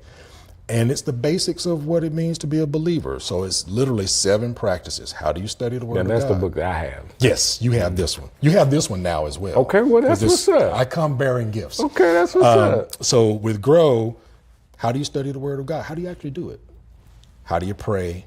How do you worship? How do you fast? How do you serve in a church? How do you share your faith? How do you fellowship? These 7 spiritual practices, if you're growing in these, you'll always continue to increase, you know, and grow in your faith. I like that. So that's what this book is about. Okay. And we made this book, let's see, the pandemic, everything in the country shut down on a Friday. I clicked publish on a Thursday, on that Thursday. And my wife and I decided that we were going to make this book available to help churches. So I made this book available to pastors at my cost. Wow. So that they could get this book at $5 a book. Wow. And it retails on Amazon for like $16.99. But I'm like, hey, you don't know what you're teaching and preaching during the pandemic. Your church is struggling financially. Get this book at $5 a book. If you make it available to your members for $15, you get $10 back to your church per book. Wow. So pastors. So they would just have to buy. They can buy them in bulk from you and be able to. Instead of buying them directly from Amazon, they bought them from me. And so I would have it shipped directly to them. And we wrote a teaching guide to go along with it. So I'll send them the PDF of the teaching guide. Okay. And the pastors that did this kind of fundraiser, I don't know a pastor that was able to teach this in less than 5 months. It took them that long to go through it all. But that's 5 months. They didn't have to worry about what they were going to teach for Bible study. Well, there you go. And it put some money back into their church. So that was the second book. Now, the third book just got published a week ago. So this is hot off the press. This is hot off the press. So I had pastors who were saying, I like this idea of doing sermon series, but I'm having trouble getting started. Gotcha. So I decided, well, I'll just give you some sermon outlines. So this book has 12 sermon series in it. Okay. They've already been preached before, but I put them in an outline format. It's kind of like giving a pastor the skeleton and letting him put the meat on the bones. But there's an overview for each series telling you what the series is about. And then after the overview, you actually have the outlines for each sermon in the series, whether it's a 4-part series, 5-part series, or 6-part series. Oh, that's awesome, man. And so it's a whole year of preaching in here. If a pastor needed help, if he just wanted to use them as a sermon starter, if he wanted to take one of these series and say, hey, I'm doing 5 nights of revival, let me grab one of these series out of here and I can preach that those 5 nights. So say I'm a singing pastor. You got anything for me in there? Any one of these sermons would help singing pastor. Well, and I say that because, depending on how you approach what you're doing, you can always find a song or a hymn that goes with it. And I say, I don't do a whole lot of singing. Do you sing at the church, man, for real? I don't really do a lot of singing. I try to stay out of that arena if I can. Let your wife do it. She can handle it. Yeah, she can handle it. So, but I'll give you an example. Sunday, I was preaching a message, and the final point in the sermon is that you need to anchor your faith. I did not sing it, but I quoted the lyrics good. Good for you, good for the people. I quoted the lyrics for, be sure your anchor holds to the solid rock. I took that hymn and, times like these, you need a savior. Times like these, you need an anchor. That anchor is Jesus. I did not sing it. I did not sing it. What's up, man? So people are hearing us today, and I know because of time, I want to go ahead and wrap it up, but how can, whether they're lay people in the church or pastors that want more information about what you're doing, how can they get in contact with you? Easiest way is through my website. So I have a personal website. It's pastordjmanuel.com. And there on the website, you'll find where the phone number is there for you to subscribe to Prayers for Pastors. Okay. There's information about the books there, and information on how to get in touch with me if you need me to come in and do some coaching with you. So all of that's on my personal website. Now, our church website, lilybaptistchurch.com, but for me personally, pastordjmanuel.com. Wow, well, you can't beat that, man. I appreciate you coming by. My hope is someone listens to this today and they will be vulnerable enough to say, hey, I need a little help. Yeah, well, I'm glad you brought that up, because I forgot to share this with you. Okay.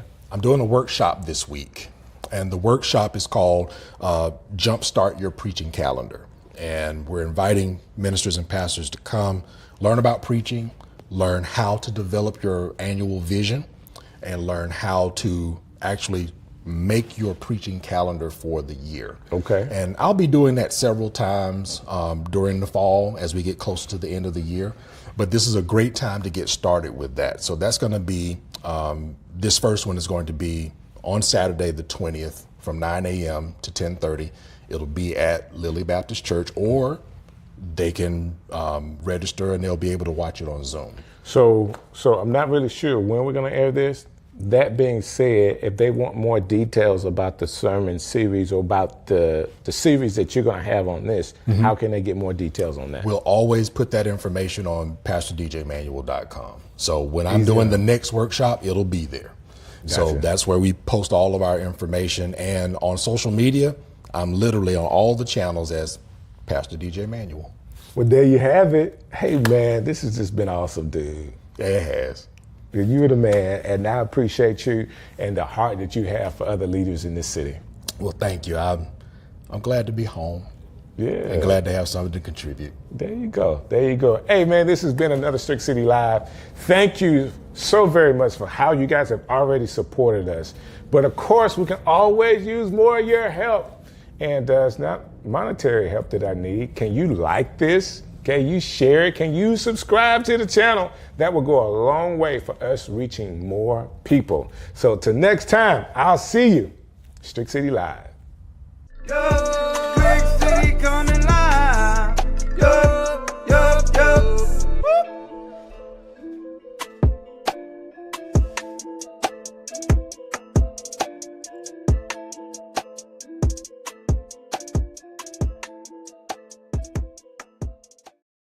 Yo, Strick City coming live. Yo, yo, yo. Hey, listen, my name is DJ Strick, and I thank you so very much for being a part of Strick City Live. Like, I don't have a rhythm to this yet, but I appreciate you watching anyway. I get an opportunity to talk to some of my great friends about what they're doing, their business, and all things that they are.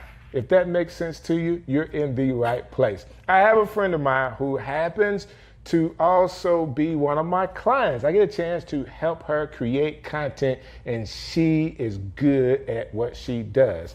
From real estate to content creations to being a home guru. Like, we're gonna figure out what this guru thing is about these homes. Maybe she can give us more information so we can contact her for her to do guru stuff for all of us, right? Yeah. None other than the person everybody in Birmingham knows, Miss Portia Smiley. Hi. What's going on? Hello, how are you? So the last name fits because most of the times when I see you, you're smiling all the time. Yeah, I think that's like the proper response for like when you feel awkward. Just like you just smile? Smile and nod. So you feel awkward most of the times when you're around me? Well, but you would make an introduction. The cameras are rolling, so it's kind of like a, Can I start with this guru, like home buying guru? Mm-hmm. Explain that to me. Okay, so I am 10 toes deep into everything real estate. Okay, and that whole 10 toes deep is so youthful. Mm-hmm. So I get it. Go ahead. So, I work with sellers. I work with buyers.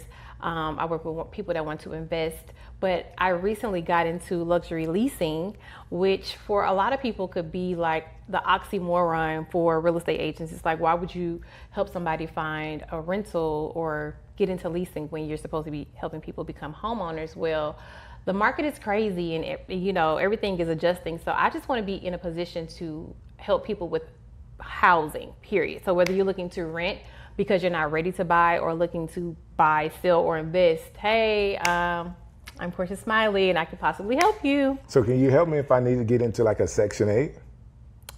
That's a great question. The answer to that question is probably no. I don't think so. It's okay to say no. It's all right. That being said, you can help people if they're looking to rent a property, if they're looking to buy a home or sell a home. They need to call the guru. The housing guru. Which is Portia Smiley. The Portia Smiley. I didn't say the, but I apologize. I'll add that next time. The Portia Smiley can be called for all of that. Portia, how did you even get into real estate? Oh, so I think when the recession happened, everybody just went through like a midlife crisis of like change. Okay. And so that change for me was leaving corporate America. And after being in corporate America for 10 years, I worked in supply chain. And I just wanted to do something completely different. My friend at the time, Jeremy Norman, was a real estate agent turned broker. He had a small brokerage in Atlanta that small brokerage turned into now the biggest. Jeremy is like a legend in real estate right now. Yeah. I don't know him personally, but who can't know him? Yeah. So what once was a small brokerage during the pandemic has now turned into the largest minority brokerage in the, I want to say, Alabama, Georgia, South region. He's got real estate in Houston, right? Yeah, he's doing his thing. So big shouts out to you, Jeremy. We talk. I remember calling Jeremy like, hey, I don't know what I need to do to get in real estate, but I'm about to do it. So I just took the test. I failed it twice. I wasn't discouraged. I just continued to like study. I quit my job, then I took it seriously. Right. And I was like, I have to make it because I quit my job to do this. Right. Yeah, and then I fell flat on my face for the first 2 years. I didn't sell anything. Wow. Nothing. Nada. Yeah. How many years? 2 years with 365 times 2. That's a lot of 700 days. and something days. Yeah, nothing. I depleted my savings, touched my 401k. It was a learning experience. Do you think that time prepared you like even more for what you're doing now? In more ways than 10, for sure. I don't mean to get too spiritual, but that's just who I am now. I think God was like showing me something in that, where he took away everything that I relied on as a source, and I had to find out that he is my source. Gotcha. And my resource. So yes, I didn't sell houses for 2 years, but also I grew spiritually in a way that like is invaluable. Yeah. What would you tell people, because you mentioned the spiritual part of that, what would you tell people that are going through like a tougher time for themselves based off what you experienced? Like they may not be where they want to be. They have dreams, they have aspirations, but they're not exactly where they want to be right now. Yeah. So if you're experiencing anything like me that seemed like failure after failure after failure, it seemed like God was stripping everything that made me me. I feel like I almost lost my identity. I was known for being like this bossy corporate lady and traveling the world to like not knowing how I was going to eat. Well, God provided food, but like not knowing how my bills would be paid really. Wow. And so if you're going through that, I had to stop and like realize why this was happening and totally understand that God was trying to get my attention. He was really trying to get my undivided attention. And that's exactly what happens when you don't have anything or anyone to call on but God. Right. And so once I realized that that's what it was, he wanted to silence the noise, take away all the things that were distracting me because he had a mission for me. I gave it up willingly. Like, my perspective changed. I stopped trying to be in control of my future. I started to get quiet, silence my thoughts, sit with God, and try to listen to what he wanted me to do. I got you. Let me ask you this question. This would be personal to you. Going through what you have to go through professionally for you, how were you able to balance some personal, I would say setbacks, like death in the family, death of your cousin and all that? How are you able to handle all those things while you were still trying to find your way professionally? Wow, that is a good question. And honestly, not to sound like the holier than thou one, but God really gives you peace amidst the chaos. That's true. He really gives you, strength when yours ends. That's where his strength begins. And, not to sound like a broken record, but I really had to lean into my faith. I really had to depend on God when I didn't know how I was going to get through certain situations, or watching my uncle cry because he lost a child. And I felt like I lost a brother. Like we grew up like siblings. Right. And that just wasn't easy. And I remember being mad at God. Gotcha. And because I asked God to heal him. But even in that moment, it was a teaching lesson for me. It was like, God was like, I did heal him. Wow. And so, and that gave me peace. And so that's what I mean when I say like, where you're in the midst of chaos, God can give you peace. And where your strength ends is where his begins. Like I'm not just saying that, like it was true. Trying to grow my career, I went months not knowing how I was going to pay my bills. I went 4 years without being employed, and my bills were always paid. Wow. I always ate. I didn't miss a beat, and I know it was because God was carrying me. That's awesome. Because people need to be encouraged by that. A lot of people are in that situation and don't know how to get by, and having issues professionally, having personal issues at the same time, and some people really give up. Yeah. Some people really cave in, and some people fall into addiction during those times. Yeah. And to know that, you know, you relied on God to kind of help you get through is a big deal. Can I speak to what you said? You said a lot of people can't get through, and it's a reason for that. It's because they relied on their own strength. That's true. It's because they think that they can do it. That's right. It isn't until you realize that you can't do it without God. It's so funny. Today we were talking about the famous, I can do all things through Christ who strengthens me, and we say that. We say it all the time. It's like, you don't even have to be a believer to say it or have heard it. But to really understand that you can do all things through Christ. Right, through Christ. Because it's his strength that we need. And so whenever we feel like, oh, I have to make this happen, or I have to, you make it about you, that's hard. Right. And it's going to require partnership with God to like really get through the hardest things. So yeah. I believe that. I personally believe that. Yeah. I know that for a fact. Right.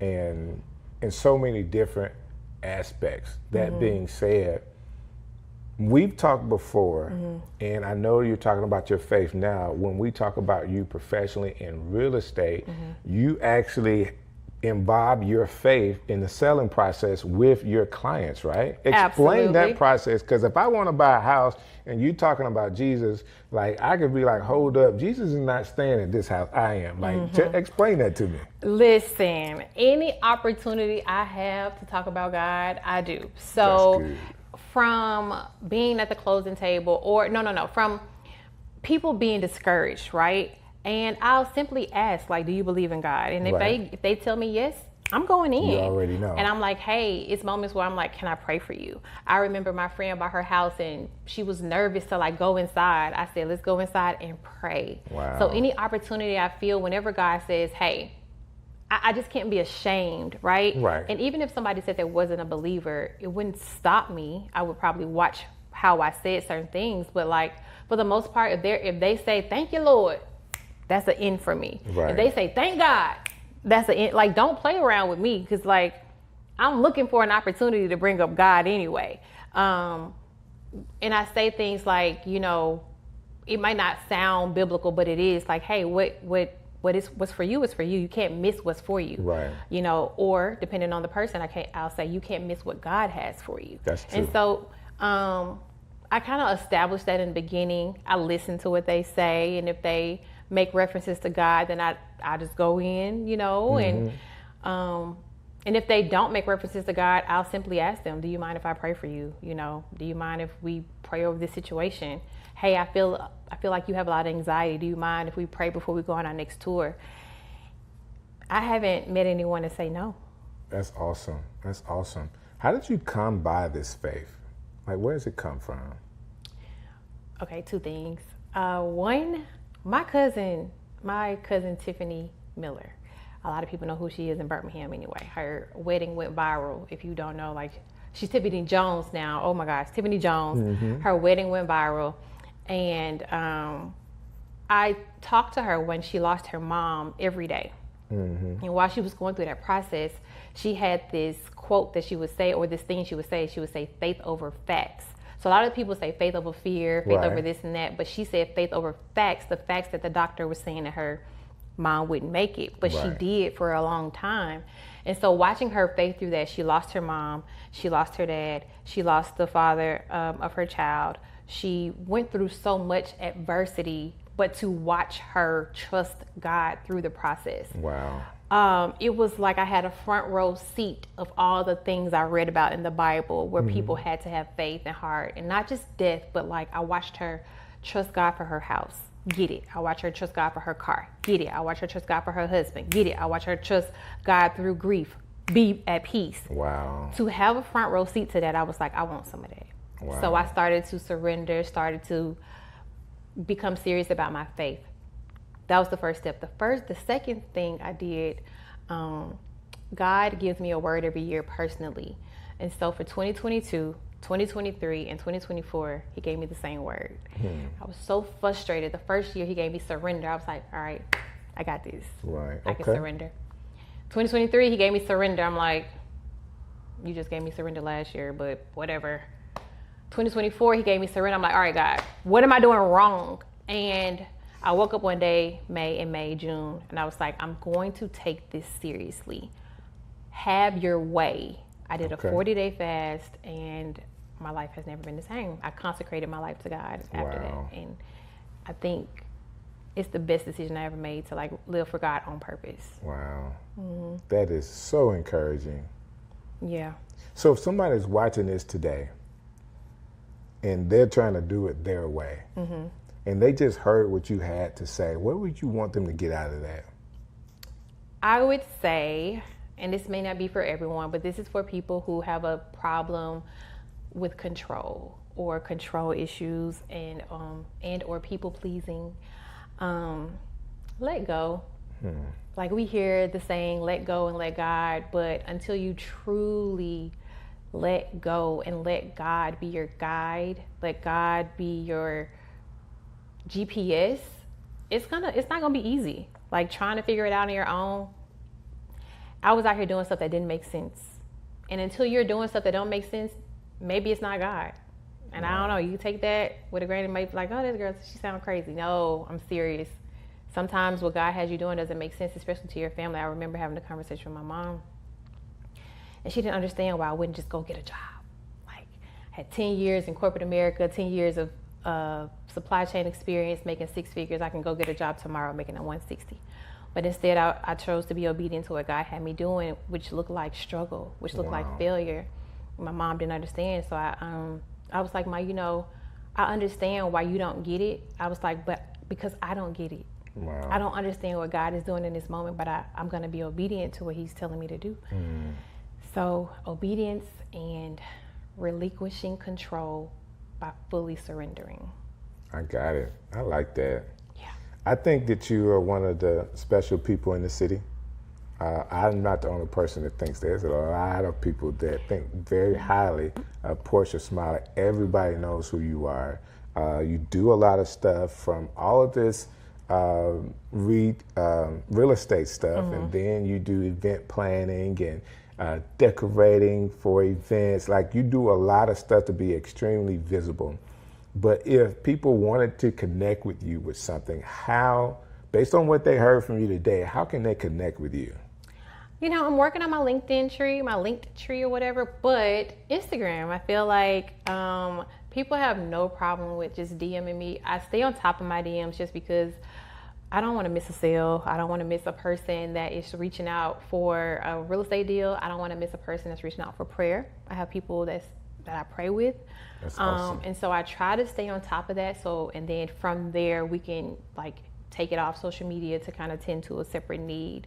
But yeah, Portia Smiley on Instagram, Portia Smiley on Facebook, Portia Smiley on TikTok. I think my name is kind of unique, so I can just say my name and that's kind of it. Yeah, you might have to spell it for people though. P-O-R-S-H-E. P-O-R-S-H-E Smiley. So if there was a young guy watching this today that's like, man, this girl sounds really interesting, like she's a real cool person, all those links she just gave you, you could DM her too. That's hilarious. Everybody know the struggle is real in this dating world, so that is so funny. That's hilarious, but well, you can thank me later, fellas. Hey, this has been another episode of Strick City Live, and it is so cool to be able to talk to you. Normally I'm behind the camera. I know. Like, normally that's what I do, but this